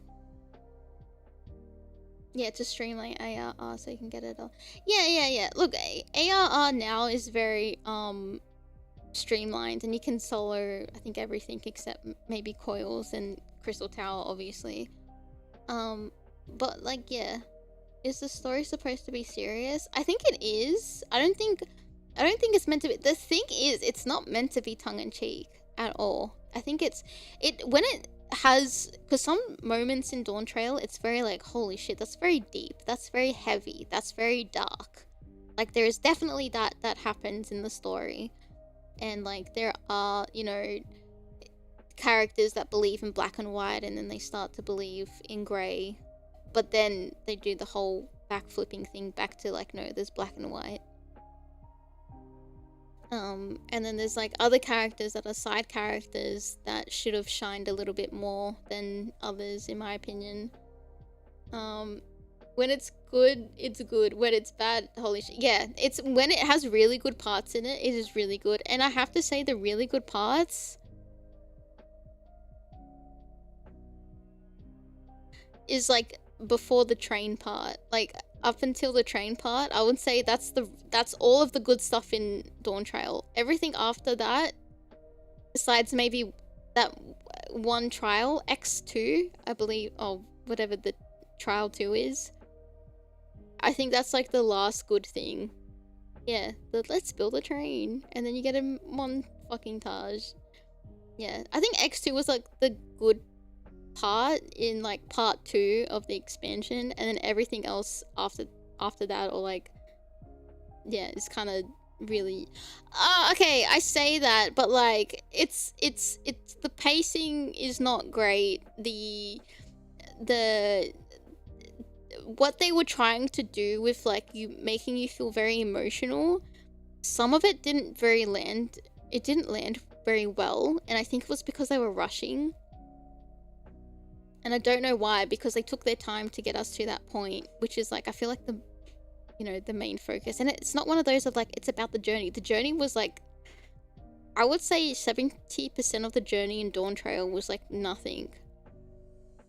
And then the 40% was like, sorry, the 30%, the other 30% was like kind of pretty relevant of like the theming of it. Yeah, a lot of it was filler. And you just took a fucking backseat, and like people that you thought were going to be at the forefront of the story didn't, and that was really disappointing. Yeah, the final boss, I think that, you know what? Can I be really honest with the final boss? I didn't like it. I was like, I felt like I've been here before in Endwalker with the final boss. Yeah, Dawn Trail. Yeah. And then they repeat the story from the second half of Dawn Trail in the first part of the like MSQ, and that's what made me like turn it off. Because I'm like, why? Like, I'm sure there's gonna be a grand reveal about something, but I'm like, but why? You've regressed characters now because of that, and I was not very happy with it. Because it was like, what was the point of like going through this whole like denial and acceptance theming, and then suddenly like all that's out the window. I did not like that.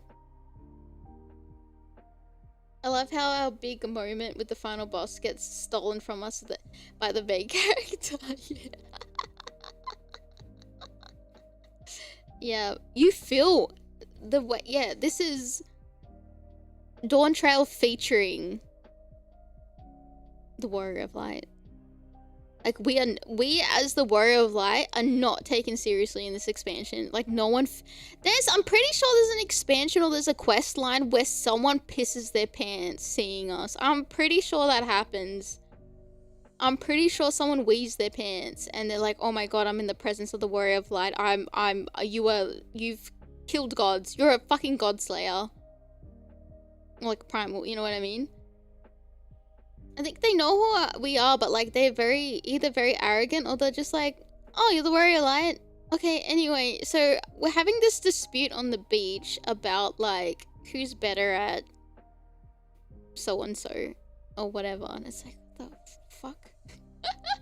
I feel like it's very familiar with someone pissing their pants. Sounds like Forspoken writing. Stop it! How dare you! It's meant to be I feel like there's meant to be some quirkiness to it. There's definitely quirkiness, but I would say like a lot of the time they're trying to be serious, and you can tell like in serious moments it's really well written, and then when they try to sometimes tie things together or have like tension relief, it's like all that seriousness is like whatever just happened is like disregarded, and it kind of like takes away the impact of it. But it's not meant to be like tongue-in-cheek, like this is meant to be like tee-hee ha-ha. It's just some of the characters are just like, look, I don't hate the character Wooklamat. I think like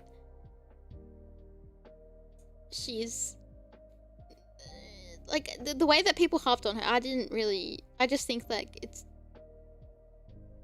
it was more like her show, and you're kind of just kind of there. And I think other characters had like more important character developments and like themes and sorry I was hiccuping. And like, you know, contributed more to the story than we were babysitting Wooklamat. You save the world? Whatever, you do. Yeah, so you need to learn about tacos and how they are important to Turiolal. This isn't Goku getting- No! Oh my god. But I guess it kind of ends up being that way because there's just some stupid stuff that happens. Yeah, Kona made more sense being the Dawn Servant. I agree. I actually fucking agree. Because it was so- I was kind of hoping they were gonna do like oh, she didn't make it. Like, she didn't get chosen because she still has a lot to learn and, you know, her thing will be like traversing Tuliolal to like learn more about being a leader rather than just like a supporter of people, if that makes sense. Kona just made the most like diplomatic choices and like took everything into account and just was like was not treating it like a game of like patty cake with the citizens that Uklamat was doing. Yeah, so like GT when they tried to make us like Pan. Yeah, I would actually, that's a really good comparison. There are so many ways that they could have rewritten how it ended and it made it work, but then they just gave her everything. Yeah, I feel like that was such a... Yeah. Like, it was predictable, but I'm like, they could just pull a fast one, and then I think people would have been a bit more content about it, but then... Yeah.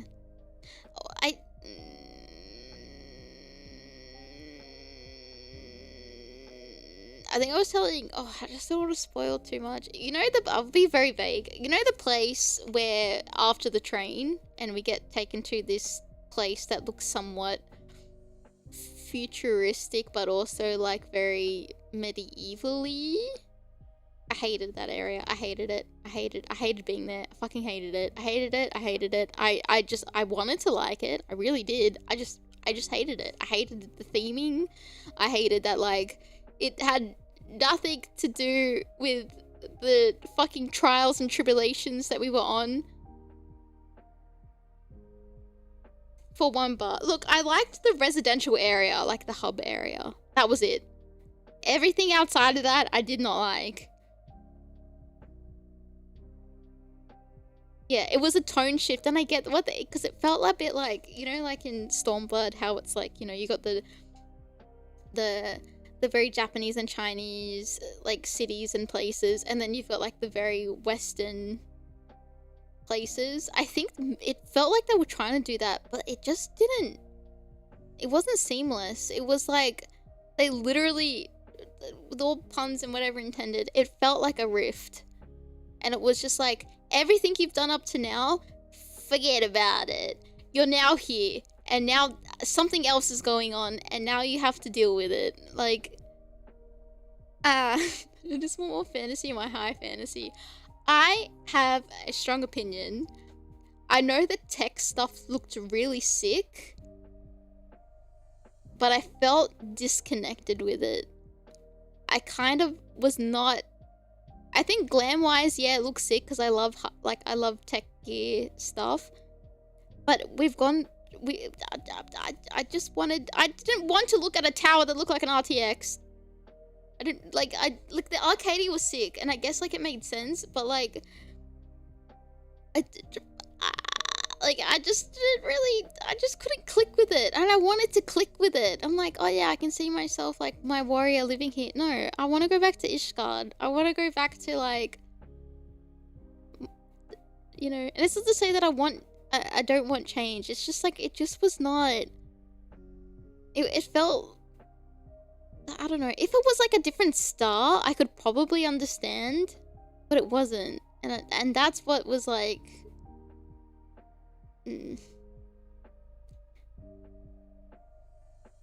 It's like you watched Lord of the Rings and suddenly Star Wars. Yeah, Mischief. Yeah.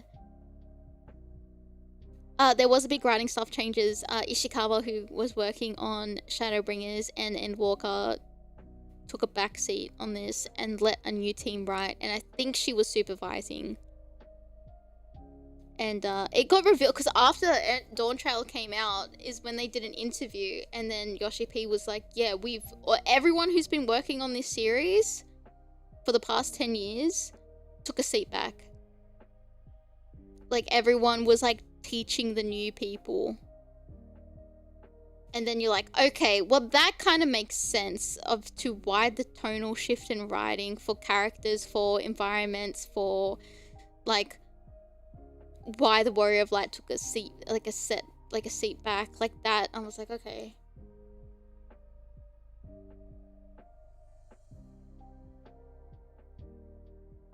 And they made it sound like there was more at stake in the trailers of like, you know, this conflict between the Scions with like who they align with the Dawn Servant, and there was no real conflict at all because they ended up helping each other anyway. So there was no stakes realistically.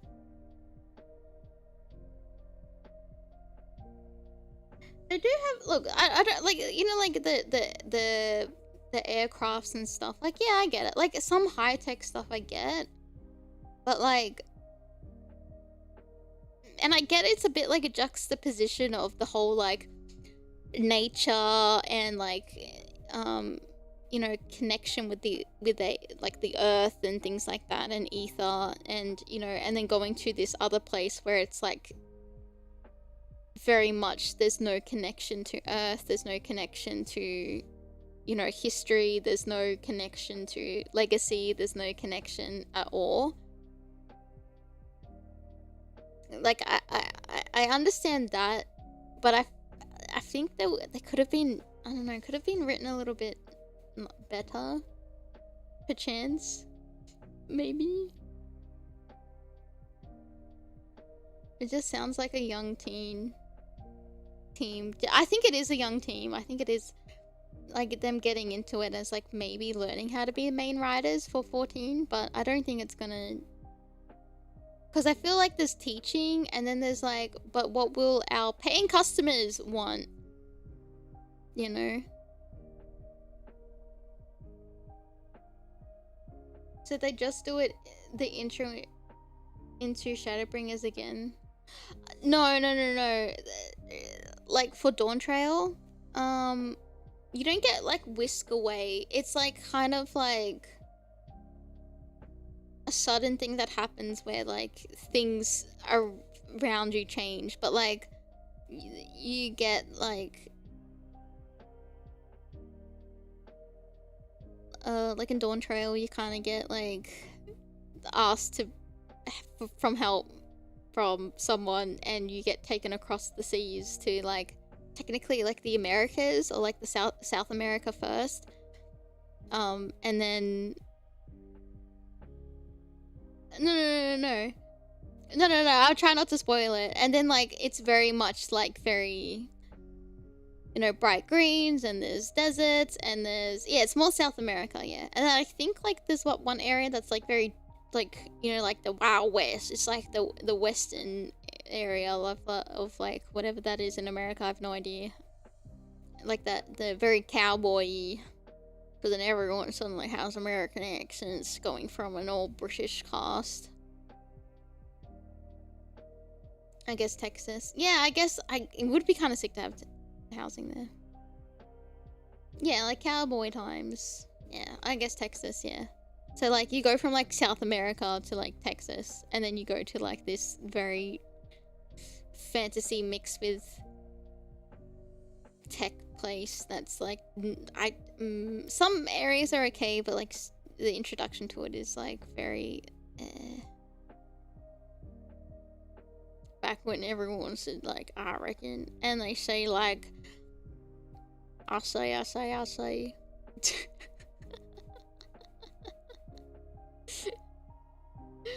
yeah. But anyway, I just think that there's a lot of this, when they do things right, they do it right. When they do things wrong, it's very like painful to be a part of the journey, and you kind of like wish your character just like fucked off somewhere else. They could have been doing anything else with their time, and they're just Yeah, that's what I don't like. And it's not to say to not play it if you want to play it. I think it still has really good... I think, like, there's some really beautiful moments in it. But I just hope that the post-MSQ makes it worth it to, like, build up for what's to come. I just, like, yeah. The raid the FF11 one or the Arcadia one's pretty good from what I've seen up until M4S. If the bad wasn't so bad, it would be fine. Yeah, and then it would be like that. It would be like a very Stormblood type of thing where it's there, but like it wasn't terrible, but like the bad is just bad when you play. Oh, okay. I'm kind of tempted.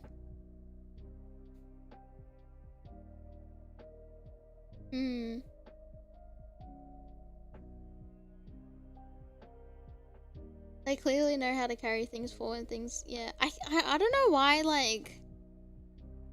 Look, I would think, the feedback from Dawn Trail, I think that they're going to have to be very careful with what they do now, because it's already, I think, the lowest rated expansion since, like, AR. I think, from memory. Yeah, I don't know if it's changed. I don't know if what... Like, the content away... The crazy thing is, like, the content away from MSQ is more fun than the MSQ. And that's... Yeah, based on something they keep keeping feedback in mind. That's good. Concurrent plays? I think it's dropped a lot, I think.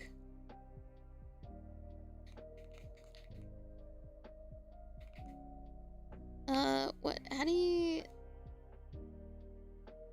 Play account? I think there's a website, isn't there?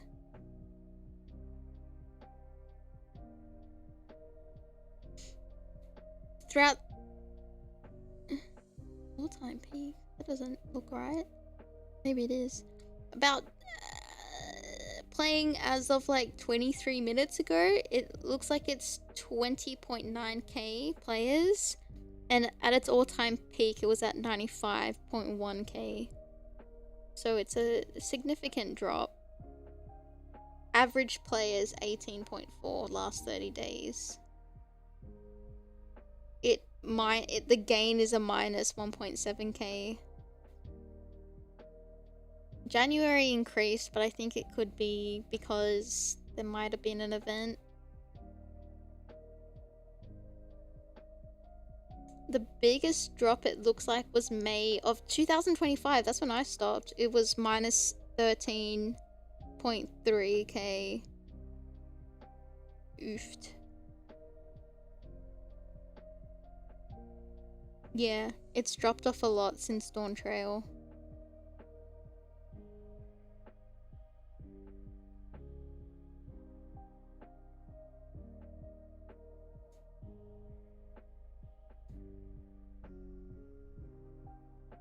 Steam charts? I think so. What is this? I scrolled too far. Yeah, stream charts. Stream charts. Yeah, look, there's always cycles. There's always cycles of like droughts and things like that. That I understand. That's natural. That's very natural. Very, very, very natural. But I think like just the interest in 14 has dropped because of Dawn Trail. Yeah. Raids are fun, the deep dungeons is fun, the MSQ is kind of there. Yeah, which is like a... Nothing feels like cohesive. Like when I was saying like with Endwalker and Shadowbringers, like their raids are intertwined with their story. I think it's really brilliant the way they've done it. Where it's Pandemonium is a good tie-up with everything that's happened in Endwalker, and Eden's a good tie-in with what happens in Shadowbringers, especially when you do all the job quests as well. Oh, they're usually tracking Steam users, a normal launch of PlayStation. Oh, okay. That's a good point. So there could be a little bit of more players online. I just don't know what the margin of that is. Is the raid story necessary to understand the story from the expansion to another? Yes, because they make Crystal Tower, I think, mandatory to get flying in an ARR, so they're trying to get people to do it before Shadowbringers. I think that was like a thing. I would say, Crystal Tower is important. The Heavensward one, the Mark one is important to Endwalker. Stormblood one is...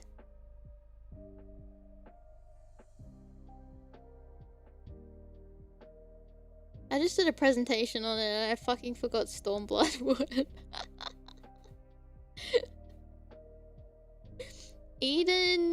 The Eden one in Shadowbringers is important, I would say, because it's a nice little wrap up with like what some characters are doing and things like that.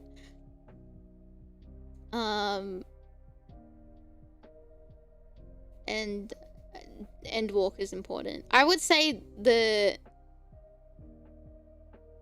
8-man raids ones are more important than the 24-man raid ones. The 20...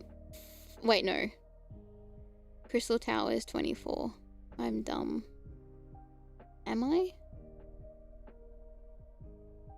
No, I'm not. Am I dumb? Okay. Crystal Tower is important. Coils of Bahamut is like... It's more important to ARR, but doesn't really get brought up that much ever, and it's not really any type of plot device. But Crystal Tower 100% is to Shadowbringers. Heavensward one, it's important to Endwalker post Endwalker MSQ. It's not important to like the main stuff, but it's definitely important to post MSQ. And it just gives like more of like a understanding of like shards or like the stars and lore and things like that.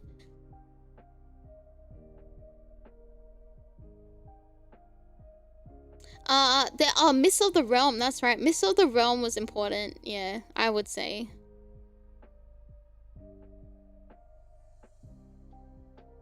Important, yeah. Coils is interesting because the lore is in retroactively important, yeah.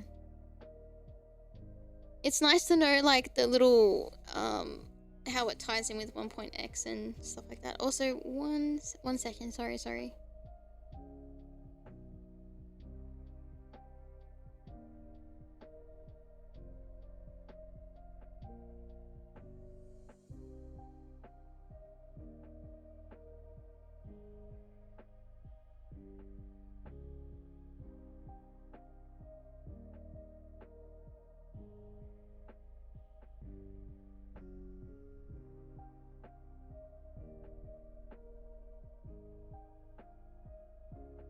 Mum was asking if I wanted to come home for dinner.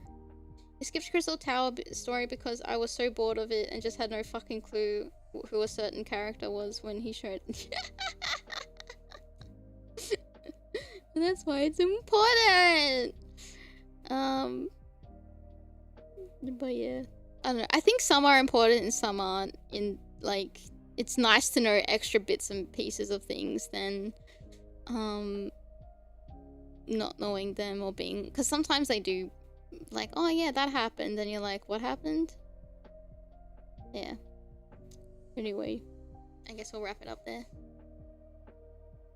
Yeah, now they don't let you skip towers since it's extremely important. Yeah. I think Mark, I feel like it is important too, but like it's one of those things, because it's for post-expansion stuff. It's not really like too necessary, but like the whole plot of like Shadowbringers is the Crystal Tower. Yeah. There's a lot of plot, yeah. It's not as convoluted as like a lot of Final Fantasy stuff, but it's there. Okay.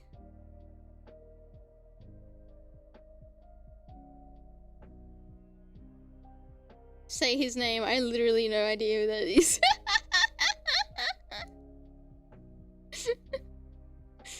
Oh my goodness. But not big story stuff, yeah. I think like, but it's cool. Like if you're like, oh, like why the Miss of the Realm stuff, like all the deity stuff, like gets mentioned a lot, like, you know, and then finally you have something that like talks about it, and it feels like this epic, like Olympic, you know, battle fighting literal gods, which is like really sick.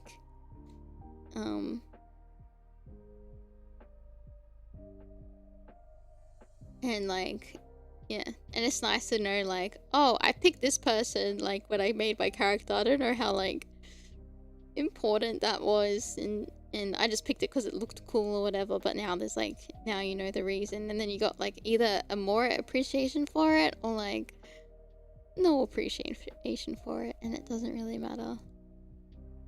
It just depends how you want to intake the lore, I guess. Like how heavy you want it to be. Do you just want to get through content, or do you like are interested in the little bits and pieces of things? Yeah, and the key kind of elements of your character's lore, and then the world that, yeah.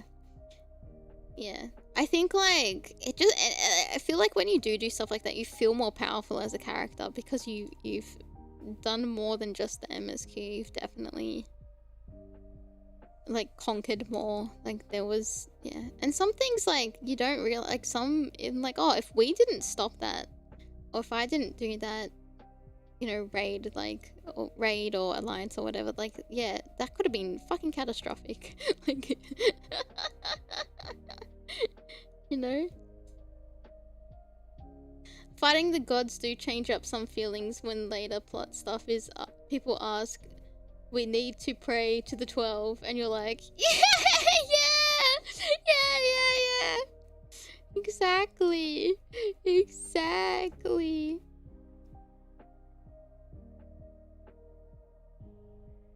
It's kind of funny, like, you know, and everyone else is unaware. Okay.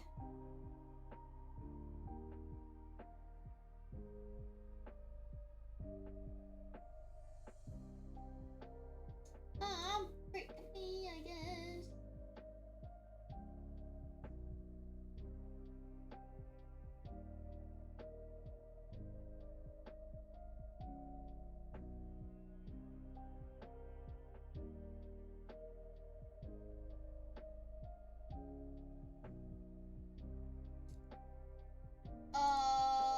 Okay.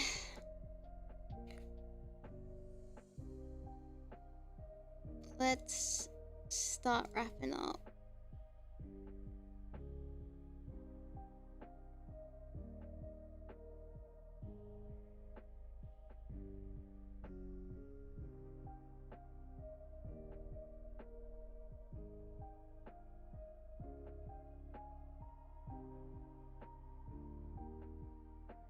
Okay.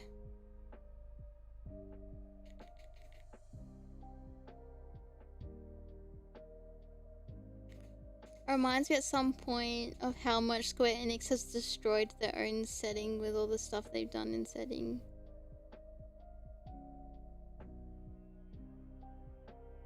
Wait, what do you mean by that? I feel a bit better than yesterday and the day before, but my throat's still a little bit sore.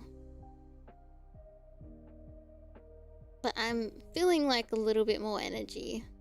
Yeah.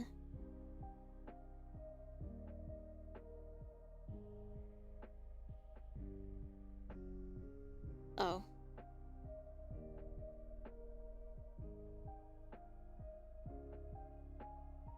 Oh! Yeah, okay, yeah.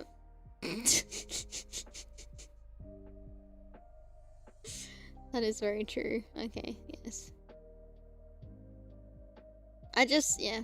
TLDR, very sad that we are all powerful warrior of light and we're now being reduced to bodyguard duties, and that makes me sad. I feel like, you know how like in Dragon Ball Z, like the next arc is always like someone that surpasses Goku, and then Goku has to like get stronger to beat that, you know, villain or whatever, and then the next arc, and then you like it keeps like this progression thing, and there's more things at stake. I feel like there is nothing more at stake than the things that we've done up until Endwalker, in my opinion.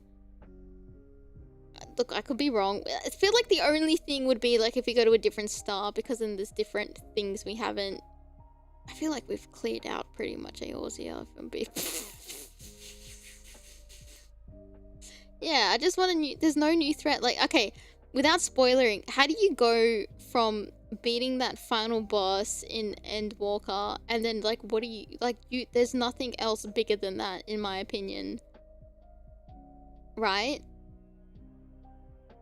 Yeah, hard to. Yeah, very like that. You can't. There's only small fries at that point, in my opinion.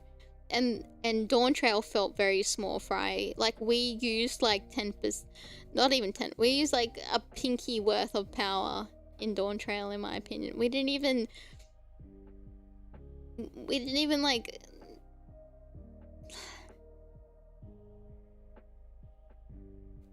there was just no threat. And even if there was, it wouldn't have affected the whole world. It would have affected like this tiny fucking little pocket.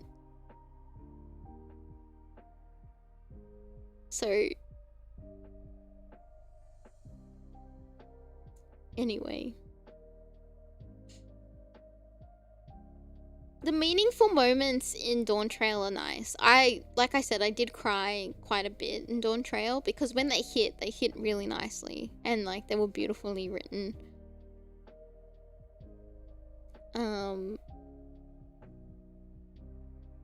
But like at the end of the game, before like the final boss, like it's nice. And it is like very, very heartfelt.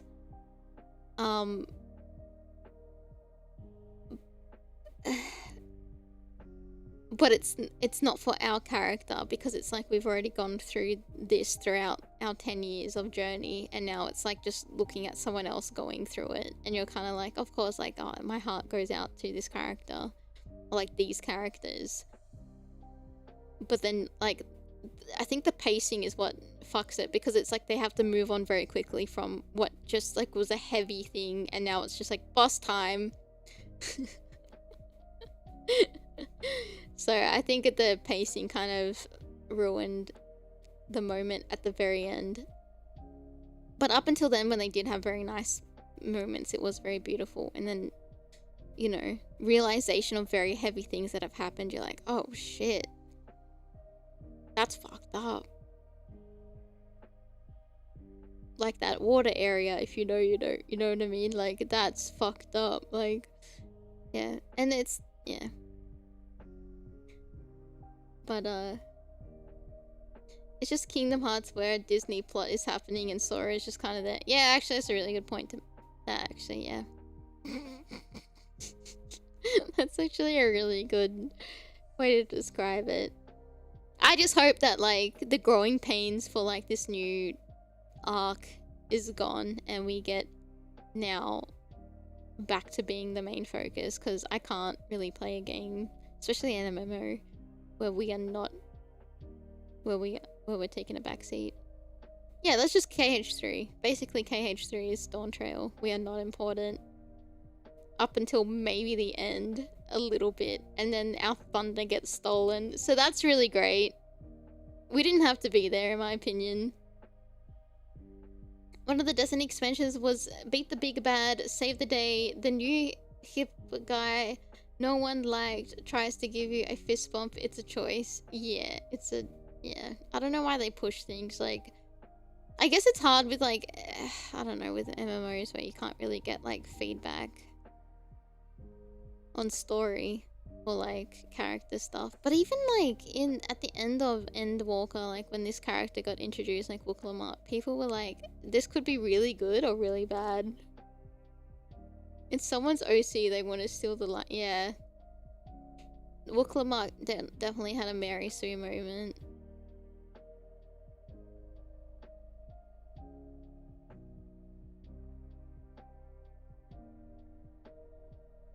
Yeah. Look, compared to others, I don't hate Wooklamuk compared to others at all. I just think like, I think it was the writing. I don't think it's the character. I think it's the writing.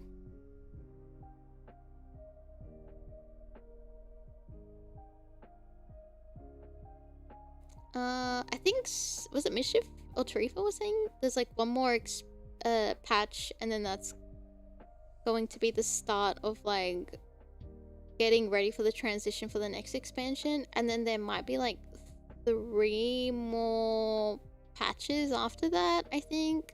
What patch is 14 up to? Yeah, most of the hype was for being a female lion. Yeah. 1 more main patch. Oh, okay. 1 more main patch. What's the 7 point whatever 7.x? 4?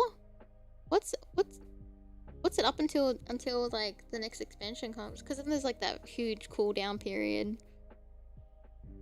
But FanFest should be happening soon, so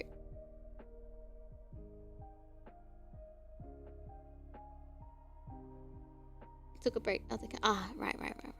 Fair enough. Alright then. I won't yap anymore.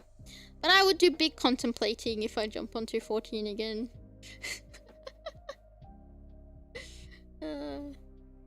Alright then, Aitomo. Thank you so much for hanging out with me and Miya today on Brainrot Exchange episode 3. I had a lot of fun. Yippee! I hope you guys had a lot of fun too. Yeah. Thank you. If you... Ticket Lotto is starting, I think, for the first. Oh, okay. Oh, because it's JP first, that's true. If you haven't already, make sure you get up and stretch your legs and get some water. If your day is beginning, I hope you have a lovely day. If you are going to bed, I wish you sweet dreams and good night. If you're bored watching, watch all the way into the very end. Thank you very much. If you watched live into the very end, thank you very much. MVP, we're now going to be raiding into Kuro Ishida, who's playing Marvel Rivals. I raid messages time with the doctor is here, so make sure you go and say hello. Tomorrow we'll be doing a Valentine's karaoke, so if that's something that you're looking forward to, I have to see you then. I will put up a waiting room. Haha, hee hee. And yeah, in the meantime, Aitomo, make sure to look after yourself, take care, and I'll see you next time. It's still there. Oh, yeah, might be, maybe I should just get 1 month and see how I feel. That way, no harm, no foul. Alright, good night, and see you later. Good night, it's afternoon for me. Bye, Aitomos. Bye, me. Also, Aimee. Bye, bye. See you tomorrow.